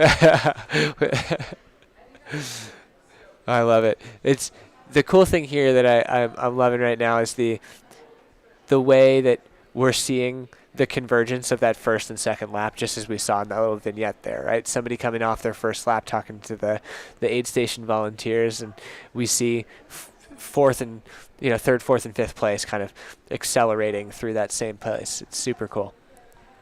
Yeah, for these guys in the back, I hope they're having fun. Yeah. These two loop courses are pretty difficult on the morale if you're struggling in the first loop. Mentally, right? Yeah. Know that you have to go all the way back up. Because you know every footstep that you've taken prior. Yeah. I've heard people I haven't done the 50K at Broken Arrow. Yeah. But people just say the same thing. Same thing. Destroyed at the end of the first lap. Well, I imagine you envision yourself like putting your hands on that ladder again, and you're like, I can't do it, dude. Can't do it. I mean, to your point, right? We were talking about David Sinclair, who did the VK and then the 46 the next day, right? Like doing the back-to-back, crazy. Yeah. But like physically crazy. But the mental capacity required to do that, essentially like in a 48-hour period, doing that same summit 3 times. Right. That's pretty brutal. Yeah. Oh, we got somebody coming through the aid station right now. Yeah. So we see Zebediah. So Zeb came through. It could be somebody further down the list, maybe. This is it could be. This is Umbrella. Yes, this is back to Umbrella. You're right. So let's try to get a handle on what this bib says. Somebody just appeared. 2 people appeared. I see polls. I'm just looking for. Couldn't quite catch that. Couldn't quite catch that either. If that was 121, that's Wyatt Davis. So if that's the case, then we would ideally have seen. We would have ideally seen our third place woman come through prior. That might have been there right there. That might have been Katie Goodwin, polls. right? I'm not sure. Yeah. I hope so. We were talking about, Zach and I were talking about poles in a course like this, right? We saw some people breaking them out. And I know, right, people use them for uphill and downhill use. It is terrain dependent, right? Because like using that on scree versus snow versus, other stuff. Are you partial to using poles when you're on a course like this, or is it you're just so used to it that you don't? On a course like this, no. Okay. It's a lot of running. So that's your main thing. You're like, if I'm going to take these out for 20% of the race, not worth it. Yeah. Gotcha. It would really only help on that top mile bit, and a half. right? That's fair. And I generally don't really use them that much anyway. Yeah. for shorter races, it's hard to manage. I bet. Yeah. Like taking them out at pace, right? Yeah. Yeah. And I could see for something like the VK, right? As we see we see Nick descending here on these switchbacks pretty comfortably. He's moving very well. I know we saw, right, we were talking about in the Broken Arrow VK, like Jim Walmsley was using poles, but it wasn't, okay, that wasn't Katie Goodwin at the at Umbrella. Apologies for that. We talked about Jim used poles because it's just a singular dimensional, one-dimensional climb, and that's it. I could see the benefit of having poles for that. Yeah, but in a short course, it depends who you are. Like, True. He has been living in the Alps and training with poles a lot for UTMB. So been doing skimo too. Right, very Yeah. comfortable with poles. Yeah. A lot of courses that I have been running haven't allowed poles. Mount Marathon doesn't allow poles. Pikes Peak Marathon doesn't allow poles. So you're used to just the power hike, hands on knees. Yeah, yeah. The In way longer God distances- intended. In longer distances, I think. What'd you say? I said the way God intended. Yeah. Sorry. Yeah. The Poles are devil, great. devil made those poles. Yeah, they should call him Loki instead of Lecky. Yeah. Just giving him free spots right now. No, it's great to see the innovation in sport, just to for people to kind of unleash the most of themselves, right? Where it's all a game of preference, like you're saying, right? Where we see, Nick is not using them, Matt's not using them. Matt's traveling super light right now. Yeah, a waist talk belt, about and that's fueling. it. Nick has a full pack with 2 bottles. Right. Matt was just carrying, from what I could tell, a single handheld and a belt. Yes, and he had another one in his belt. Okay. And but still, 2 soft blasts on that is pretty interesting. Now Nick's descending very well here. He really is. He looks controlled enough, but still has some pace about him for sure. Now, we had some more things coming in. Let's see, for some folks, we have up until 13th place registered through the second Umbrella aid station here. We are anxiously awaiting Katie Goodwin coming through Umbrella, just to keep an eye on her and keeping an eye podium, on another local, Portland. Right, and I do remember seeing some people in the chat of the live stream cheering for Katie specifically. Some Katie fans? Yeah, some Katie fans in the chat. Look at him moving across that Dude, snowfield. he is He's running flying. the snowfield. That's crazy. That's awesome. This is really good to see. I keep trying to. I don't think we can spot him. I here. wish. So this drone footage is gorgeous. It's so good. It makes me think that I could see somebody behind me. Yeah. So as we see this descent, this looks pretty steep, right? Without these switchbacks, a little tricky. But let's we'll do our best to keep an eye on the time stamp when it comes through our to see how far back Matt is. Right at Ski Patrol, just for a little bit of an estimate. It's not going to be perfect, but at least it'll paint the picture a little bit better. And Nick Hurt is from Seattle, so I imagine he has practice on these volcanic descents. Yeah. And, Nick has done this course before, so it's good to see him come back and, similar to you, come back to this area and just kind of take it with vengeance and say, this is I'm doing it my way this time. Yeah. So I'm excited to see this final descent. I am keeping an eye, and I know you are too, for where Harley and where Sawyer are. Yeah, on Sawyer this pass. could be moving up into overall top 3. Right. She's moving very well. Which would be Harley massive. was moving well too, so. Oh, this. Here we go. 122. It looks like the 122. Danny Dooley. Danny Dooley made the pass. Danny into Dooley. third. Another Oregonian. We're chock-a-block with Oregonians right now. Tigard, Oregon. Don't know where that is. There it is. Tigard. Tigard.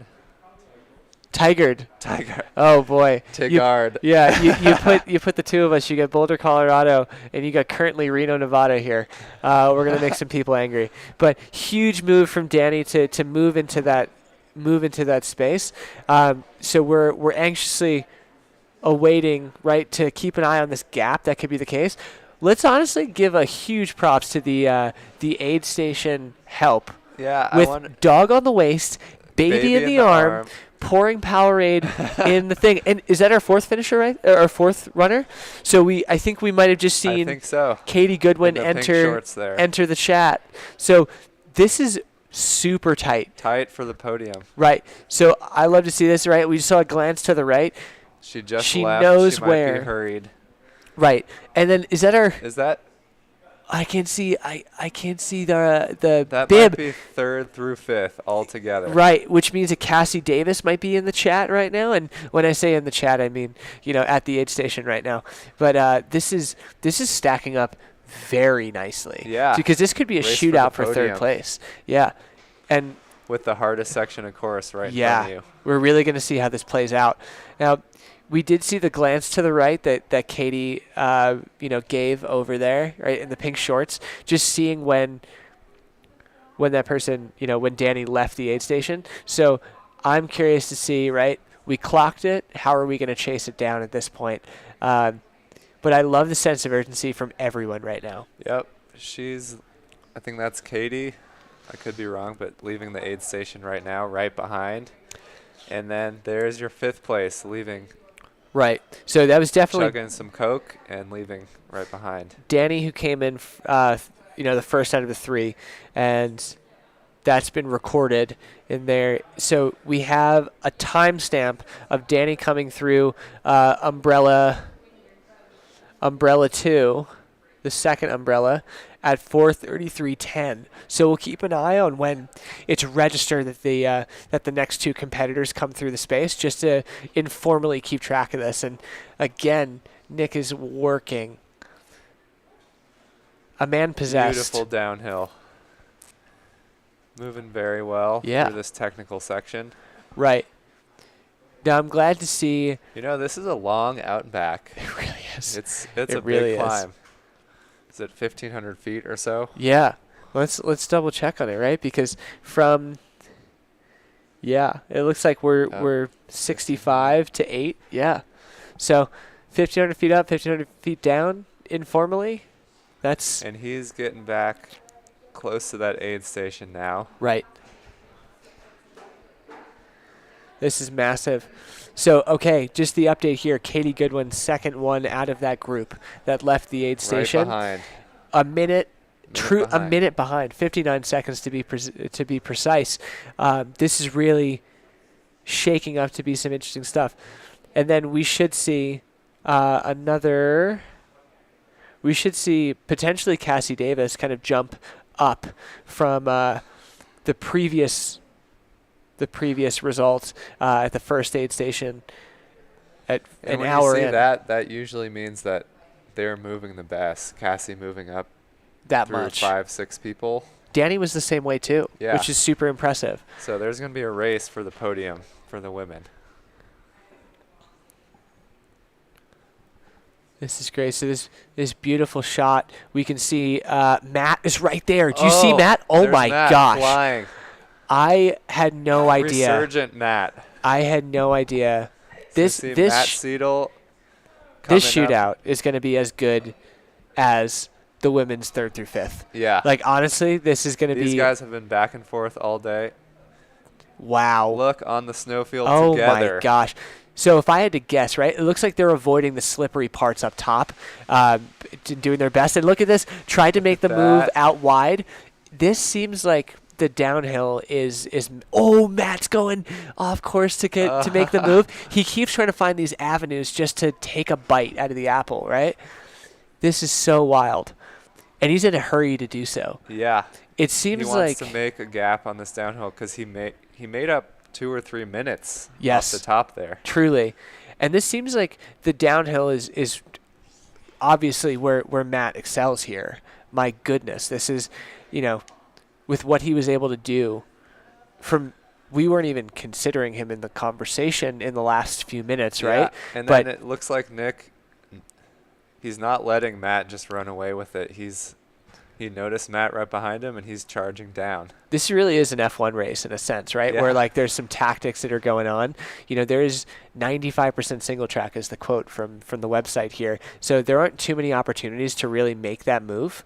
But we switch cameras coming into Ski Patrol. This is going to really tell that story. They're close enough, so we should see this descent. Yeah, I'm probably expecting Matt There it to is. just blow right through this aid station. Yeah, Let's this see. is massive. What are we going to see? So we see a vest coming off right now. We're seeing a change on the ground. Single Oh, bottle he takes out. off.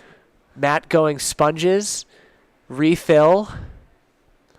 Wow. Dude, Wow, so he's looking after him. There he goes. that vest drop was That was beautiful. wow. Thing of beauty. That was rehearsed. And he's back on already. That is nuts. Oh, that's That's a follow okay. cam. That's a follow cam. So apologies so he's probably there. 30 seconds back Okay. on this faster section of course here. Gotcha. I do know Matt. He was training for CIM. There he is. CIM at the end of last year. Right. He's got some road speed. Yeah, But so it looks like Nick does too. I'll They are apologize both for flying. my mistake here is the white shirt you see right behind Nick is the follow cam. I thought I was like, how did Matt do that? Yeah. I was like, What that's happened? crazy. But Matt is close behind, right? Again, a stone's throw away, conceivably in his area where he feels more comfortable. Yeah. And looking behind us, it looks like they're probably somewhere up near the top of the trees Near the up lift, there. right? Yeah. And they loop back down and do this last flat section into the lodge area. This is wild. So our follow cam pulled off, and now we have that accurate representation of that distance, and it is tight. Now, I want to see in the same way that Matt was kind of chomping at the bit to make that pass, and we see the follow cam jump on behind Matt now. I want to see if Matt takes those liberties to try to get to, get as close to him as possible, as quickly as possible. And he's going to have to try to make a quick pass and Yeah. make a gap because Nick's not going anywhere. And True. It might come down to a sprint. You're seeing more and more in these ultra distances, the more competitive Sprint they finishes. get. Closer Wild. and closer finishes. Used to be, if you won by 10 minutes, that was close. Not anymore. Yeah, this is going to be a treat for all of us. He's And coming back slowly. It's probably only 5-6 seconds here. I think we're also going to have a treat for the overall podium. Like, who's that third place? Who's that Yep. fourth place? And then we're going to have a real treat for that third, fourth, fifth, and how that shakes up for women. So there's a lot of treats that we have ahead of us, right, of, like, what to expect. But super cool to see, storylines evolve like this. I'm going to be Look telling at my 'em. grandkids about that vest Yeah. drop at Ski Patrol. He's closing it down again. Wow. They are not letting off the gas here. Do you have any, like, I don't have a good perception of, like, what pace looks like or feels like here. It's hard to tell without knowing, like, the grade Yeah, of the it's a little ground. hard to tell. They're probably running 6s. Yeah. And And Matt's the right hard on way. the shoulder now. Yeah. They're running 6s the hard way in a sense that they're pounding 6s. Yeah. Like, they're not gliding 6s. This is nuts. And at this point, it's just about heart. Who's got it? Yeah. The thing that's wild to me too, like, I know obviously there's some respect that the cameraman, the follow cam is giving, but I mean Matt's doing a number on, like, kind of dropping the camera crew. So I think that really speaks to the speed they're moving at this late in the course. Is really, again, I'll say it, a treat to see this. And this is where it's super tight. They come out of the trees. The pass he made the has pass. happened. There it is. The pass goes Let's see down. how Nick That is responds. unreal. What a moment for us to see. Now this gap is widening. He is not He is letting off. hammering. This is nuts. It's like Matt thinks the finish line's 4 feet away. He is. I don't know. Can we get a walkie-talkie on Matt just to let him know there's a little bit more to finish here? This is wild to see this level of acceleration this late in the game. It is. And I imagine he wants to make a gap. Yeah. Wow. I do think, right, like we've Nick seen. is chasing, though. Nick is he's chasing not hard. letting him go. Nick is a grinder. We've seen Nick be able to respond before, but Nick has had to have ground to respond and then have varied terrain of an uphill and a downhill to make it happen, right? This is pure running here. This is pure running for sure. Now, the thing that we can also note here, we can't. I keep turning around like it's going to be like right now. But the thing that I definitely can say is the gap or the change that happened was, I think, if I'm correct, on a downhill. So I do believe in Nick to respond properly, but it is really tough for us to say. There's not a lot of ground left for this. What, 2-3 miles left? Yeah, and if you're in that space, I know we talked about this idea of, hey, just stay away. But at that point, you got to have some semblance of like what, how much time is left and what you can accommodate, right? Yeah, there's you can't be in self-preservation mode right now. Yeah, no way. You just got to go for it. Self-preservation is out of the window. Out the window. We see another runner coming up to that high aid station. Right, so that's on the way up to ski patrol again, and we'll see how things shake out soon enough. Do you mind if I go to the bathroom super quick? Go for it. I had to pee for like an hour. I'll be really quick.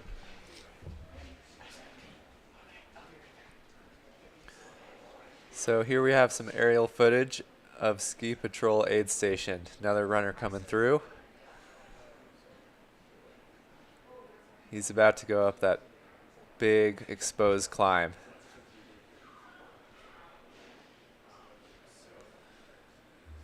Interested to see where that move up into third and fourth went with the first female.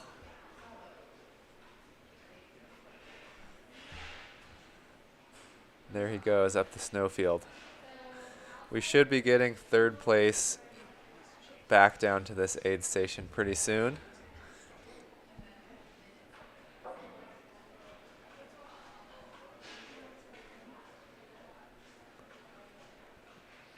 Beautiful day. Like I said, it does look like the smoke is letting up a little bit, so that's going to be easier on these people, these runners heading up the high part of the mountain.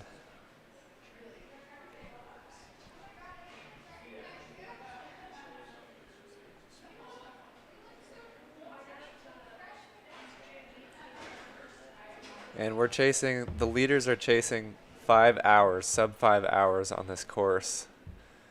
We're at 4:45 right now.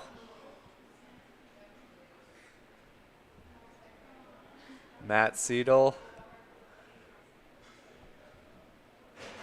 chasing that 5-hour mark.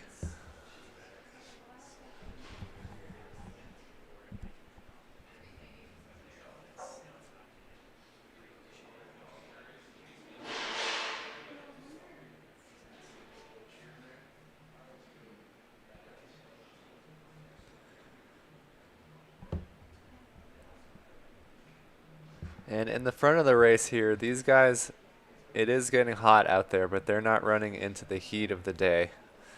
They'll be done. These guys on the second lap, starting their second lap now, will be heading into the heat.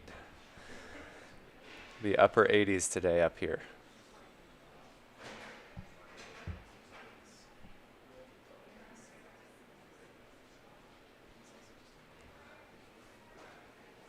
Welcome, Drew, back to the chat. Oh, we're back. I tried to rush back here as soon as I could after emptying every fluid outside of my body. We haven't seen any updates. The camera's paused right here at the upper aid station. All good. Well, I'll continue to update our results here just to see, right, as we see more folks coming through this aid station at Umbrella, right? That's where our timing mat is. And it looks like we have things built out until our 24th place, which is great to see. Now, while we're kind of paused right now and we're anxiously awaiting the arrival or the next visible point of our leaders, something you mentioned, Darren, is like the people who made the biggest movement from lap 1 to lap 2 are the ones that are probably like the ones who have the most momentum to keep things rolling, right? The best, yes. So if we're looking through these, right, there's not a lot of movement in the beginning here of like, just some quick shuffles here, but we see some folks making their way up to ski patrol, but some people that jump out to me, Zebediah, Millslegel, right? Person went from 9th to 6th, huge. We have David Wanser going from 12th to 8th.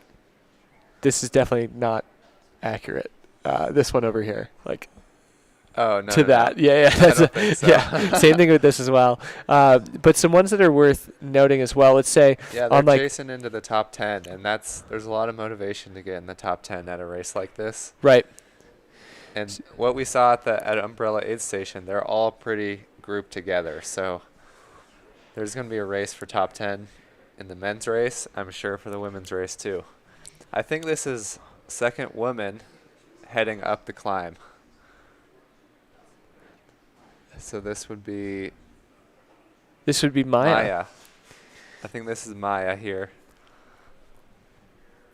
This is great. So coming through that aid station at Ski Patrol, making the way up. Now And we still haven't seen third place come back down. True. Yeah, we haven't seen any visibility on Harley. We haven't seen any visibility on Sawyer yet either. So we're kind of anxiously awaiting a few key points in the race as we get through this. Right, a few shootouts that are going to go down in terms of in terms of who is going to best the other one, because things are looking so tight right now. And they're chasing 5 hours right now. Matt and Nick up in the front. Right, which, I mean, again, to return to the year that Nick had last year, running I think 6:13, right? Probably not the race he wanted, and we don't know what the conditions look like in that sense. But what a way to do it the following year. Yeah, with a back and forth battle with Matt Seidel. And remind me what the winning time was last year. Yeah, for sure. I'm going to pull that up for us for our.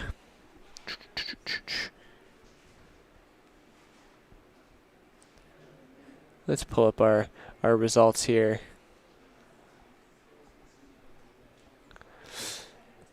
This is our second woman. This is. Yeah. This looks like it's part of that ascent for Maya making the way through the snow. The snowfield. That's got to be pretty pretty chewed up at this point. Yeah. Right. So I do not envy. It's getting very soft now in the sun. Yeah. So I think Maya's fighting really hard, and I think arguably she's running. It looks like she's moving faster than Matt was running through this section. Yeah. Yeah, and to think about how working alone kind of in that silo must be super difficult at this point in the race. I mean, she's 20 minutes behind. She may not be chasing for first, and she has a good lead over third. I'm not sure if she knows that, but seems like she's just running her own race and motoring up this climb. Yeah. So for the 50K last year, you were asking the winning time? Alex King, 4:42. 4:42. And he is running tomorrow, I believe. Alex King in the 28K. Great. Let's take a peek. Here he is, Trut Lake. He is. Awesome. So good to see a familiar face back for another round. This Cool. race seems like it will turn in. It's relatively new, but a lot of races are turning up into this 3-day festival kind of thing. Broken Arrow, VK has VK, 50K, 28K. Right. This and 11K too. And 11K. Yeah. This is following a similar format. And yeah. Mammoth too. Seems like it's going to be a classic for the PNW here. Yeah. I know Mammoth is getting in the mix too, where they have their VK to ultra distance, and they just added a 10K this week. I saw that at like night. a night run. Yeah. And I might have to throw that on the list of things to do. Yeah. So this is part of that ascent that we're seeing, right? So we're seeing this is Harley maybe coming down. Coming down, and there's with the poles, potentially. Yeah. And so that could have ascending should be Sawyer. That should be Sawyer. Right? Behind, yeah. If my eyes don't deceive me, they're not great, my eyes, at this. But that seems like that would be Sawyer on the descent. Not that much room between them. I mean, no, and she's got, I don't know, 2-3 minutes up to that punch at the top. Right. But we did see if that was Harley on the way down with the poles, it looked like those poles were giving Harley a lot of confidence to come down quickly. Yeah, in a way that we haven't seen people move yet. So it's definitely protecting that space of third place. And here's Sawyer running the switchbacks, alternating running and hiking. Still looking very strong. Super strong. And seemingly not having any care about who's behind. No, running her own right? race. Yeah. Which is super cool. Just to see that level of like execution from somebody who's being like, I know what I can do and I'm doing it right now. And Harley's already out of the frame. He's bounding down the mountainside. Out of view. So we get this nice pull shot into that area, just getting a better sense of like the scope of that final climb. This is right where they get that ticket hole punched and ready to go. Let's see here. I'm going to keep my eye on results. I know I'm looking forward to seeing... Oh. Or is that Harley? I think that's Harley. That makes more sense. It's tough to tell, right? Because now we're mixing first lap and second lap. And there... Harley didn't have poles. Harley was wearing blue. And Harley was traveling light, so I believe that might be Harley. Who just is exiting the screen in the bottom center. That, to me, feels more true. Whereas the... It could be a first lap person. True. Yeah. Yeah. I think that could be the case, just given the equipment they had. It seemed like different or out of scope for what Harley was carrying. Because Harley was power hiking up. Right. Right? Yeah. Without poles. Yeah. So this gap is tighter than we thought. It is. Yeah, she could be chasing to the overall podium. Just about to the summit here. Huge. I know I keep updating our results page. We should be expecting the first two runners here at the lodge any minute. Amazing. I'm doing my scroll of the results here, and I'm trying to find some folks who I respect them for being in the conversation on this race, coming from a locale that doesn't seem like it's the most equipped for training. You know, the folks who are like, they have to find that one hill just to do repeats on or something like that. It always impresses me when people do that. What comes to mind is Casey Lichtig. Oh, yeah. From Omaha, Nebraska. Right. Western States champion. Yes. Crusher. Making it work in the heartland. That's so true. That honestly probably is the pinnacle of making it work. Yeah. Because Casey's in the medical profession, right? So that's why. I believe so. Right. Like I think in some healthcare profession, so it makes sense that you're kind of like bound to that area and making it work. But I'm seeing Grand Rapids, Michigan here. I'm seeing Long Beach, New York. Yeah, that's my neck of the woods where I grew up, and I could tell you how flat that is. Just for reference, the highest point near my hometown was the landfill. Yeah. So there's that for all the folks keeping score at home. Austin, Texas here, that's a choice. Great place to run, but very flat. Right. Just doing ladybird until your feet fall off. But super cool to see, right, the mix of places that people come from to be here. Minneapolis. Yeah. Super cool. So right now we're seeing this final ascent of Sawyer, right, still on the switchbacks. So I'd say about midway through the screen, the two bodies you see moving up a little bit higher are likely in the first lap, just given where we see them. So with the scale with this mountain, it takes a long time to move up this last ridge. I bet. I think what's lost on me sometimes in looking at this as well is it's clear to them that which switchbacks they have to complete, right, to get up to this appropriately. And it's not as clear to... We just see straight line. Exactly. We just see like the spine that goes up and we just say, well, it's right there. Yeah. But not quite. So that's good. Well, I know if we're inside of that 2 miles now, and we're approaching that 5 hour time, I keep looking over my shoulder just in case, just to make sure maybe there's some way we would see our finishers. I know. Well, we have a view of the finishing line. We do.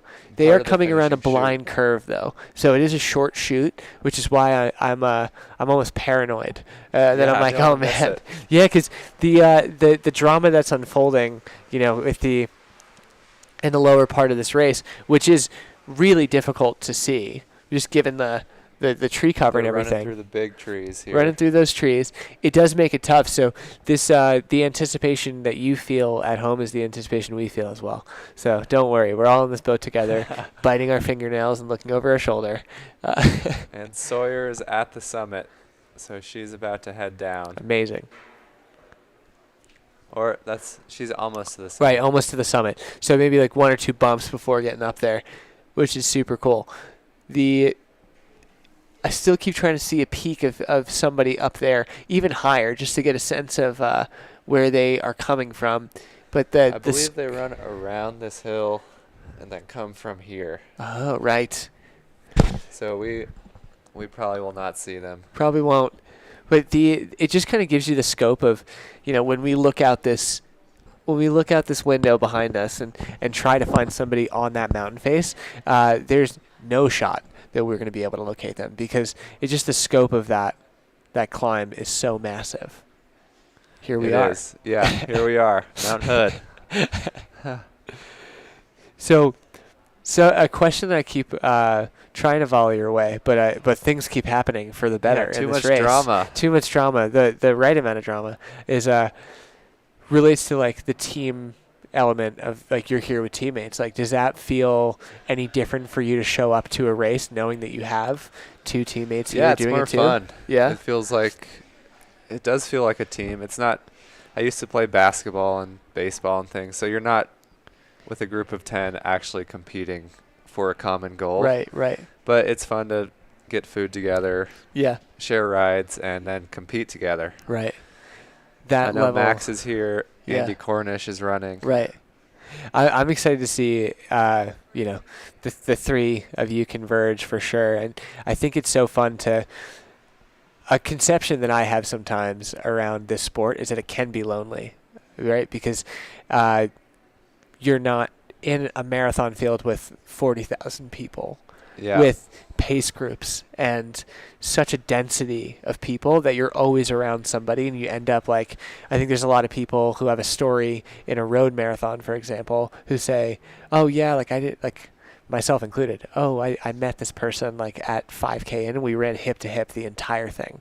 And that seems a little bit more rare. Doesn't generally happen. Right, because the field that we're talking about right now is under 100 people in this 50K, and even on the weekend as a whole, right? Like these events don't have the 40,000 person capacity. It just like wouldn't work with all these pinch points. But I think it's really special that there are moments to kind of create community, whether it's a teammate that you share the same sponsor with, or that you even the fact that you can take some time and be at events with people just on like the sun deck or things like that are super important. Yeah, and I think that the sport draws a lot of different people, but people like training in the mountains by themselves. They like the solitude, but they also like to come together with like-minded people. Yeah. So we're doing it too. Yep. You've been doing, imagine you're doing all your training runs in Long Beach, New York. And then you get to come to Mount Hood and share the experience of this thing, because no one can take this away from you, right? As like absolutely not. As a racer, and it doesn't always go the way people want to go. If people are only able to get through 1 lap out of 2, or just are going to drop at an aid station at some point, nobody could take away the miles you've had on feet along the way, right? Yeah, and just having gratitude to be able to for your body and for all your opportunities to come here to Mount Hood to race. It's an amazing place. In your neck of the woods, in the Reno area, I know when you did Broken Arrow, that's a stone's throw away. You were able to drive over to Tahoe, and I know you enjoy that place. Do you think that there's more opportunities for Reno to host more racing? Yeah. Yeah? Yeah. Big fan of it? Yeah. Yeah? I think there's plenty of races up in Tahoe. Right. But Reno is growing as a community, and I feel like it should be a lot bigger, the community. Sure. Plenty of people to run with, but it seems kind of still undiscovered. It's kind of my mission, to make Reno the next Boulder. I like that. You're it's not got the altitude. You're not alone. The places to run. Yeah. Yeah, you have good access to gambling. trails. If you like gambling, that's true. You don't necessarily. If you want to do that in Boulder, you got to go to like Blackhawk and do that. So, yeah, it's the Reno's the biggest little city in America, right? Right. That's the what world. they say. In the world. Yeah. Hey, I believe it. Dude, what a shot just to be on the spine of that and climb I down, think go down. when you're up there, you probably feel like you're pretty close to the summit. Yeah. To that point, I couldn't imagine going higher. Just at this point in the race. Yeah. But it does seem like you're so close from a scale perspective. You're like, what's a little bit more? But so we are past that 5-hour mark. 5:04 right now. Right. But even seeing seeing the way. So Matt put those afterburners on pretty early. Yes. So with still 3-4 miles left. Yeah, a definitive move for sure. I mean, the thing that I don't know for absolute certain is if the course for last year is the same as this year. We could have a little variety. Maybe a little variety, just based on like seasonality and just kind of how the trail is being kept year to year, and just making sure that like they're doing things in the same sense of like what the forestation department wants to be the case, you know? Permits are a struggle sometimes. Yeah. And same with Broken Arrow, it follows the same general course, but small sections change, and it makes the time differences pretty big. Yeah. Do you feel like the big changes to a race, like when I think about your style of racing, when you're intuitive, right? You're in tune with your body, and you're highly competitive, and just like I want to be in the conversation, right? And like, and to race head to head against people, and that's what my perception is of you.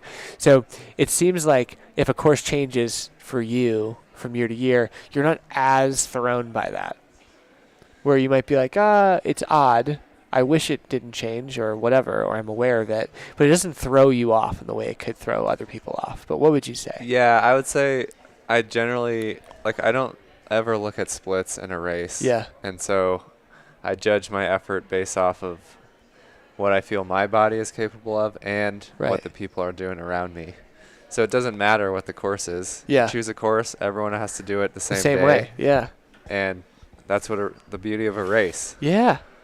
We were talking about I made a reference to cross country before, about it's a very similar thing in terms of, right, like no courses are alike. So to talk about your 8K time or your 10K time in cross country is relatively irrelevant because it's so dependent on the course, and that's just like what it provides, right? Yeah, and track teams or track times are more standard. Those actually mean something compared to mountain times. Oh, it looks like we have Matt descending. I'm having trouble finding through the ski resort. Having trouble finding Nick. I do not see Nick. Wow. We see the lodge in the background, so he's just about at the finish line. This is a blazing finish. It sounds like an impressive comeback, getting past on the climb at the top with a big gap. Wow. Couple minutes at the top with a flying downhill here to the victory. That is wild. I'm so excited to see the reception for Matt coming in. I mean, it's truly special to see somebody make a move early and then get past, come back. This is really a dynamic race for Matt. And I know, like you've said, right, you're familiar with Matt's racing style. He really races on the on the razor's edge, and to see it pay off this time is huge, right? Because you said it, and sometimes it hasn't paid off in the past. Yeah, I remember at Black Canyon 100K this year, he took a big gamble, came into halfway in first place, I believe, and kind of blew up. Yeah. So it's great to see him here performing, taking the win here at Wy'east Trailfest. So right on that left hand of your screen, or in the center, kind of going towards the left hand of your screen, we see Matt coming in. We don't see any semblance of Nick. And this is the finishing chute where you see those flags. That's where they originally went out from. So for the folks at home, that's the level, that's the scale where we have. And there's that finishing arch. Matt is doing that little grindy climb to finish, and he knows it. He knows it. This is amazing.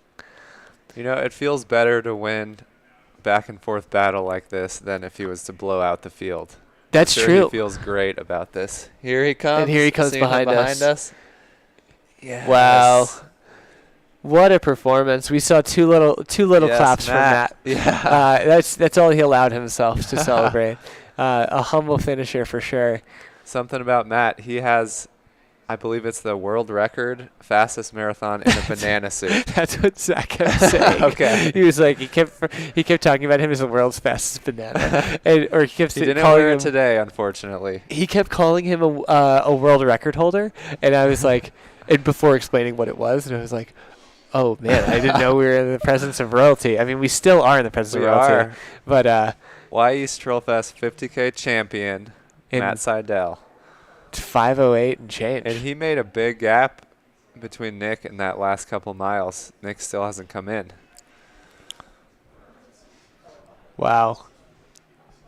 Seems like he's in good spirits. Very good spirits.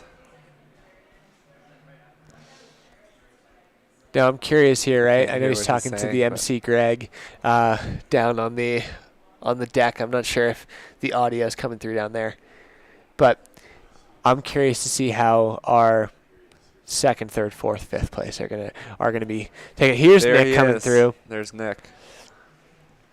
So we're already about let's say 2 minutes back, or let's say we're a minute back from this. So Nick was not able to handle that move by Matt, but what he's a gnarly still finishing move. Very strong. I mean, such a hard fought effort. He gave it a go, and second place here is not something to shake a stick at. He's right coming into the finish. I mean, this is an hour faster than he ran last year. Yeah, he's got to be proud of this. That is wild. And seeing him, I mean, just seeing him coming up there here, seeing him from the front. What a great finish. I mean,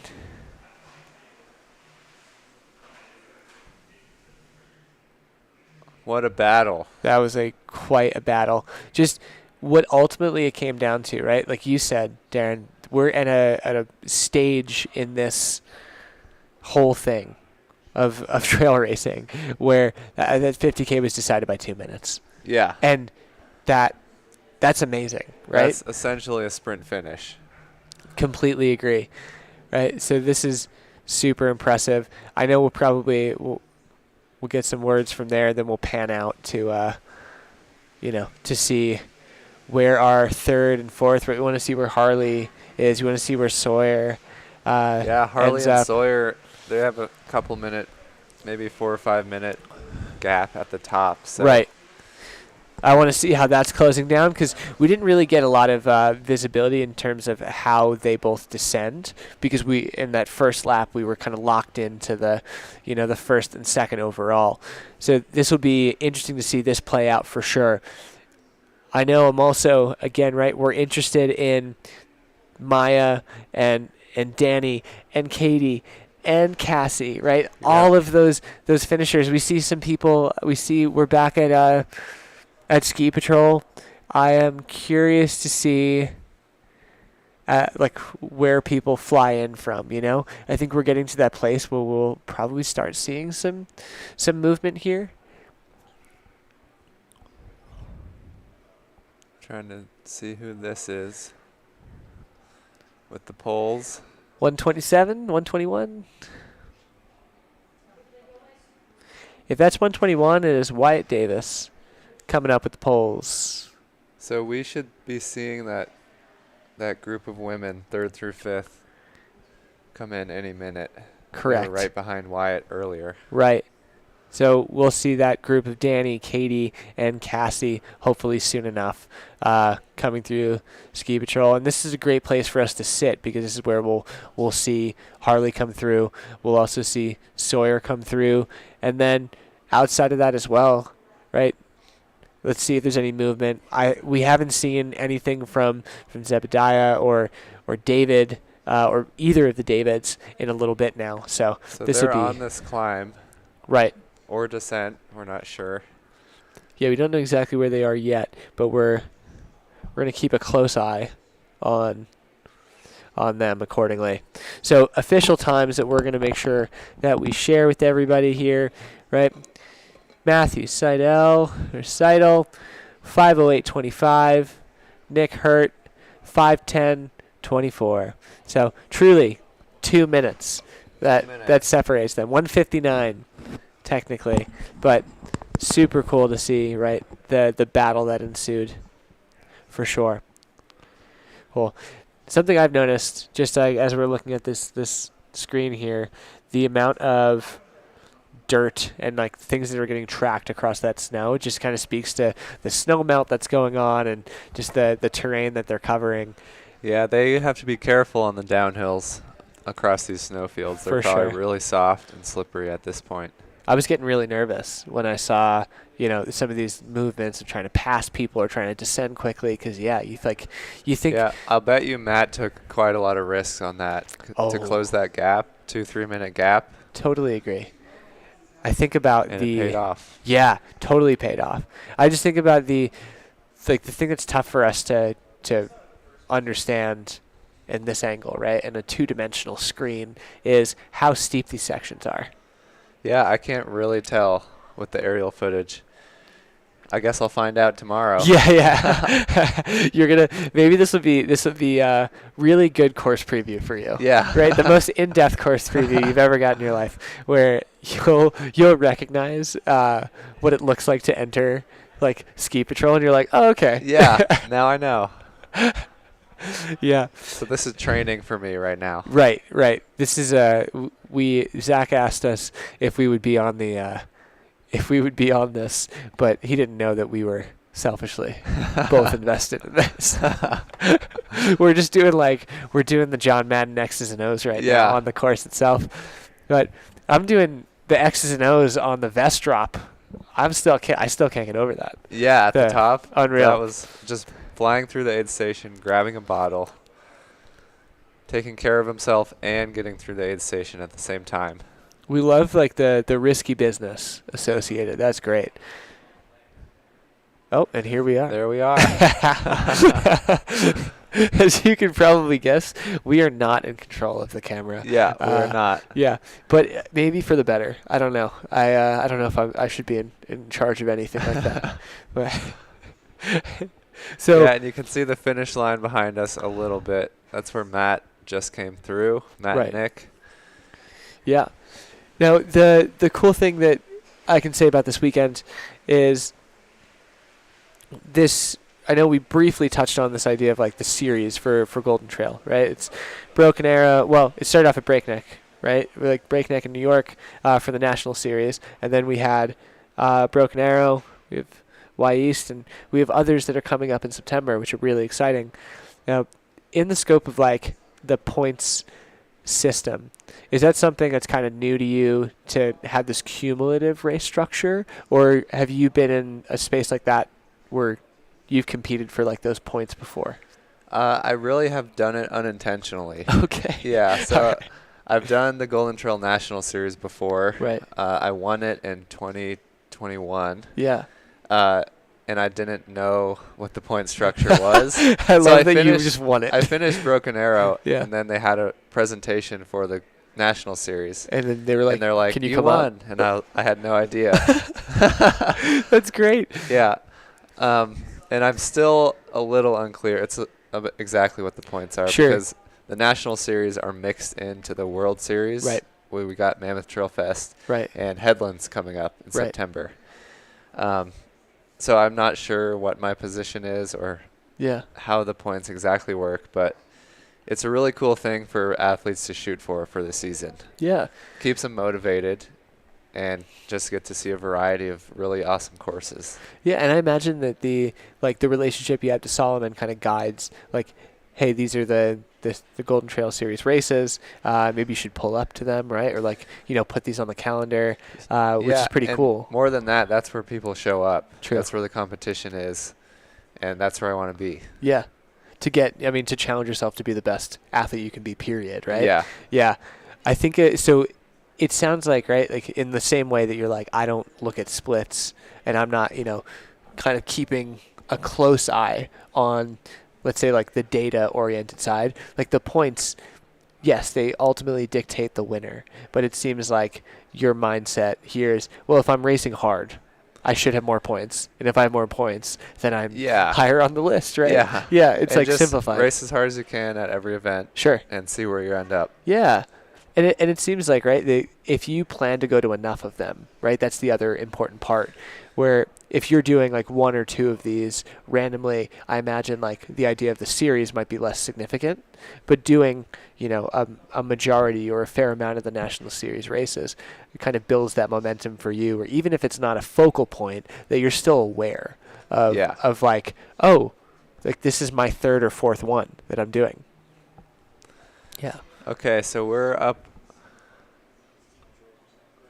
above Ski Patrol, seeing runners make their way up. We should be expecting the next few runners downhill. Oh, and here's that group. Here we go. I think this has to be Katie, right? This is bib number 169. Let's just double check to make sure. I'm pretty sure. Not 169. Am I full of it? That's Matt Seidel's number. Yeah, it's Matt Seidel's number. 199. 199. That could be That Katie would be Goodwin. Katie. Okay. I think that is her. I think that is, right? Okay. So the drone footage we saw was most likely Danny, who's ahead. Right ahead of Katie. Yeah. So it looks like, right, the gap is still pretty tight. Just as a reminder, right, there was a 59-second gap from Danny, who's our third place woman, to our fourth place woman, Katie Goodwin. And then next there's Cassie. Cassie Davis was right with them. Right. A few miles ago, so she could be chasing on the heels of Katie here. It looked like Cassie took a little bit more time in the aid station coming out of Umbrella. Obviously, we don't know how it's shaken up on this ascent, but I know Cassie was, according to the results here, about 6 minutes behind at that aid station. So I think that we could see how that plays out. But once Katie gets out of here, it looks like, yes, there's a sense of urgency, but I think we see, to use a phrase that Zach said, spending, a few seconds to win some minutes. Yeah, this upper part of the mountain, we've seen big gaps get closed fairly quickly. So true. So true. So a very strategic move of like, all right, let's fill the pack to the brim. And a local favorite right there. Yeah.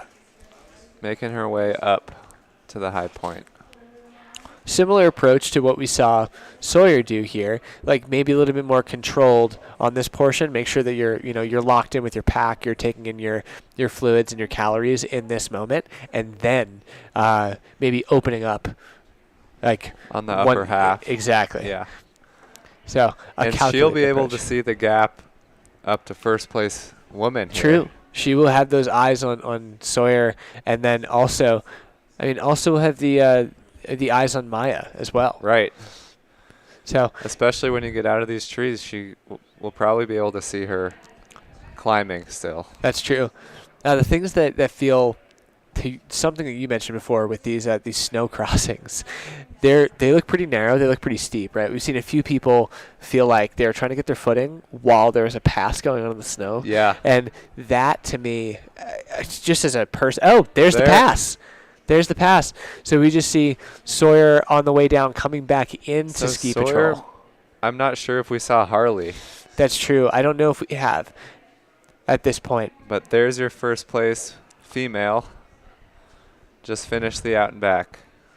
And looking good in the process, too. Let's be honest.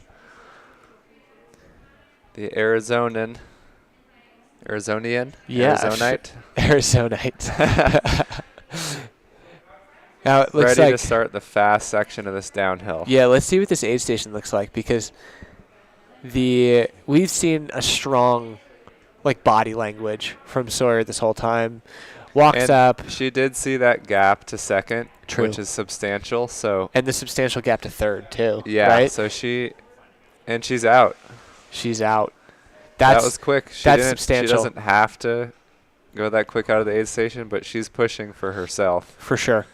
Get the best results she can, and she's hustling down this mountain here.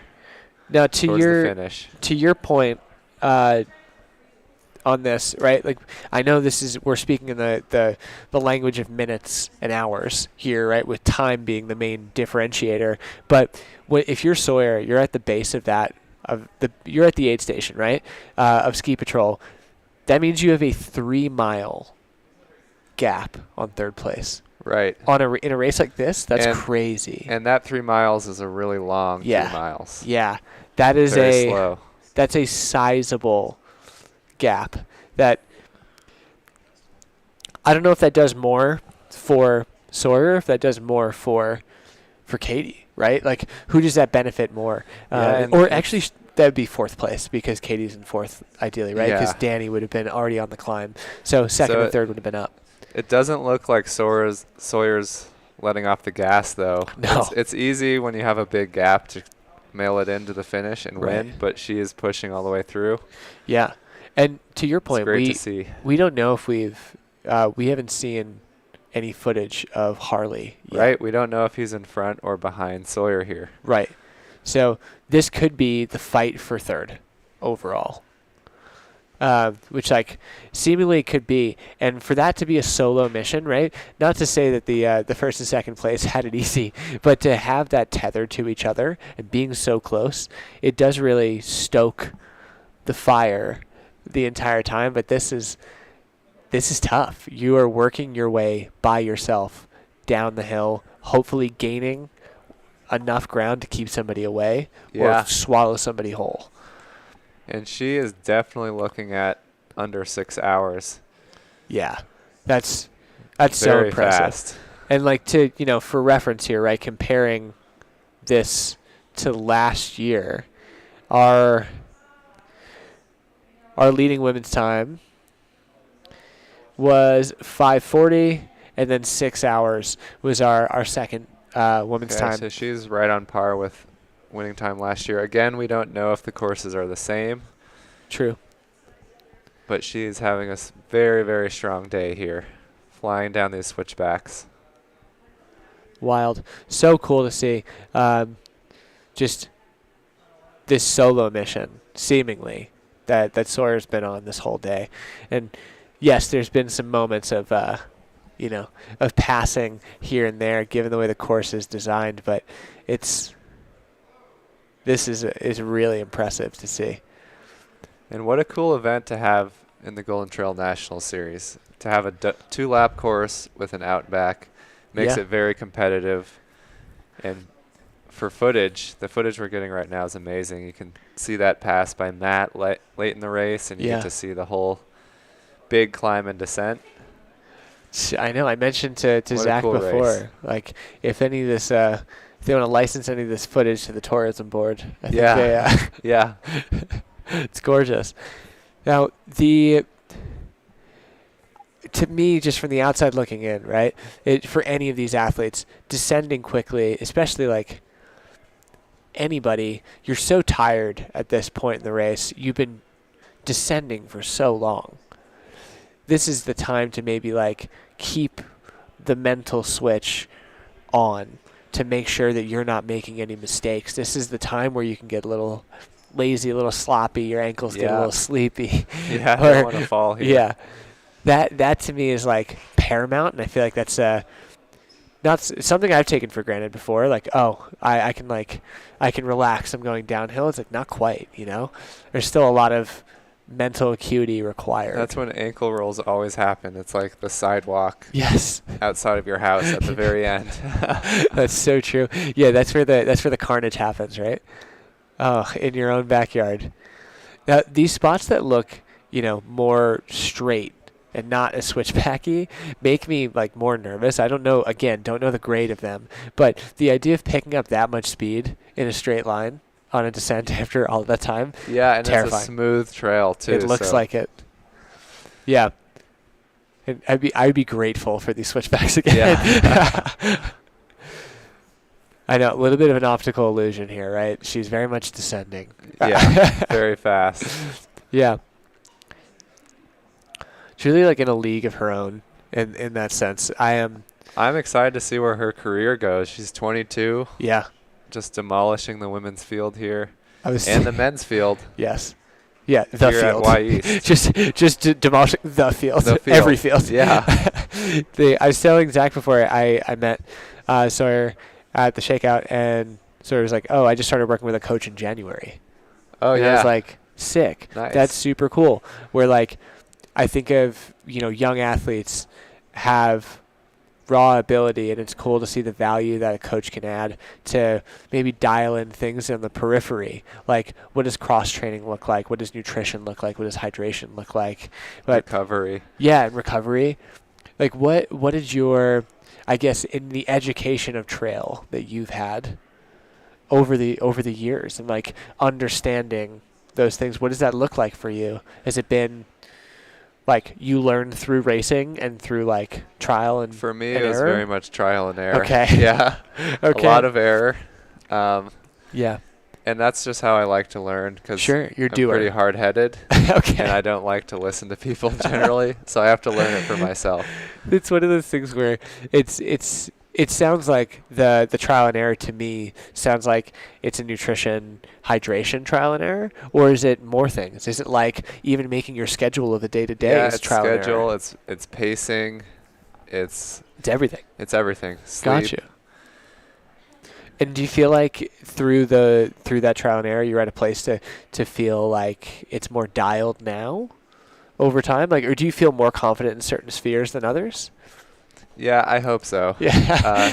I definitely feel confident in the running part of it. Yeah. You're never done learning. Right? That's nobody's ever done learning. Yeah. Yeah. And like with all these different distances that I like to do, it's different every time. The courses are always different. Sure. So I do like to take advice from seasoned veterans, and nowadays it seems like the nutrition landscape is really changing. Sure. People are able to fuel a lot more. There's a lot better companies out there. Yeah. And so just trying to keep up with that. Right. And you see that in the Tour de France, like we were talking about earlier. They're onboarding 120 grams of carbs an hour. Wild. That's so much. Yeah. Like, for reference, I know one of your teammates, right? One of our Salomon folks, Chris Myers. There's a really cool, I forget the name of this person. I feel really bad right now. But there's an Instagram account where somebody was publishing their calories per hour. Yeah. Wasn't that so cool? Yeah. Just to publish that data? Chris was doing 90. Yeah, he's doing 90. Most So everyone in the top 10 128 yeah. is nuts. Yeah. Like that's impressive. Like I aspire to do that. But even 90 is like, okay, that's pretty good. 15-hour race. Yeah. Yeah. That's really impressive. impressive. Think about it, it's like a kilogram of sugar. Whoa. Whoa. It's kind of gross if you think about it like that. If you think about it that way. But to your point, though, right? All of those like advances from like whether it's technology, like whether it's like hydrogels that can be more densely packed with nutrients, or like whether it's more companies entering the space to offer like alternative solutions that to make it easier to do, to be a performance athlete. or if it's the research to better understand like how certain bodies are different and how caloric needs differ. All of those things help people kind of approach performance with the way to like just knock it out of the park, right? Yeah, you're seeing times go down everywhere. Yeah. That's just so cool. I can't wait to see, right, like the next, I mean, to kind of expand beyond, right, we see like the 22-year-old women's leader, Sawyer, just crushing the race right now. Not showing any signs of weakness in the second half. Right. But I think of like, I'm like, what's it going to look like for a 22-year-old to race this race 5 years from now? Like, the amount of nutrition and technology and like education and shoe tech and coaching expertise that person will also have with them. It's like you hope that it keeps this ball rolling of just what makes this sport so great and what makes it just on a upward trajectory. Yeah, infinitely. the sport's not going to slow down. Never. But I believe it'll still keep, at least in the U.S., its old school down to earth vibe. Yeah. Like we're seeing that here, amazing performances, but it's relaxed and everyone's having a good time. Yeah.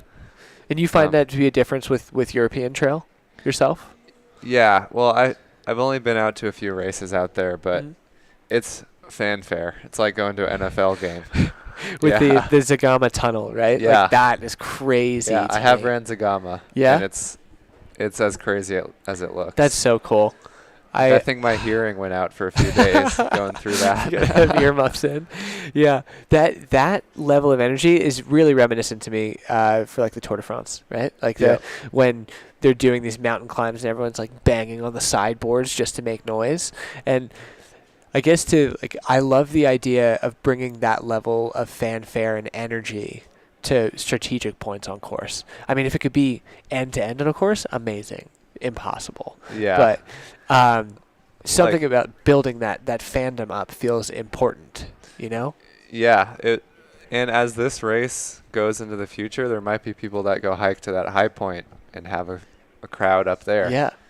Yeah. I mean, like Zakama, I'm just picturing somebody like somebody doing that big ascent, right, lined with people up the spine with like somebody with a flare lit behind them, right? Like that's the energy of like what we see at Zagama. Somebody like it's a Golden Trail World Series that we saw earlier in the year. But do you feel like, what do you think needs to happen to kind of build the fandom of trail and to bring that energy to races? I think more media, like what we're doing right now. Sure. Live streams, there's a big leap in live stream coverage. Yeah. I know they're actually covering, Mountain Outpost is covering 100 miler in Colorado right now. Yeah. Yes, exactly. Yeah. Simultaneously. Yeah, simultaneously. Yeah. Right now, Speed Goat 50K is going on in right Utah, now. right? And Sam Hendry's there. Yeah, Love Sam to Hendry. see it. Good luck to Sam. And so just getting the general public more involved. Right. Because at the Tour de France, the people that are going crazy, they don't even ride their bikes. You know, they're outside of the sport, but they want to see the drama, want to see the suspense. Yeah. And they may only see, I mean, the wild thing that I think of as well with the Tour de France is when they're going by so quickly, you only see a few seconds. Yeah. And like it's a party that's predicated on 10 seconds. So I think that's wild. I wonder if there's ways, I think of Tour de France more specifically because it is that destination-based thing, and you're like, wow, all these people came out. And of course there's some people who drive up or they like ride their bike up to the point where they cheer. Because like they'll just discard it on the road or whatever, or on the side of the road. But a lot of these things are like people coming out because they live here or live in the area. And that's maybe like the biggest geographical difference I find, right? Where people aren't living up on the course. Yeah. And when we go to Broken Arrow or here or anywhere, so that maybe like the additional effort that we need to make, royal we, capital W, is like, this race isn't in your backyard, but if it's close enough, like it could be really cool for you to be there. Yeah. Yeah. If you're in Portland. Yeah. Yeah. Yeah. But yeah, to that point, the vastness of the American West, it's something special that we have. We have wilderness areas, and that decreases the amount of fans that can be on course. So true. right? Because we're not running through mountain towns in Yeah. the way that they are. And I guess probably it would be I don't know enough about the pinnacle, like the peak of Zagama. I don't know if that's like in the middle or near like a village nearby, and that's why so many people go there, or if it's chicken or the egg in terms of why that gets such a. It's in a very, very small little village, and it's like an hour and a half from Bilbao. Oh, okay. It's the biggest main city around there. Yeah. And I ran the race, and I went to the beach the next week. That's awesome. And some guy there who lives in Bilbao, he goes, "You ran Zagama." No way. So people come from all over the city. Or That's all so over cool. Oh, here we have. So who is this? Who is this? Oh, wow, a huge change up. He came from way back. That is a huge change. Wow. So that person leapfrogged Harley. That person leapfrogged and Sawyer. And leapfrogged Sawyer. This is the person we were talking about who did that early vest change to start. Yeah. And seemed like they were really dialed on their plan, really dialed on their mission and what they were trying to accomplish, and it paid off. Taking care of himself. That's the podium. Yeah. Wow. I'm blown away by that. Holy. A great time on this course. That's wild to me in such a cool way. That coming from way back. Oh my gosh. So I need to Caleb. Let's see.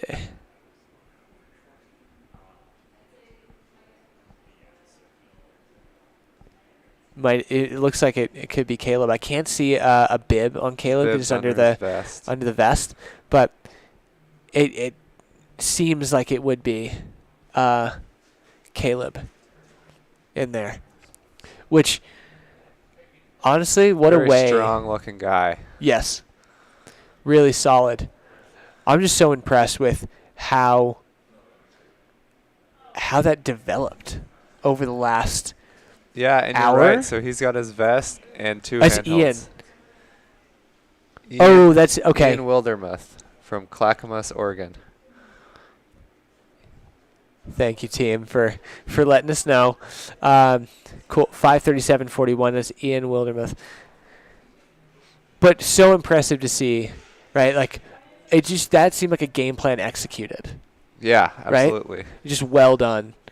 Now, that doesn't, that's still to chase to the podium, no less. Yeah, I mean, we know for a fact that Ian had to hunt down Harley. Ian may have also had to hunt down more people, including Sawyer, including others, just to get to this place. And I wonder where that went down. But I'm sure Ian's telling a heck of a story right now on when that went down. We will get this footage eventually. I hope the Mountain Outpost team gets some social with him as well. Yeah. Once he's in. But look at this man. He's got vest, double bottle on the hand. He Edward 40 hand. Yeah. He Edward 40 hand and vest approached this, and it just paid off. So let's review right now. We have Oakland took first place, but then we have the rest of the podium built out by Pacific Northwest. Seattle and Clackamas. Now, Clackamas. Clackamas. Okay. So the stat that I pulled from the previous year was 7 out of the top 10 were from the Pacific Northwest, and let's see if we're able to pull it off. Training on the similar terrain and just opportunity to travel here is much easier. That's huge. Wow. So I assume fourth place will be not too far behind Ian I just assume the same. Because he had to make those passes. And significant passes at that. And Sawyer should be coming in as your women's champion pretty soon.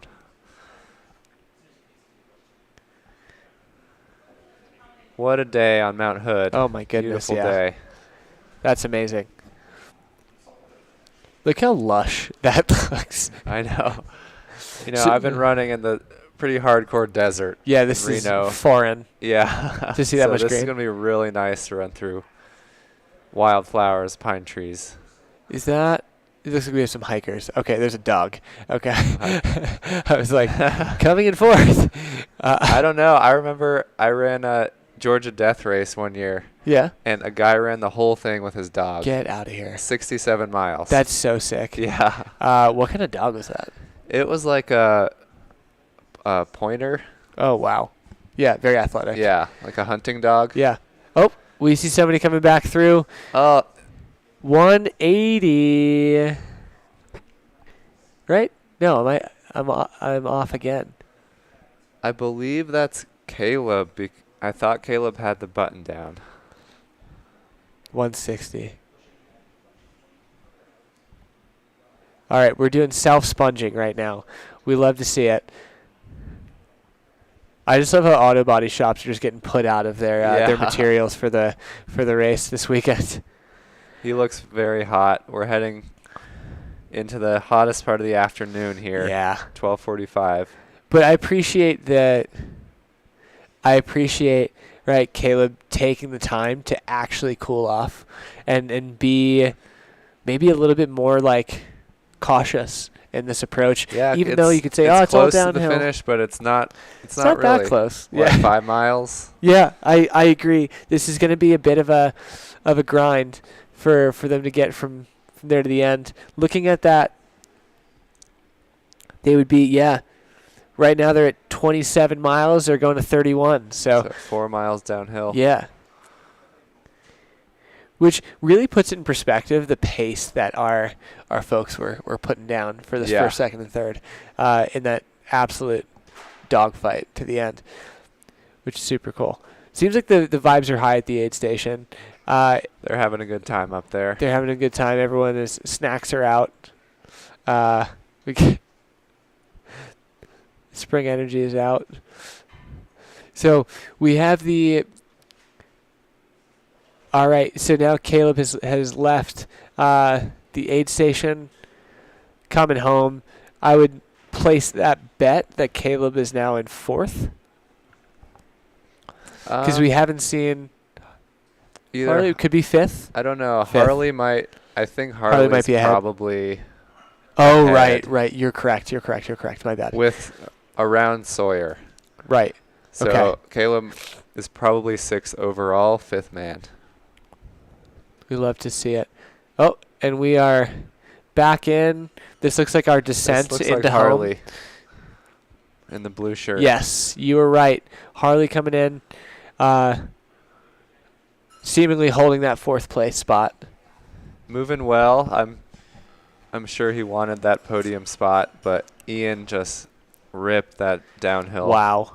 To take that final podium spot.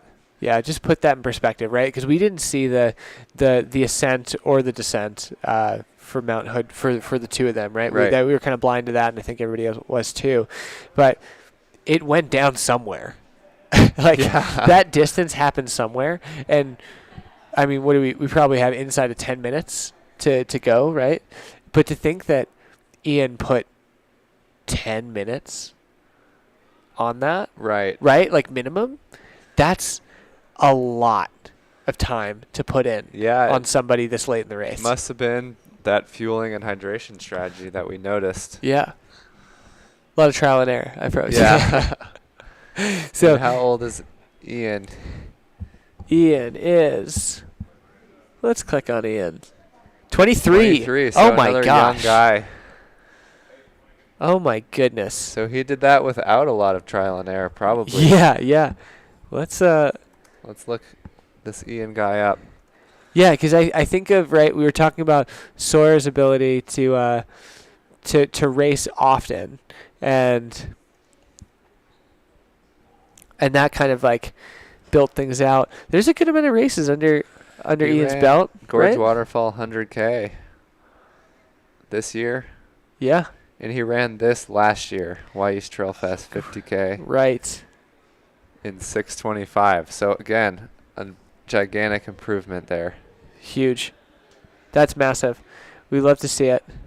And here we go in the finish here. Honestly, looking really strong. Looking great. Yeah. A little bit of a grimace, but who's not doing it at this stage in the race? This is that finisher shoot. We'll see those flags soon enough. There we are. Looks like he was wearing gaiters for that upper part of the mountain. Maybe the what we should have done, or what we could have asked the team to do on the ground is take your shoe off and empty it out. Yeah. And then we weigh how much stuff they're holding in their shoes. All right, here's Harley coming up 4th place in the 50K. Beautiful job. Good job, Harley. Nice work. That was a hard-fought effort. Hard effort. Amazing. Crowd finish there. And then Harley's crew, right? Harley had that big crew at the aid station. It's good to see this kind of it's always come great back to in the see fold. Your friends and family at the finish line like this.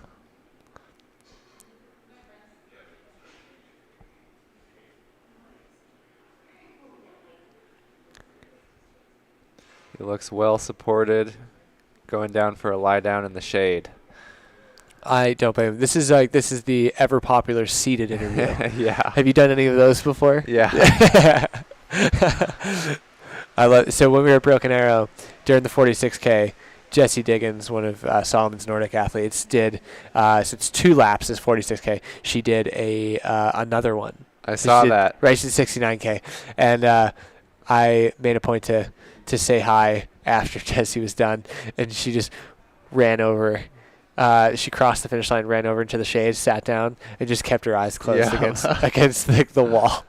And I did that same thing. I get that. Got some water. Yeah. And this guy I know from Reno, he came over with his kids. Yeah. And they're all like, "We want a picture with you." And you're like, right now? Yeah. And so I was sitting there. His kids were sitting next to me. And they came down to you? Yeah. That's adorable. I was sitting in the chair, and the kid looks over, and he goes, "You look terrible."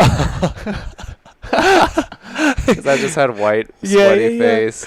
Oh my God, I love. They don't have a filter. The audacity of children is great. They'll never let you get away with anything. Yeah. That's so funny. But I'm glad they came down to you. If they were like, "Can you stand up?" I wasn't gonna stand you're like, up. No shot. Yeah, I love the. I mean, I think we're gonna get a similar portrait. Whoa, flying down.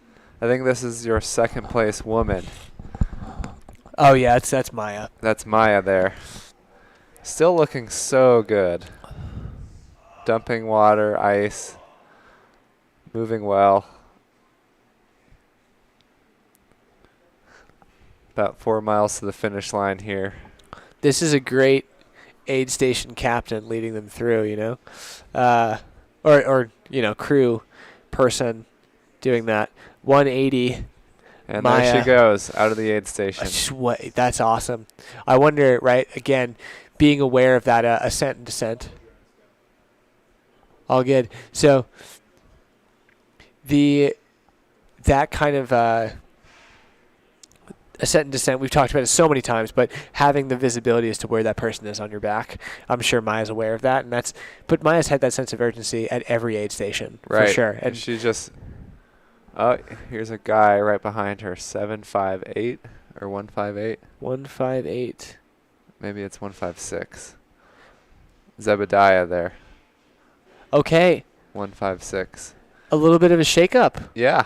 A big shake-up, if that's the case, right? Because Zebediah was in 7th, Maya was in 10th, so just to swap that is big. Maya put on the burners up on that steep part of the section of the course. That is superiorly impressive. That's great. We're still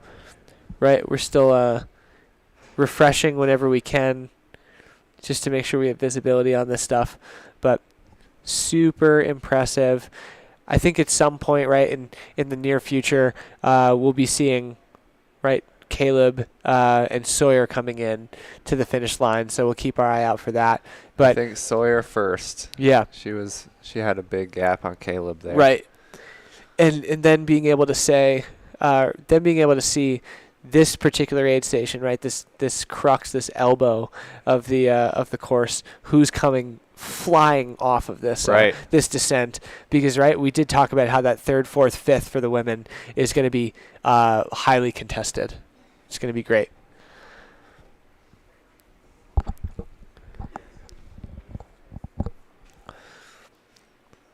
So 177 coming through. I believe this guy's headed up. Yes.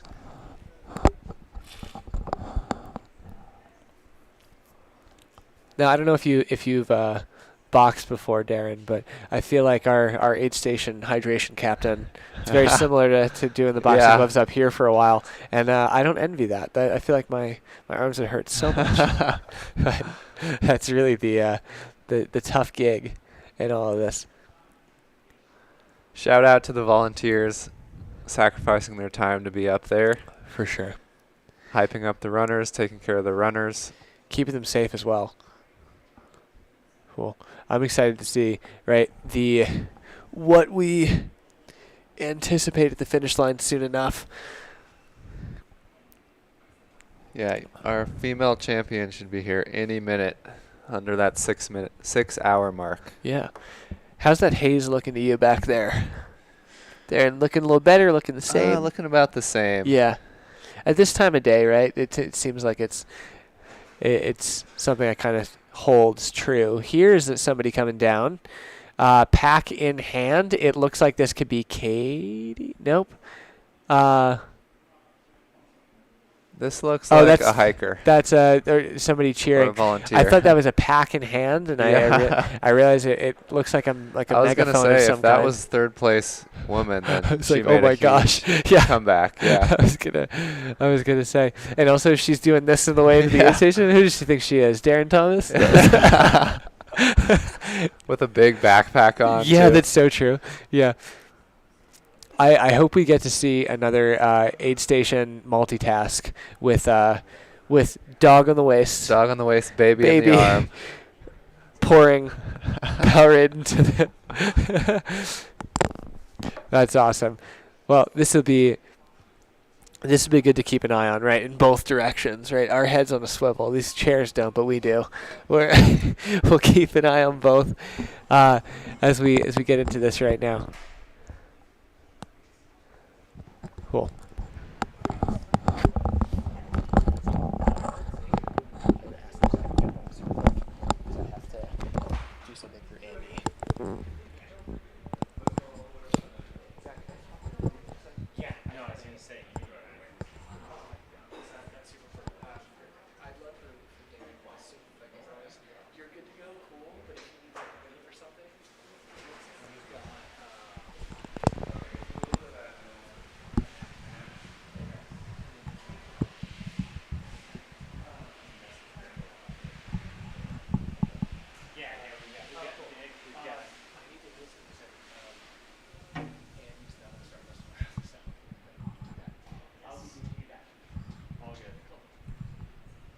Yeah, I probably need to go get lunch pretty soon.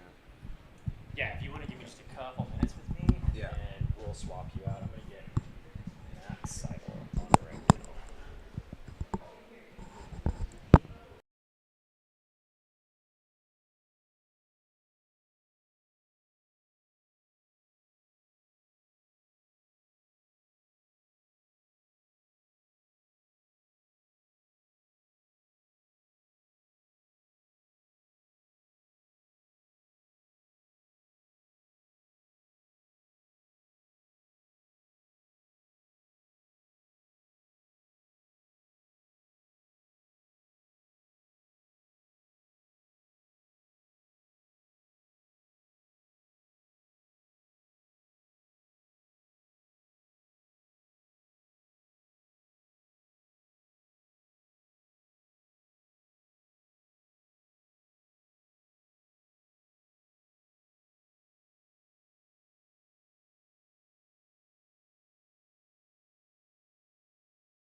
cut it in. And thank you guys for being patient with us as we get the bird in the sky to keep an eye on our women's leader making short work of the course here, just absolutely crushing it. Sawyer's been in the lead all day. I'm Zach Marion, joining you guys, stepped into the booth as we relieved Darren and Drew. We thank them so much for putting the time in here today and making your viewing experience that much better. The sweet dulcet sounds of the Salomon team. And speaking of the sweet dulcet sounds, I've got Matt Seidel here. How are you doing, buddy? Good. Pleasure to be here. Yeah. Now that I'm not running, it's a lot nicer to be here in the air-conditioned lodge as opposed to suffering out there like we're watching. Yeah, no, absolutely. So you recently just came into this finish. What does this finish feel like? What is Sawyer feeling right now after that long descent and you see that finish line? Yeah, it's a nice kind of fire road right into the finish. You kind of come in through some single tracks. There's some really annoying little maybe 100-foot uphills towards like maybe about a half a mile out from the finish line. So the second I could see the chairlifts coming down, I was like, okay, thank God. And you can start to hear the crowd cheering. And it looks like she's running pretty uncontested, which has got to be nice. I myself was kind of frantically looking around wondering when Nick was going to come up because he and I have been dueling all day, and it was really fun to have that. So yeah, you had an absolute battle out there. It was a lot of fun. So yeah, we've got our women's champion making her way those final turns into the finish line there. We'll give Sawyer her few moments as she passes our cam with that very last turn. God, it's got to feel nice to just, it's surprisingly hot out there today. It's not super cool. Even though it looks cloudy, it's actually smoky thanks to the wildfires. But here she is. Ladies and gentlemen, that is your Wy'east Trailfest 50K champion, Sawyer. Way to go. Leading from the gun, end to end. And she just looked strong the entire day. There was no real lull in her from everything we got to see. There was no lull in her game. She just kind of kept it going all day, so it's absolutely awesome. And is she 4th overall as well? Or have we had any other finishers outside of the men's? She's 5th overall. Wow. So awesome day. She was running really close to 3rd. I believe they hit the aid station at the same time partway through the course. And so we were hoping there was going to be a lady crusher here on the overall podium. But yeah, she had a very incredible race. 5th place overall, 1st place female. She is our champion for the Wy'east Trailfest 50K. If you're in the chat and you are cheering for her, let's go.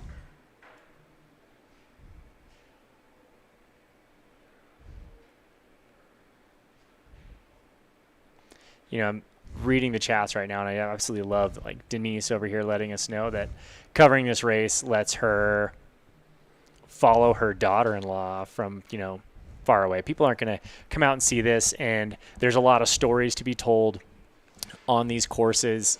One story that you don't get to tell unless you're in the middle of it would be you and Nick having a battle out there at the end.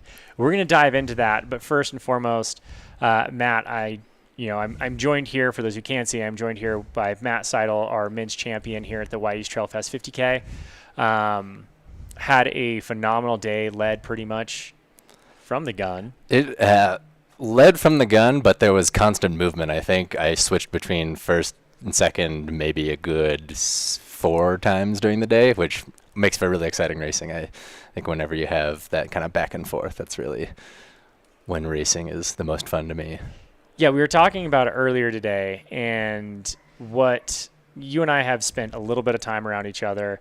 The one thing I can tell from you is that you seem to race with what I like to call competitive camaraderie, where you love to really get into the grind and push super hard and work yourself to the bone, but you love to do it with other people.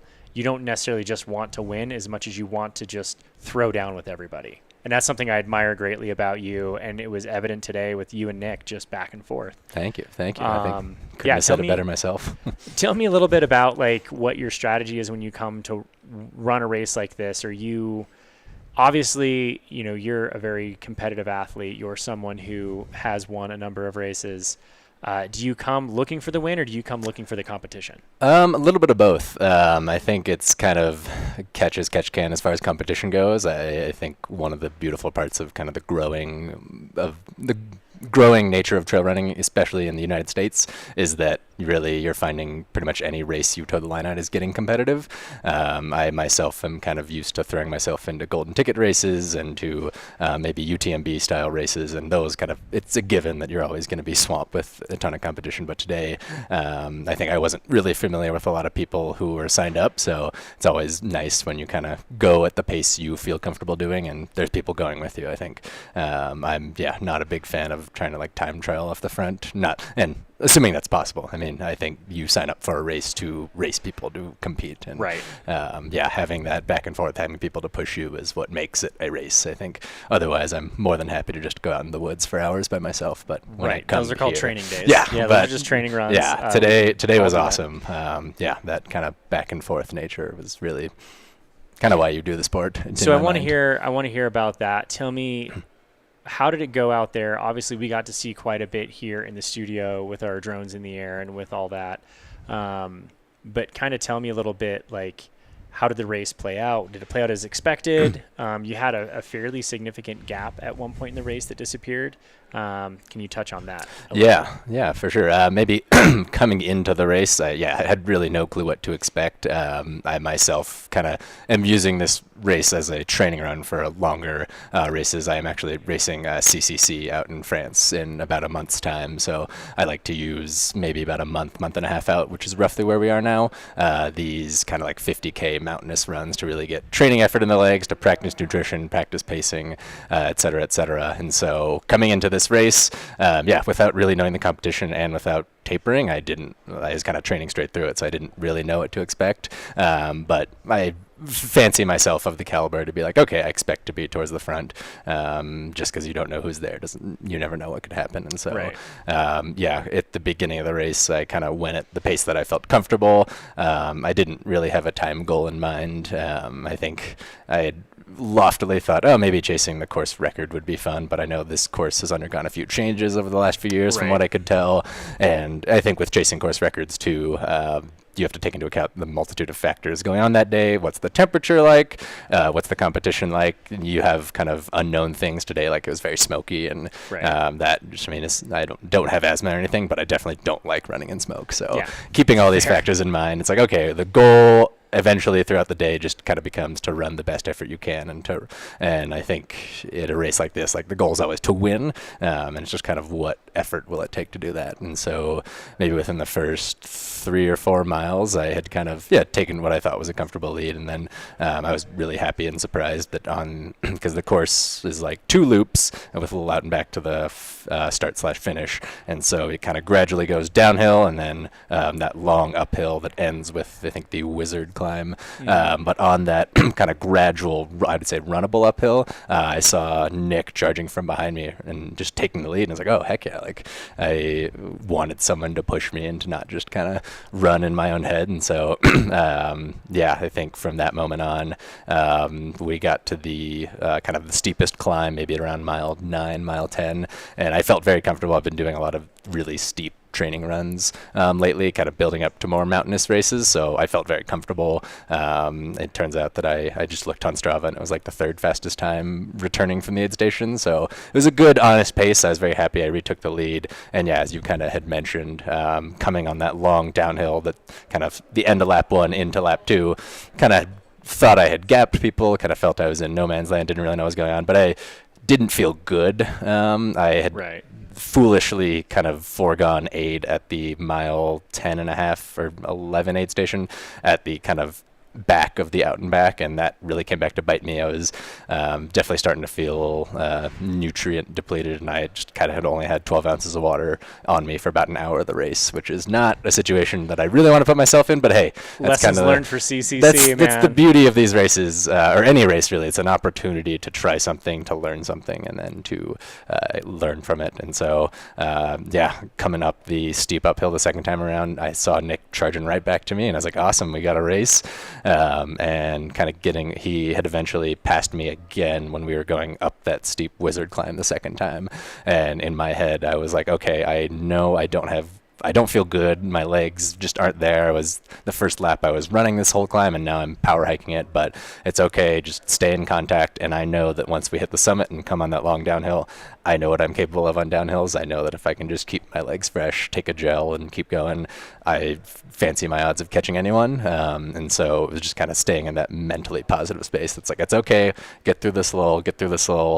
It'll turn around, and just having faith that it will come back. And so I had actually checked my watch when I saw him do the hole punch at the top, and I was like, okay, starting the clock now. And by the time I got up there, it was about 3-minute gap, and I was like, I wonder how long it'd take to close this. And I had caught him by the aid station, and I was like, okay, this is quicker than I thought I could, but something that I knew I could. And then I think it actually caught on the live stream, I think, when I went to pass him on the second time around. And I didn't know that I could hold him off because I was starting to hurt myself. But sorry, all the smoke is coming up with me. Yeah, no, I mean, you got race hat going on. Well deserved. But I think it's throwing down those 5-minute miles. Yeah, I don't know if it was fast. That did it. Small stretches of that fast. The vast majority was. For those slower. who have the opportunity, go check out Mountain Outpost social media channel.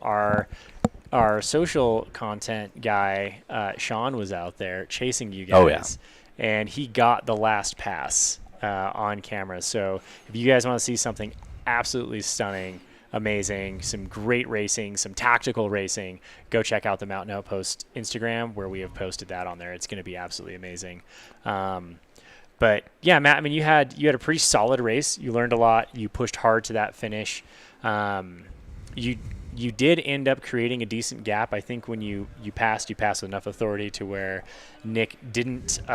He recognized that your downhill was going to be stronger for the day, and gave you that thing. But you mentioned you were still running scared all the way to the finish. Oh, and I knew that there were a little bit of rolling uphills towards the end, and I was like, I know my climbing legs aren't there. I know my downhill legs are, but there's this one part, maybe with about 2.5 miles to go before you begin that return back to the finish, and there's this like little creek, and then like maybe a 50 to 100 foot uphill, and you go right around a base of a chair. And I had passed these 3 women who were either racing one of the shorter races or hiking, I couldn't tell. Yeah. And then I got up, turned the ski lift, and I looked around, and I try not to look around, but it's nice to like know. And sure enough, I see Nick's red shirt charging up. I was like, I gotta keep going. I can't lollygag it in. So I knew I was confident, but at the same point, like staying honest all the way to the finish line. Yeah, I think there's definitely there was no jogging it in. It's like I want this, but you're gonna have to work for it. And I think winning is only fun when you have to work for it. So yeah, it makes it that much more meaningful. Like a win is a win is a win, and they're always great to have. But the battles that take place here on the course are really the things that make that win memorable. I think if you're fortunate enough to have some wins under your belt, I think it's fair to say if you have enough of them, you have some that are like, oh, that was kind of like a non-memorable win, and you have other ones like this that were a battle to all day long to the finish that were meaningful. It brings back memories of just a couple weeks ago when we had Jim Walmsley being chased by Rod Farvard and Jim has never been at Forest Hill with less than a 45-minute gap. And so he's comfortable there. And he got into Forest Hill second place this year. I had actually listened to Rod's interview yesterday on my drive up, and was even, not to a much lesser degree, but thinking about like Rod's mentality, especially when it comes to Jim, and just thinking about like the dynamics of do you show, what do you show, and just taking joy in the kind of fun part of ultra running, which is like hiding how much pain you're in, because everyone knows everyone's in pain, but you gotta like show that you haven't fully cracked and keep them believing and keep them running scared. It's a beautiful, you toe the line between this beautiful dichotomy of racing because you love competition and you're very tactful and you do want to win. There's that aggressive side to you, but then there's also that side to you that is the beautiful part of the sport that I believe in trail running, that is wanting to see everybody do their best and bring out the best in you. Still want to win, but you want to do it with that competitive camaraderie, and that's the only phrase I can think of for it, and I absolutely love it. But it fits you to a T, Matt. Thank you so much for joining us and for sitting down with us and telling us how the race went. There's just one more question I have for you. I guess two. I was going to ask you what's your next race, but you already told us CCC. So you can catch Matt out in Europe in Chamonix racing CCC. I guess finishing in Chamonix. Yes, as I always say, in France, but like it's technically Italy and Switzerland and France, and it's all of them. But I think everyone counts the finish line as where the race is. So yeah, you can catch Matt over at CCC for your next race. What do you got going on between now and then?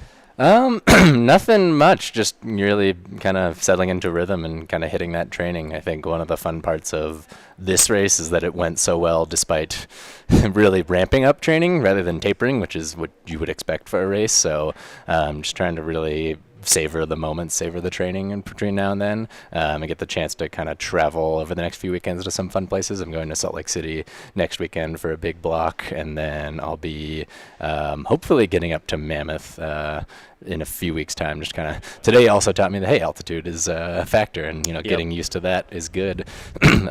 So otherwise, staying low and getting ready to enjoy the heck out of Europe. Yeah, I absolutely love it. So for last question for the viewers at home, who we have these incredible views as you see, runner making their way down the descent here. What was your favorite part of the course? Like, if you could show anybody a part of the course and just be like, look at what I got to run in today. I feel like we're looking at it, if I'm being honest, on the live feed. The whole course is awesome, and maybe the like images that will stick with me are the lower portions of the course. I didn't forget the exact miles, but where you just kind of peek up and you see just Mount Hood staring at you.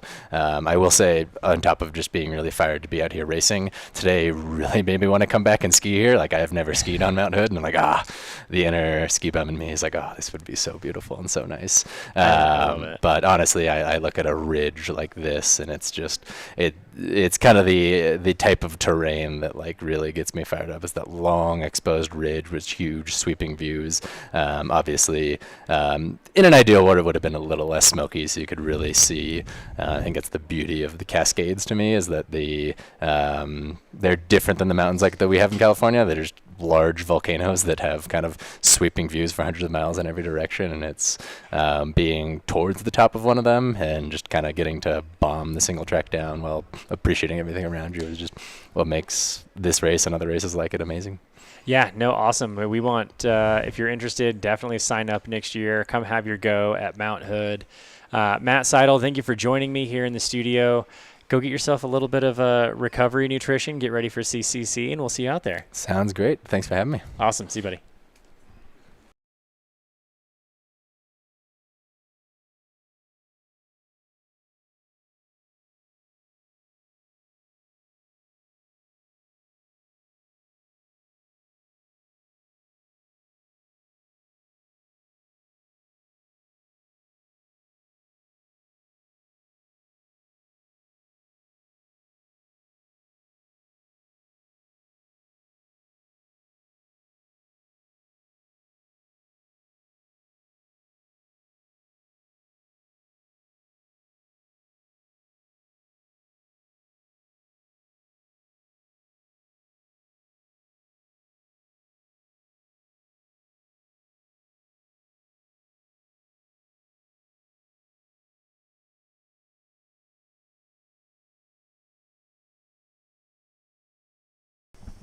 So this will be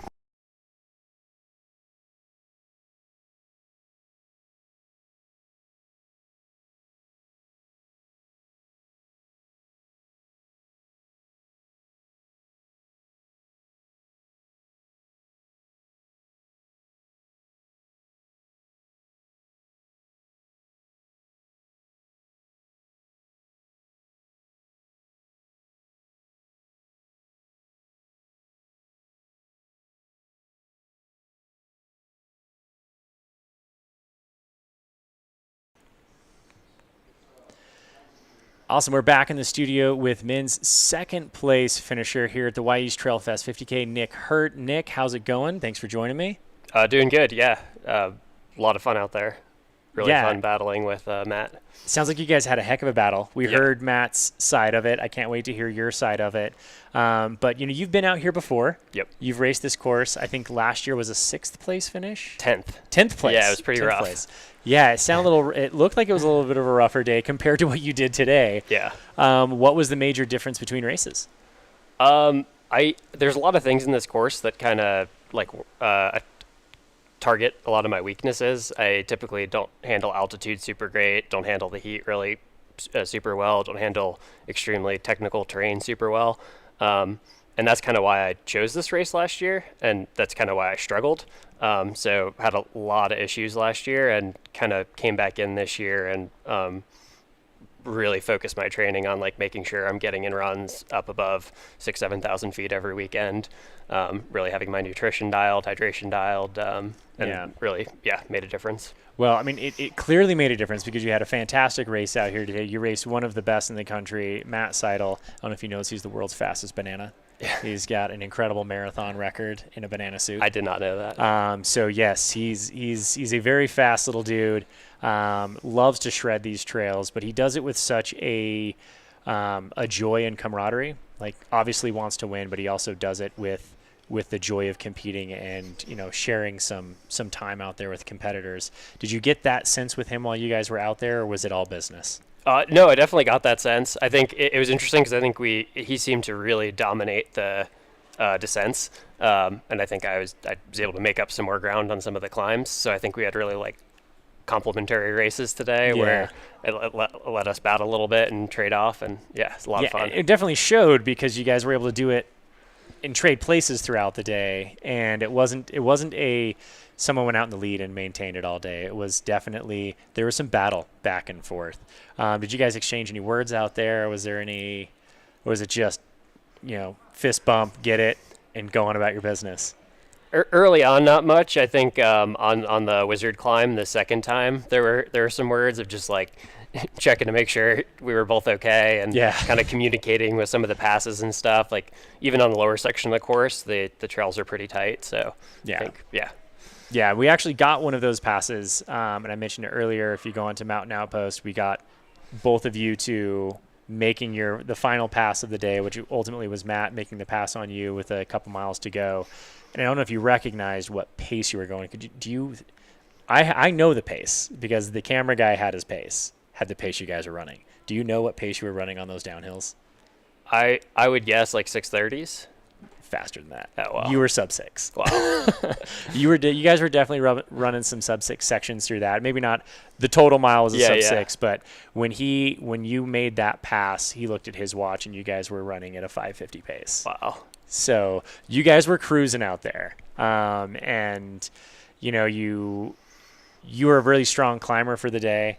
Those descents are buttery smooth, but they require a lot of turnover speed. Is there something you did in your training to move yourself from a 10th place finish to a 2nd place finish? Yeah, I think a couple things. One is really having my nutrition dialed. So getting much closer to taking in 90 grams of carbs an hour, having consuming much more fluid with electrolyte than in the past, and then also just training higher mileage and then getting up into environments like this a lot more frequently for my training. The last month and a half, I've been getting out to Teanaway Community Forest out in Washington every weekend, which usually melts out pretty early. So you get up to about 7,000 feet in June, and nice. It's been a good place to get in some big days. Yeah, I mean, you absolutely were able to definitely improve on your time. You're doing the right things in terms of focusing on getting your carbs in order, getting your electrolytes in order. It seems to, one of the other things that I noticed was the fast pack transitions out there. Tell me about that. That was like an F1 pit stop. Yeah. Well, I have to thank my girlfriend, Rhea, this is her first time doing a solo crew. So she did amazing. Yeah, it's just something. I haven't been trail racing that long, less than 2 years, but it's something that kind of an area that I identified of where it's an easy way to make up time, and it's a lot of fun. You have friends come out and help crew, and they enjoy it. And, it kind of adds to the competitiveness of it, and I think you maybe save a couple minutes and. Yeah, absolutely. And it's those, as you noticed today, those minutes count. Right? Yeah. Every second counts when a race is that close, whether it's maintaining the actual physical time, the seconds, or whether it's putting the pressure on your competitors. You roll through an aid station and they're filling up their water bottle and you're already gone. Yeah. You know, it puts the pressure on them. So that was absolutely an elite level move out there. I have to give you props for that. Your climbing, your descending, all of that looked fantastic today. I do have a question though. Is red your racing color? Is that just I'm red's just my color. Yeah, I dig it. I dig it. It's easy to spot. Yeah, which we do appreciate because we were able to find you very easily. Our drones were able to catch you wearing red versus Matt wearing white on the snow. It was very hard. So we appreciate it. I think we're going to advocate that everyone needs to start wearing like fluorescent neon colored jerseys so that we can catch all the runners. But yeah, no, you guys had an absolute battle out there. It was a great day. Is there something in particular that brings you back to this course that, you know, is it just I want to do better than last year, or is it the fact that this course is just absolutely stunning? It was a combination of the course being stunning. I mean, Daybreak does a great job putting on events, but also just I really felt like kind of was questioning after last year of like, oh, maybe I can't race well on hot days. Maybe I can't race well above 5,000 feet. Like, things like that. And so I really didn't like being left with those feelings. So I kind of wanted to come back and really just prove to myself that I could perform well in conditions like this. Well, a man after my own heart. You'll look at my history in racing, and I usually have multiples of the same 100-mile race because I always think I can do better, and I want to go back and prove something. So you absolutely did it today, Nick. I sincerely appreciate you sitting down with me and chatting with me. Before we go, I do have two final things for you. One, what was your favorite part of the course? If you could take anyone watching today and go and put them on the course somewhere, where would you put them? The final few switchbacks up to the top of the wizard climb. Like before that, it's like super rugged. There's like power hiking thrown in, but maybe like the last like 100 meters up to the top is just like super runnable switchbacks. And it's kind of nice to be able to do that like final push to the turnaround point with some like legitimate running. Yeah, some solid running. Yeah, no, absolutely phenomenal. Last question. Who, you know, this is definitely a very selfish sport. It's a solo sport. It's something that we do. It's just us competing out there. But you had a great crew here, so I'm going to give you a chance to shout out who was your crew, and this is your chance to say thank you. Yeah, my crew is my girlfriend Rhea. She did amazing job. Like I said, this is her first time on a solo crew. She's done one crew before, but she did really well, and it was super fun to have her here. It's one of my favorite things about trail running is, running is an individual sport, but it seems like with the crew aspect of ultras, it kind of does get to be a team sport for a day. And I really enjoy crewing for friends and having friends crew for me. So it definitely adds something. It's an absolute beautiful thing, and that's why we're here. That's why we try to share this sport with the world, because trail running is something that I think absolutely can change the world out there. Thank you for giving us such a phenomenal race today and really just laying it out there. I hope you can go back and watch the footage because we had some stellar drone coverage of you guys. It was so great to watch you guys battle it out. But, thank you for joining me. I wish you luck wherever you go next, which will be, where are you running next? I haven't picked the next race. It's going to be either a 50 mile or 100K in the fall. The rest of the summer, probably going to go after a couple FKTs in Washington. Nice. And then in the fall, either a 50 mile or a 100K race. Awesome. Yeah. I absolutely love it. Well, good luck, buddy. Thank you for joining me. Go recover a little bit, and we'll hopefully see your name on the FKT website. Yeah. Awesome. Good seeing you, bud. Thank you.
Awesome. That was Nick Hurt, everybody. Did an absolutely phenomenal job here on the course, giving us some of the best racing we have seen in a long time. And as both athletes stated today, this is their favorite part of the course, these final climbs up to that turnaround, getting your hole punched, literally a hole punched in your bib to prove that you made it there. And it's just absolutely phenomenal views. You do notice a little bit of a haze or a smoke in the air. That is definitely some smoke from the wildfires. So we apologize for that. Wish we could bring you cleaner views, but that's what we got today. Got to deal with what Mother Nature is giving us. We're going to park it there and keep an eye on that climb. So for those of you at home, this is 8,000 feet just under the top of Mount Hood here on the Wizard Climb. This is just above Mount Hood Meadows, just outside of Oregon. We've got a beautiful course here today, as you guys have got to witness. It is a combination of all the best things. I believe Nick and Matt both stated how just amazing this course is in terms of it gives you a little bit of everything. It challenges you in every possible way. You've got these giant scree fields. The uphills are very runnable. There are some pitches that are super steep hikey. You've got beautiful downhill. You've got technical downhill. Everything's, a little bit of fire road in there, but mostly it's 90% single track where you are just in the thick of the trees down below, or you're in the vast open views that you're getting right here with Mount Hood in the background. There is not a lot of better races than this, ladies and gentlemen. We are going to go look for our women's leaders, our women's winner, see if we can't get an interview with her. So keep an eye on these beautiful views. Hang tight. I believe that is going to be our women's second place coming in here. That would be Maya. We're going to go with Maya Van Wadke out of Leavenworth, Washington, making great work out here on the course. So she makes that final descent. She's got just a couple more turns until she is in the finish line chute, and she gets to call herself a Wy'east Trailfest 50K finisher. Not only that, but second place.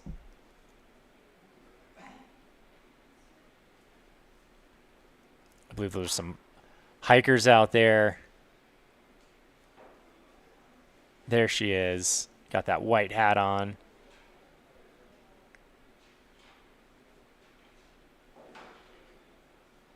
This is a great location in the race where it literally is just right there at the finish line.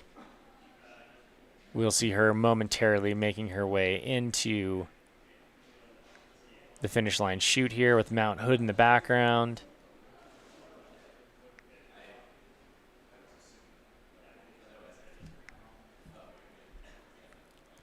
So just to recap, we've got our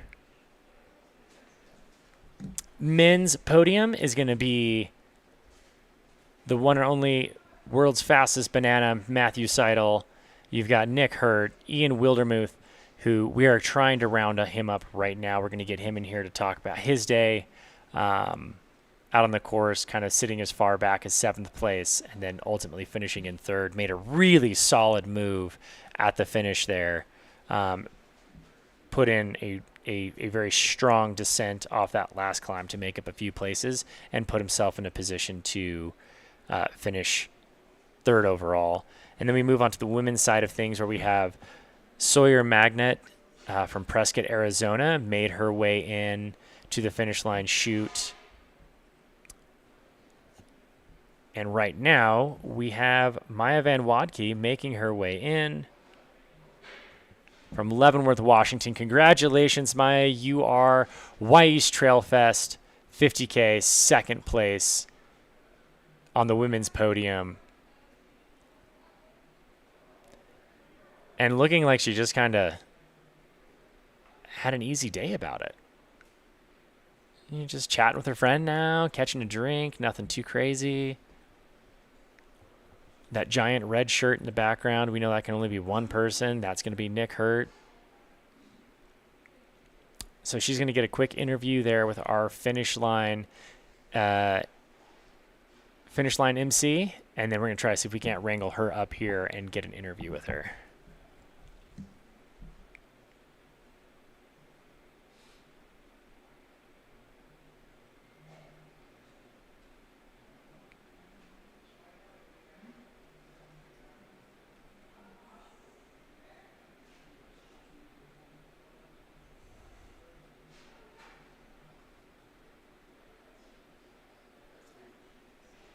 Getting back over to the aid station there as some of our runners are making their final stop at the Ski Patrol aid station before they make that steep climb up the Wizard Climb, that one that Ian and Nick spoke so wonderfully about. This is where you kind of get out of the woods and you get up into, the much more aggressive alpine terrain up there, just a lot of shale, a lot of rock.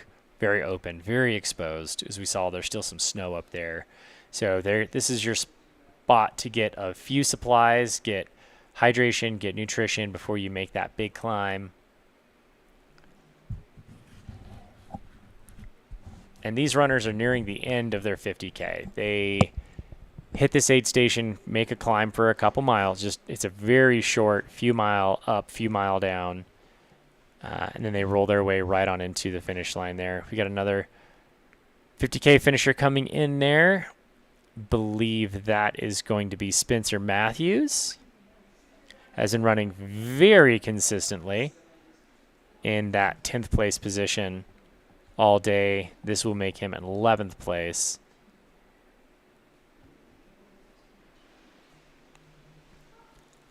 Again, we got our videographer sitting in the meadow there, capturing some of these finishes, some of these runners coming through the meadows, literally the base of the ski resort.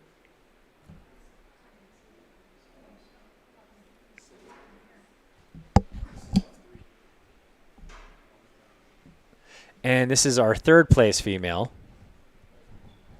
making her way out of the aid station, out of the Ski Patrol aid station out. So she's made that climb. She is now making the descent. She's going to get herself all the way down here to the finish line. Looks like everyone's been struggling with that descent today. Glad to see it finally got figured out a little bit.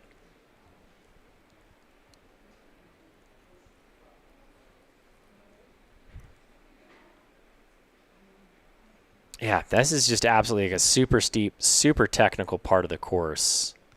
And it looks like she's got some company with her as she makes her way through there, and they're going to pop up onto that single track.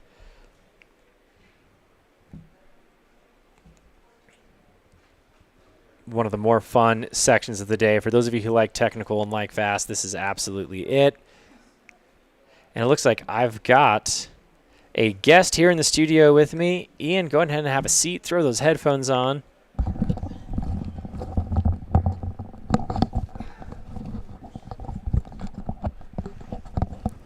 How are you doing, man? How are you feeling? Feeling good. Feeling good, feeling good? Yeah. Nice. Yeah, well, you had a heck of a day out there. You moved yourself from 7th place. Then it looks like on that turnaround you were 4th place on the next lap. Then you made up a spot all the way home from that last aid station. Tell me a little bit about your day. What brought you out to Wy'east Trailfest 50K? What made you want to do this course? 1 year ago today, that was my first ultra. So little anniversary race for me. And then I planned on using it as a training run for 100 that I have next month. So nice, making no short strides into the ultra marathon course. You ran a 50K a year ago, and now you're over here wanting to do some hundreds. What 100 are you signed up for? It's the Oregon Cascades 100. I know, very, very familiar with that one. I haven't run it myself, but I had some of my athletes that I coach run it, and it is stunning. You're going to absolutely love it. It's going to be a really, really, really good day out there. Very similar type of terrain. So this was a very replicable course to train on. Is this just kind of your final training day, like big training run, or you got another couple big days lined up? I got a couple more weeks of building up and then a nice little taper. And then Nice. let it rip. Solid. Yeah, no, I absolutely love it. Tell me about your day today, moving up a few spots. Was it something where you intentionally set yourself back to race a stronger back half, or was this just an even kill all day and you just slowly pick people off? My plan was kind of just to low gear it, use it as a big vert training day for that 100, and didn't really come with any plans of racing, and started picking people off on the second climb and just saw the opportunity and figured I would take it. Yeah, no, you absolutely did. I mean, again, you moved up consistently throughout the day. It seemed like you did most of that on the climbs from what we could see. Very strong climber. So congrats to that. That is awesome. This is no easy place to do a lot of climbing in at all. What was your favorite part of the course out there? Honestly, I think my favorite part about the course was with that plan to just come here and use it as a training run. I was really just focused on enjoying everything that I love about the sport, from the community, the aid station volunteers, where we get to race, just everything about the sport. Just focused on that and made it really enjoyable.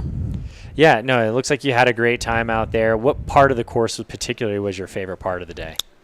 Ooh, I would say this isn't going to be most people's answers, but the climb. Yeah, it's very consistent with everybody else who sat in that seat. It seems all three of you it is unanimous. The climb, that last climb going up to the turnaround, seems to have been the pinnacle of the day for most. For me, I honestly think I would have loved that buttery single track at the finish, where it's just you're flowing downhill and you're ripping some insane fun speeds. I do got to ask, you're young. You're 23. You just got into trail running. You're too young. What are you doing, man? Why did you join this crazy sport of a bunch of old people? I wouldn't call it that, but it's progressively getting younger. I've been doing this sport for 13 years now, so I've got a number of years in it. I also started in my mid-young 20s as well. But no, it is by no means is it an old man sport anymore. It is getting faster and faster and younger and younger. And, you being on the podium here is, indicative of that with a great time. So what made you jump into the trail running scene? I kind of just had a vision of getting into it young and where I can be 5-10 years from now. Lots of goals long term that I want to accomplish, so started working towards that, and it's good to see some progress coming together. I love it. I absolutely love it. And I think these kind of races are where it starts, right? When you've put yourself in a position to compete against, Matt Seidel, who's a phenomenal athlete, as well as, Nick had a great race out here as well. Oh, yeah. And you're amongst that company of great athletes on the podium here. So, you do have a bright future about you, especially if this is only a year into it, man. You definitely have the future if you handle it right. What are some lessons you've learned over the last year for those who are listening, who maybe, might be wanting to get into it? What lessons have you learned in the last year that you could pass on to them? I've gotten really into high carb fueling lately. I didn't really know anything about fueling starting out, and so been pushing around 100 grams of carbs an hour. Nice. Learning that from greats like Rod Farvard, Walmsley, all those guys. Just kind of taking note of what those guys do and learning from them, which is pretty cool to take in. So right, yeah, no, it's invaluable information. If it's working for them, obviously it's got to trickle down a little bit. And it seems to be a common theme. Matt Seidel just said the same thing, that he's been working on 90 grams of carbs an hour. That's like his focus, especially going into CCC later this year. So that is a great lesson I think we can all learn to fuel. How did your fueling strategy go today?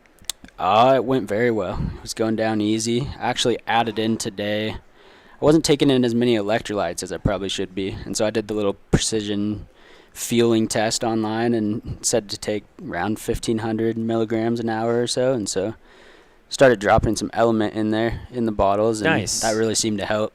Yeah, especially on a day like today where it wasn't overtly hot, but it was still a warm day. Oh, we definitely. noticed a lot of people were out there dousing super early on in the race. What was it feeling like out there for you on the climbs in that exposed areas? It was definitely pretty toasty out there. The heat was definitely it looked like a factor for a lot of people. I was taking snow up at the little snow fields up there and stuffing it in the shirt, stuffing it in the hat. Kid, making veteran decisions at dipping the such a hats in young the creek. age. I love it. That is stuff that we usually have to learn the hard way. At least I can speak for my generation. We were all about the minimalism and doing as little as possible and just toughing it out. And seems like you've learned from our mistakes. You've got a bright future ahead of you. You said you're going to be at Oregon Cascades, 100 miler in that is in August 24th, I believe. August 24th. I'm sure you have that date circled on a calendar somewhere. Absolutely love it. So what's your training look like for the next couple weeks?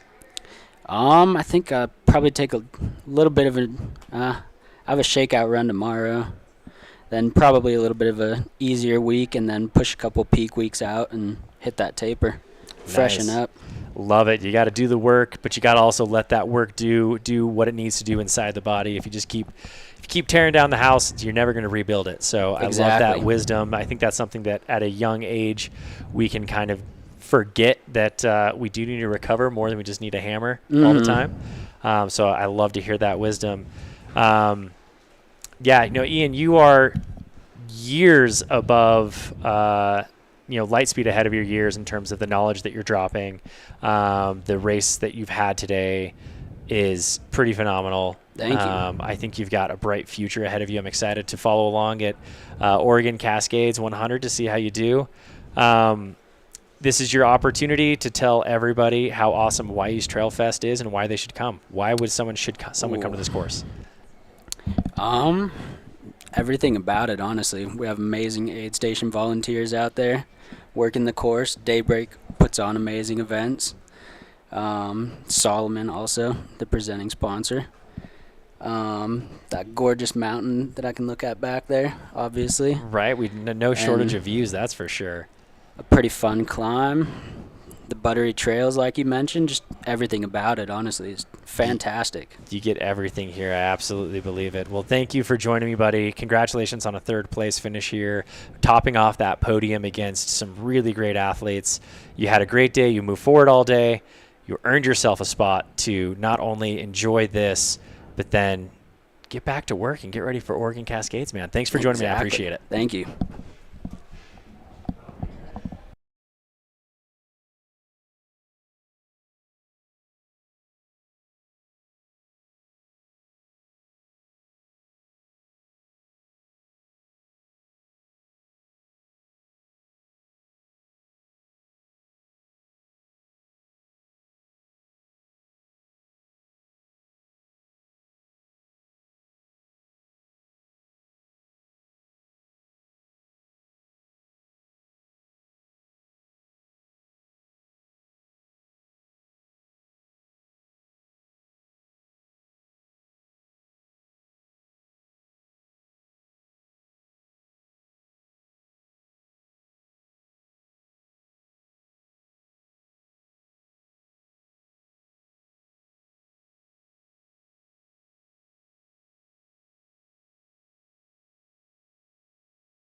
Ready to go hot whenever you are. Awesome. Thank you, Ian, for joining us. And speaking of other great athletes, I've got Maya Van Wadke here, our women's second place finisher here at Wy'east Trailfest 50K. How are you? You look great. You don't look like you just finished the race. How are you feeling? I feel a little crusty. Fair. It's a little dusty out there. Yeah. You did a little bit of work, sweat a little bit maybe. Yeah, but I got to say the AC in here is pretty nice. Yeah, And I was going to say, so we noticed this early on. There's a lot of dousing going on out there. People just sponging, cooling off early. Was it particularly I wasn't out there, so I don't know. I was sitting in the comfort of this AC, as you pointed out. But was it particularly warm out there today? Especially the second loop, it got hot. It got pretty hot. Was it like more of the ambient temperature, or was it just that sun beating down on you a little bit more? Both. Yeah, I felt it in the forest a bit more than I thought I would. And then, on the exposed parts. Just getting roasted up there. Yeah. Yep. Yeah, so no, you had a great race today.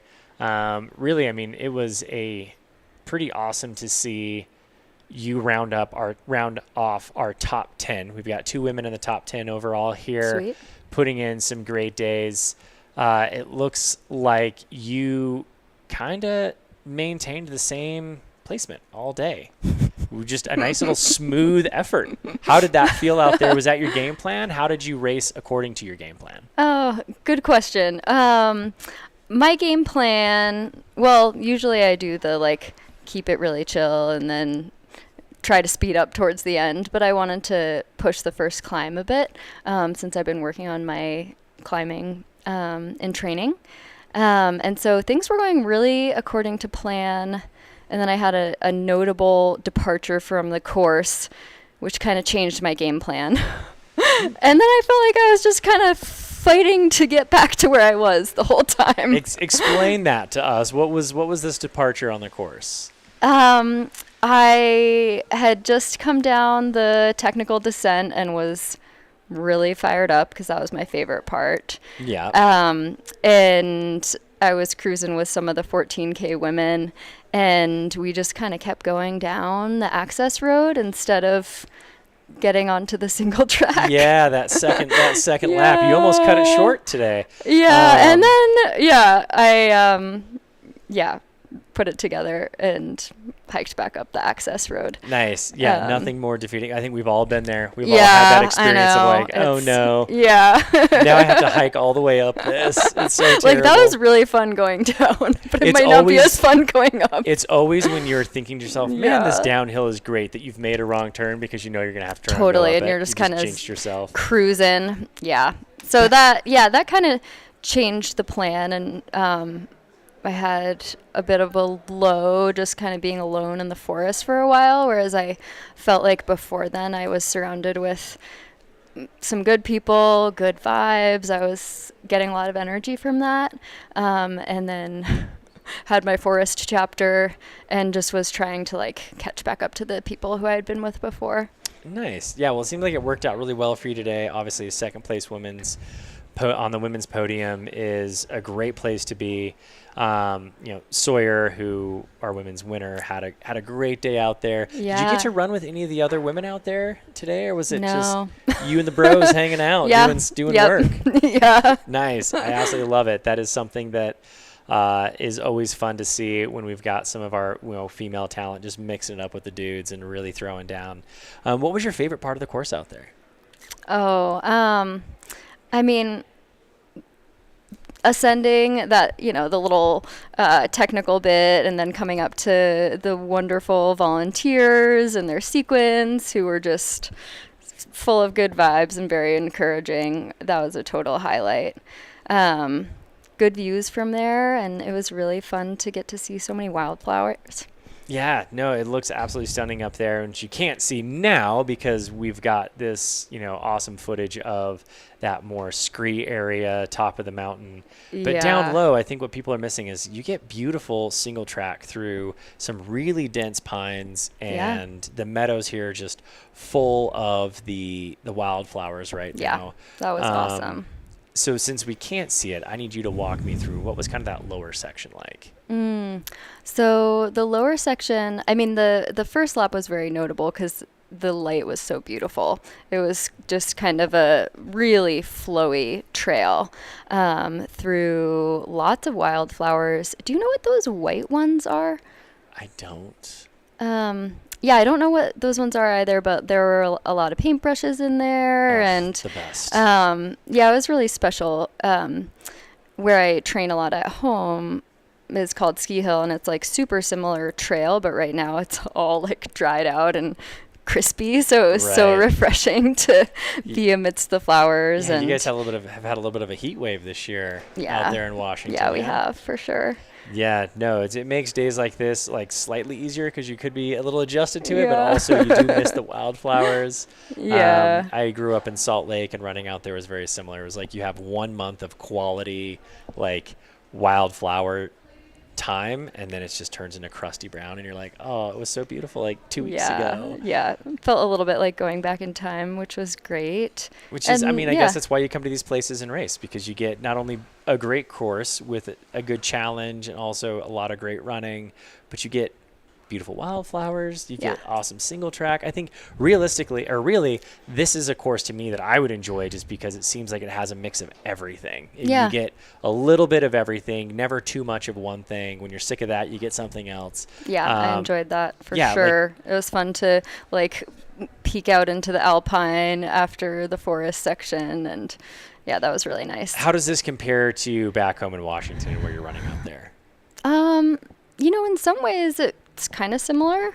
But yeah, I mean, I try to mix it up, try to get some variety, some techie stuff, some runnable stuff.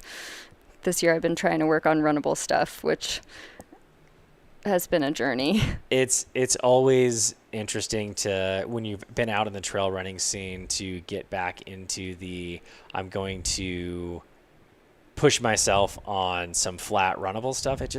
Sometimes I find myself every year getting back into like, you know what, a fast marathon sounds fun. And then other times I'm like, but I like my mountains. They're so much better. Yeah, totally. To Sometimes it's nice to just go on a hike. No, absolutely. I 100% agree. You have a little bit of a history here,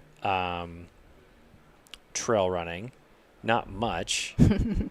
Tell me about what brought you into the sport and why.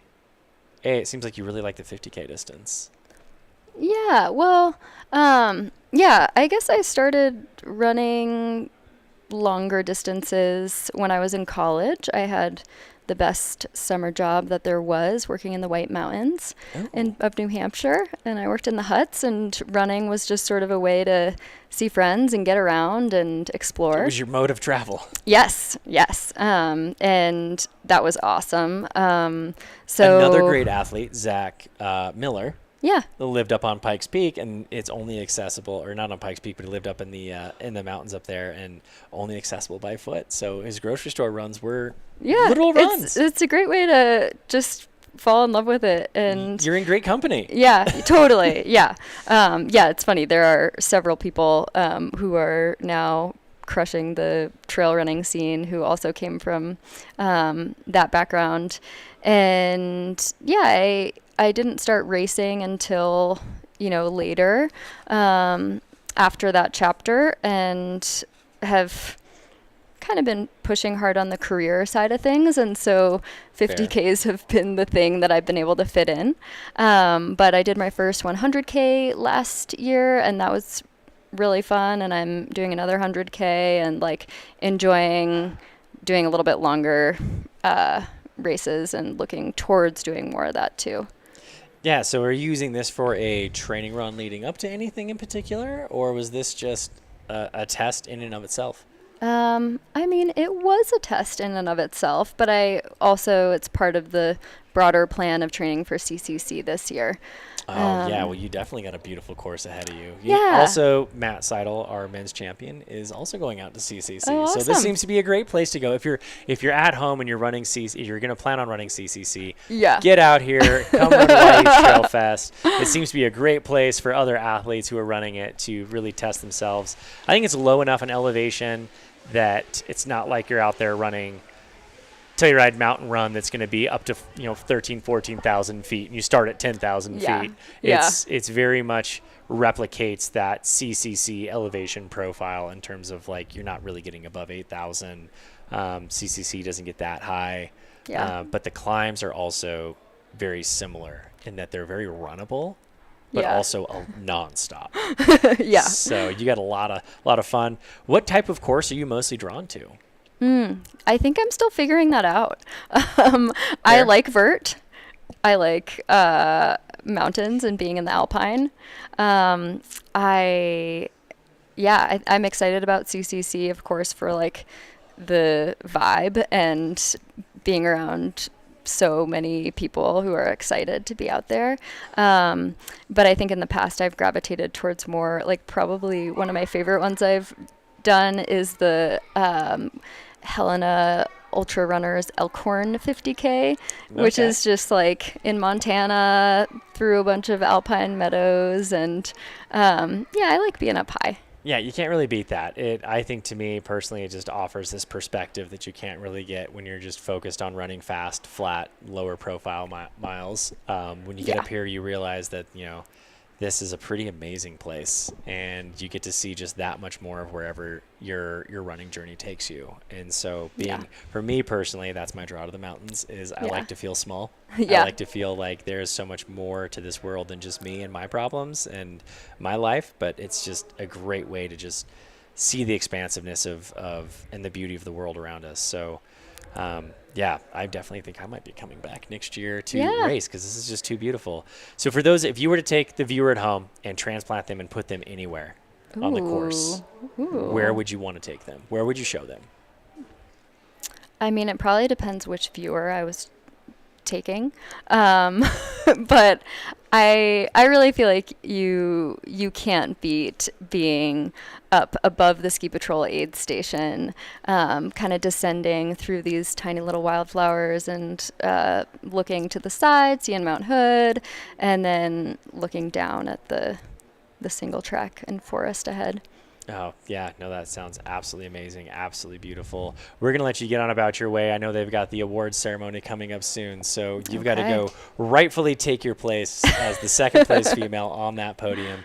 Maya, congratulations. Thank you for joining us here on Mountain Outpost and for letting us be putting on a great race for us to showcase and for letting us be a part of your day. Yeah. Thank you so much for all the support. Awesome. Thank you. Yeah.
That was Maya Van Wadke, our women's second place finisher, who we just chatted with.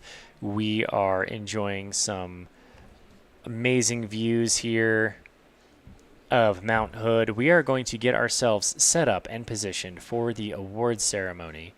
So hang tight, enjoy the views, and we will be back momentarily.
Awesome. You're joining me here in the studio, the Mountain Outpost studio, here at Wy'east Trailfest 50K. I'm speaking to the women's champion, Sawyer. Sawyer, how are you doing?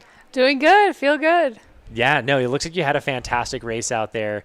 You led from the gun in the women's field. Mixed it up with the men quite a bit in there. How was that, battling some of the dudes? It was fun. There was one guy I kept going back and forth with, which was really nice. And it was just nice having someone to run by.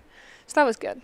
Yeah, no, it definitely helps to have someone to run with. That is one thing that I'm often envious about with the women's field is you guys get to run with people a little bit more than you do at the front of the men's field. So that's got to be great. Were you guys working together out there, or was it just kind of like, it sounds like you guys were bouncing back and forth. So there was a little bit of that low key competition in there. Yeah, it was. Yeah, I would kind of pass him on the climbs, and then on the downhills he would get in front of me. So it was nice just having someone going back and forth a little, someone to gauge, make sure I'm going the right way. So it was good. Yeah, pull you a little bit. And also I do love that you used them to go the right way, because that is typically something that I struggle with. Is I will always get lost on this course. And in fact, we noticed a lot of people when they were coming off the climb there, that descent from Ski Lodge, you make that hard left coming back down towards the finish. There was a section there where a lot of people were getting a little lost. How did you handle that section? Yeah, good. I didn't really have any problems with it. I'm extra cautious now because one time I did get like really lost on a race for like 4 miles, so I just make sure I'm always like seeing a streamer nowadays. So it wasn't too bad. Yeah, and if it's a well-marked course, then you should be able to see the next marking from where that current marking is. It was good. I've been there many a times. In fact, our women's second place, Maya, who was just joining me, she actually did take the service road down towards the start line on her first lap. She just was like running with the 14Kers and it was just like, didn't even think about the turn until she had to like climb back up out of it. Oh, that's terrible. So it happens to the best of us. Yeah. That is part of trail running. But you have yourself quite a list of races. Very, very young, I must say. Fresh into the sport. But you've done some classics like White River 50 miler. A lot of 50Ks in here. Is this like 50K your distance of choice? Did you run the 50 miler and go, no, never mind, I think I want to go back to 50Ks? No, well, I do just love 50Ks. I have my first 100K coming up in September, so I'm excited about that. But 50K is like the sweet spot for me because there's still speed and I like to still do the climbs, but it's not too long. But I don't know. I'm trying to push myself to do more, but definitely not like a 100 miler yet. 100K is the limit for now. I'm wondering, when are we going to get to see you at some of the Aravaipa events out there in Arizona? I know I did Big Pine once, and I wanted to do it this year too, but I was gone when they had it again, so I couldn't do it this year. But I do want to do some more of them. I was supposed to do I don't know if that's Aravaipa, Black Canyon? Yeah. Okay, I was supposed to do that, but then I had an injury. So hopefully this upcoming February I can do it. Yeah, that's a speedy one. That's a tough course. Always brings out the best competition. What is your running background? What brought you into trail and ultra running? I did soccer growing up, and I was like a midfielder, so I always had the endurance, and I always loved running because my mom, she was super into running, and so she would take us out on little runs. And then I just kind of discovered trail running a little bit like towards the end of my soccer career, and then once I got to college, I actually got in this running class with Dr. David Horton. Oh, yeah. And yeah, one of the requirements was we had to do a 50K, that Promise Land, which I do a lot. I've done that one like 3 times. Yeah. And I did it then, and I just really enjoyed it, and ever since then I've really been into training and running and doing the trails. I love being in nature, so it was like the perfect thing for me. That helps, absolutely. And there's another really great trail and ultra runner. I don't know if you know her name, Grayson Murphy. Grayson. Yeah. She comes from a collegiate soccer background as well. Oh, yeah. She played soccer in college and then left soccer to do track and cross country, where she obviously dominated very well at the University of Utah. Go Utes.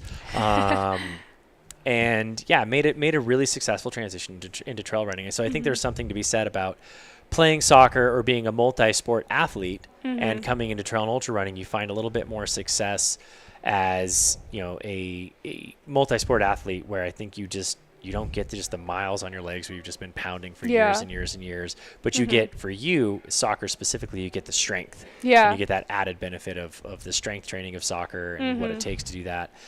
Do you notice that your climbing is particularly strong? What's your favorite part of trail running? Yeah, my climbing is. I've always just that's kind of what I'm known for, I guess, around like back at school, just because I don't know, I've always loved hills. We have a lot of like hills where I'm from, and I don't know, I just like the challenge of running up a hill, and I kind of get bored when courses are like too flat. That's So, fair. yeah. That's a very fair connection to make there. I Yeah. think like the flatter they are, the more boring. The more it's about just the raw competition, Yeah. and just like the raw effort of putting it out there. But Mhm. when you get to a course like this, you get amazing views. You get Mhm. the meadows. You get the pines. Yeah. You get the higher alpine stuff up in the the Chaucy rocky shale stuff. Mhm. The glaciers you get to run next to. Yeah. So tell me about your day out there and like kind of how it went overall compared to like how you envisioned it. It went well. I think I underestimated that like 1.5 mile climb toward that we had to do, but it was nice like doing it twice and knowing what to expect the second time. And it was nice. We were in the trees. It wasn't too hot for me, which was really good. And then the aid stations were really nice. Like they were stocked, so I was grabbing Spring Energies, which helped a lot. And yeah, it was a good day. Like I just kept controlling what I could control and just focused on making it to each aid station. I kind of knew like once I made it to mile 25, the race was basically over because it was just like downhill from there. So I kind of was just Right. like, okay, I just got to make it to 25 and then I'm done. Even the last few of those miles though did take a while. They just felt like they took a long time, but yeah, as it was they good do, after that. you think that like, oh man, I'm gonna have downhill. It's gonna be Yeah. so fast. It's, I'm just Yeah. gonna rip it, and it's No. it's never how it goes. Yeah. Especially if you spend all your pennies going up that climb, Yeah. you don't have anything left in the bank to make the descent. It can make the descent a lot longer. So Yeah. I mean, you're fairly young in the sport. Mhm. Fairly young in general. You are young also in the sport, but you Mhm. have a lot of top podium spots under your belt. Is this something you see yourself going into competitively in terms of like you want to start racing more and more competition? Mhm. Do you have a drive to do that, or are you just out here enjoying the beautiful views and beautiful courses? I definitely want to push myself to do different courses. That's why I was going to do Black Canyon and just kind of test the waters a little bit, just get my feet wet with it. But I do like love beautiful courses. So I don't want to like sacrifice like the joy of it yet for the competition and like doing the flat courses, even though that might be like where they get the bigger event. It's like a bigger event or something, but I'm like finding the right balance between all of that still. Yeah, you can absolutely still find amazing crusher mountain courses Mhm. that are loaded and stacked full of talent. Yeah. This race, we hope to build it up to where next year it is that awesome, talented, Yeah. super deep field. We've got the shorter distance 28K that is a Golden Trail National Series Oh, event. wow. So it does bring in a top tier events for that. And we hope that the 50K trickles in as well. Mhm. What are we going to see you at next? You said you have 100K coming up. Yeah, 100K in September, and then I'm kind of just figuring out what I want to do after that. Probably another 50K, but Are we looking to go into the 100-mile distances oh, anytime no, soon? not or are yet. you- No, I okay. don't think I'm there yet. Yeah, that speaks levels of your maturity. I know that it's very, the 100-mile distance, especially when I came into the sport 14 years ago, 12 to 14 years ago, like it was definitely all about the 100-mile race. Yeah. Like that was like the Mhm. big sexy distance. Yeah. And I think now we're seeing a lot of competition and joy in the 50K distances. A lot of sub-ultra marathon runners. So I think we're kind of getting a little bit of that becoming a thing. So you definitely have an opportunity to test yourself out there. Yeah. And a lot of 50Ks and sub 50K. I think a race that would suit you very well if you like the climbing would be Broken Arrow. Oh, yeah, That I've is heard one of to that. look into next year. Yeah. Super big competitive race. If you're interested in one, I know you've got your Hurricane 100K, but Yeah. Mammoth Trailfest. Okay. I'm just going to put a plug out there for Yeah. you. Just put the bug in your Yeah. ear. They've got a great single. It's just like this. It's either 1 lap or 2 laps. You can do 28K or you can do 50K. Perfect. And it's going to be an amazing day out in Mammoth, California. So I'll put the bug in your Yeah. ear and let you think about that one. Okay. It'll be nice. It depends on how I guess you recover from your 100K. Yeah. What lessons have you learned in your short career that you feel have made you successful ending up on the podium every time? I'd say just like push myself on the parts where it seems like really hard, like in the climbing too, and just like, I don't know, where other people might be walking, if I could just keep like pushing through just for a little bit longer and then edge my way up in that way, and then I can pull the lead out more on the downhills. That's kind of what I'd go for, like push the climbs, try to walk less than some people. I don't know, I guess just be push the climbs as much as possible for me. Be aggressive. Get Yeah. out there. Do Yeah. it. That's exactly what it is. No, there Mhm. really isn't much more to it than that, right? Like, Yeah. at the end of the day, it's all about just getting comfortable with being uncomfortable. Yeah, And exactly. just settling into it. Mhm. Did you particularly where do you feel like you made the most movement on the day? Was it the climbs today or was it the descents? I don't know. I felt pretty good on the descents. I don't know, the climbing, I think the gentle rolling climbing I did a good job at. And then before I got to the ski patrol aid station, so like that little climb section on the service road, I was strong during that. So I think that helped a lot too. And just kind of like extending the lead from there. It was interesting. The first time we went up the climb to the very top of the mountain, I didn't know like where the women's field was because that other race, the 14K, was going. Right. And so I was like seeing these women. I knew the woman in front of me weren't like they were in the 14K, but then coming Right. back down, I was like, how far back is the next woman? So I didn't really know. So I just focused on like extending the lead on the downhills after that because it was really smooth going down, which was nice. Yeah, it's almost like a blessing and a curse. You don't know Yeah. because like you can't be like, oh, they're 20 minutes back, I'm good. Yeah. Or it's like, oh no, that could be. Yeah. That could be. Okay, shoot, they're right on my tail. I'm just gonna Uh-huh. assume they are and just go for it. Yeah, that's kind of what I did. Yeah, no, that's absolutely amazing. It was really fun to watch your race all day. What we did get to see of you, you looked very strong on the climbs, very strong on the descent. Nothing looked overly aggressive in terms of you didn't look like you were ever working super hard, but you were also very smooth and consistent and fast all day. Thank you. You looked phenomenal out there. Your stride looked great. You looked like you were enjoying yourself quite a bit. If you could share one part of the course with the viewer at home, what is the part that sticks out in your mind as the most memorable? It was really satisfying getting to the top of the climb after ski patrol, especially since the girls up there were like so supportive. They were like screaming like, come on, you got it. But that was really nice. And then I'd say just like the rolling meadows were so beautiful with the view of the mountain. So this course was just so beautiful the whole time, but I would definitely recommend it for those views. So nice, especially coming from Arizona. We don't really have like green, lush areas, especially like that. So it was really nice. Yeah, no, I mean, you definitely, you showed up and you showed out today. You're out in Prescott, Arizona. You're going to be running the Hurricane 100K next. Where is that located? That's in West Virginia. I actually go to grad school in Virginia now. Okay, that makes sense. Yeah. That makes Yeah. sense. Well, that's a long way to travel for Yeah. 100K. Yeah. So what are you in grad school for? Sport management. Okay, Yeah. nice. Because I kind of want to like blend my running passions with like my career somehow. So hopefully. Well, it I works can, out. as someone who has multiple degrees in various different things, and then ending up in this position, I can tell you that this is not how I anticipated life would go, but you've got a lot of passion for the sport. You got a lot of love for the sport. That's going to take you far in terms of your running career. And also this sport needs people like you who are passionate about it to help lift it up and to bring it to the rest of the world and make it something to stay here and last forever. So we appreciate you showing up, having a great race, giving us something to watch, giving us someone to cheer for. I'm looking forward to seeing your Hurricane 100K and seeing how you do there. So the viewers at home, you can go follow her Sawyer here over at Hurricane 100, see how she does there. Are we going to see you back here next year? I don't know. Maybe it was so beautiful. Hopefully. Yeah, we'd love to have you back. So thank you for joining us. I'm going to send you off over to the podium because I know they're going to be doing the awards podium very shortly. And you have earned your top spot on there. Ladies and gentlemen, this is Sawyer Magnet, who is joining me here in the studio, our women's champion here at the Wy'east Trailfest 50K. Again, congratulations, and go get on that podium. Thanks so much. Yeah. Perfect. Sweet. Thank you.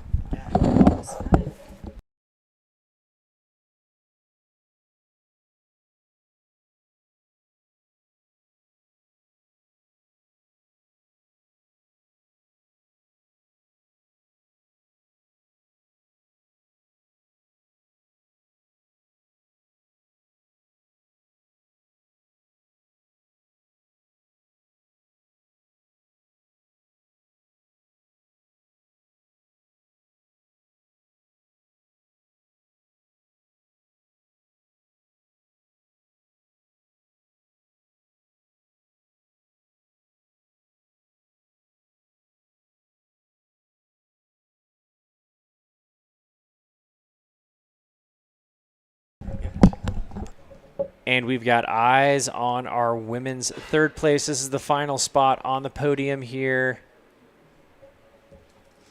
making her way into the finish line, crushing it. What a great finish.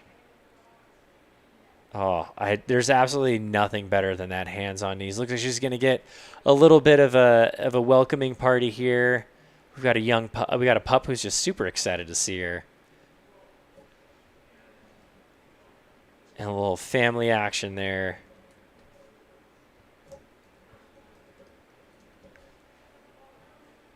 Oh, yeah, no, that makes me... Looks like she had a fantastic day.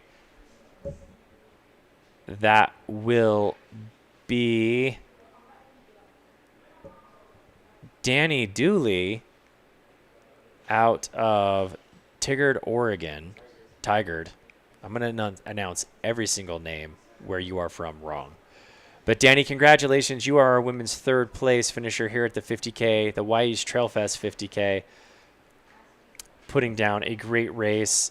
Looks like she ended up running very consistent. Didn't change places for almost the entire day.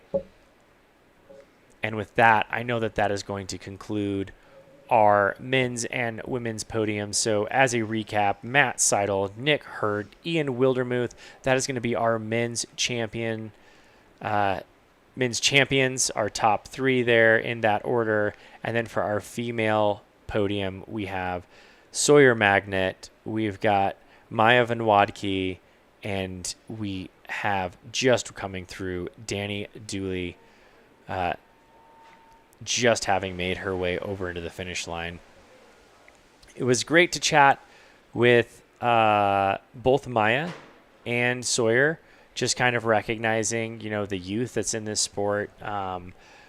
More so, Maya is young in number of years that she's competed, but we had true youth in Sawyer who, at 22 years old, has a plethora, a whole slew of top podium spots at races, particularly in the 50K distance. Is a former collegiate soccer player. She is one that you're going to want to put some attention to, wanting to do well in the sport, wanting to advance herself in the sport. We heard that at young, 22 years old, she just gotten a coach, so she's taking this very seriously, wanting to do very well.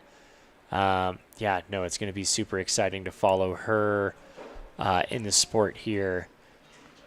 And as we pan out, we've got these amazing, beautiful views here of Mount Meadows, just beneath Her Majesty Mount Hood, sitting here just outside of Portland, Oregon. So we have amazing, amazing views of this course.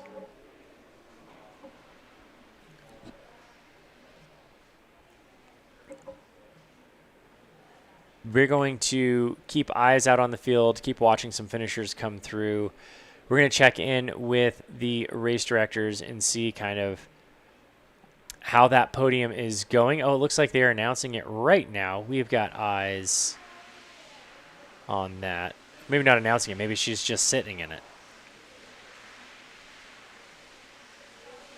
There we go. There's our overall podium.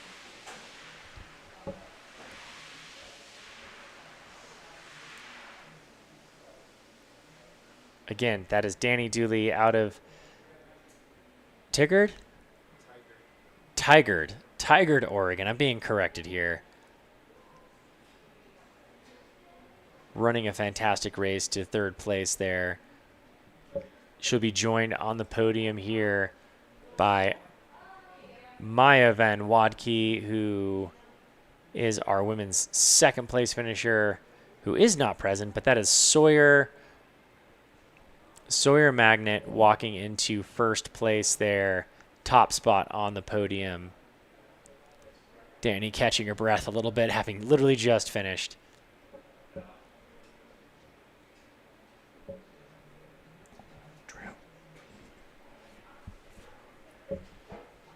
So that was our women's podium. Again, first place, Sawyer Magnet. Second place, Maya Van Wadke. And third place, having just finished, we have Danny Dooley. They're joined by, I would assume, her daughter that she's holding there. So we have moving on to our men's third place, Mr.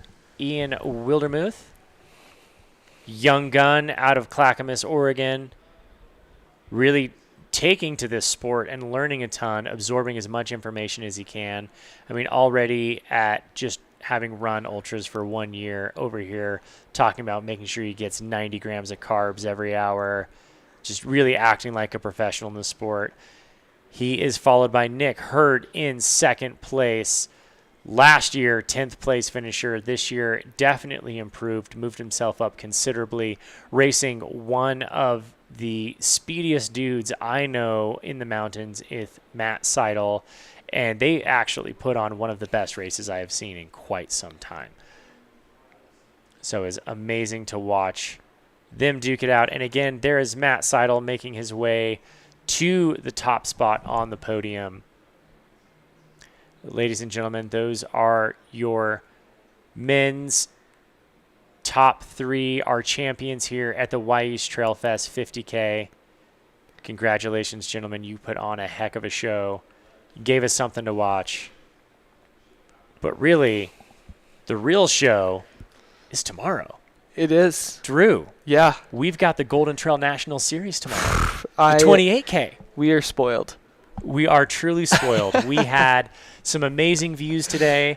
I can tell you on our end, we have a really fun broadcast set up tomorrow. Tomorrow is the marquee event. It is the whole reason we're here. It is to broadcast the Golden Trail National Series. It's to bring that 28K to life and to let the viewers see the competition that's going to be here. Yeah, I can't wait. Like, as Darren was saying before, as we were speculating as well, this is a stacked field that we're going to see go head-to-head, and in a format that they all know very well. They know what they're competing for, and I'm excited for us to see the same course that we saw today just lit afire with the pacing and the competition. I have no doubts in my mind that what we got to see today was just a sampling, a snippet, an appetizer for what's to come tomorrow. There will be that on the men's and women's field, just absolutely crushing each other all the way from start to finish. It's going to be faster paces tomorrow. It's going to be much more aggressive. We have a plan in place for that, so we are excited to bring you the Wy'east Trailfest 28K. There it is. 50K all day. Yeah. The 28K tomorrow. Join us back here on Mountain Outpost. Drew and I will be bringing you the action again. We've got some fun stuff happening on the course. We've got some great competition, and more importantly, we've got amazing views, because that's what it's all about. That's what it's at the end about. of the day. So thank you so much for joining us. Drew, I will let you do the honors. Who are you looking forward to most seeing tomorrow? I'm going to be a biased guy. I'm going to give you 3 people that I'm looking forward to on the Salomon side. I'm looking forward to seeing Andy Cornish making a great debut or back at this race after Cirque Series, doing very well there. Darren Thomas and Max King both returning after doing Mount Marathon. Oof. These are 3 people to look for. I'm biased, but it's a good field altogether. I obviously have to shout out the athletes that I'm closest to as well. That's Who are you absolutely looking for? that's absolutely fair. That's absolutely fair. I will say, give me your picks. Max King is one that I always just love seeing because he runs with just so much aggression, but also he is a pure competitor. Oh yeah. Just nothing for him. There's nothing more important than like just pure competition. And whenever he comes out, great things happen, and it's always really fun to see. So I'm excited, definitely excited to see him toe the line tomorrow. I think it's going to be a ton of fun. We've got a number of athletes out here who are going to do well. You're going to have to tune in tomorrow to see what happens. So again, I'm Zach Marion. I'm with Drew Hartman. Thank you so much for joining me today, buddy. Thanks for having me. We will catch you guys tomorrow morning here on Mountain Outpost. Follow our YouTube channel, subscribe, set an alert. We've got a great race coming tomorrow. So thanks for joining us, and we'll see you in the morning.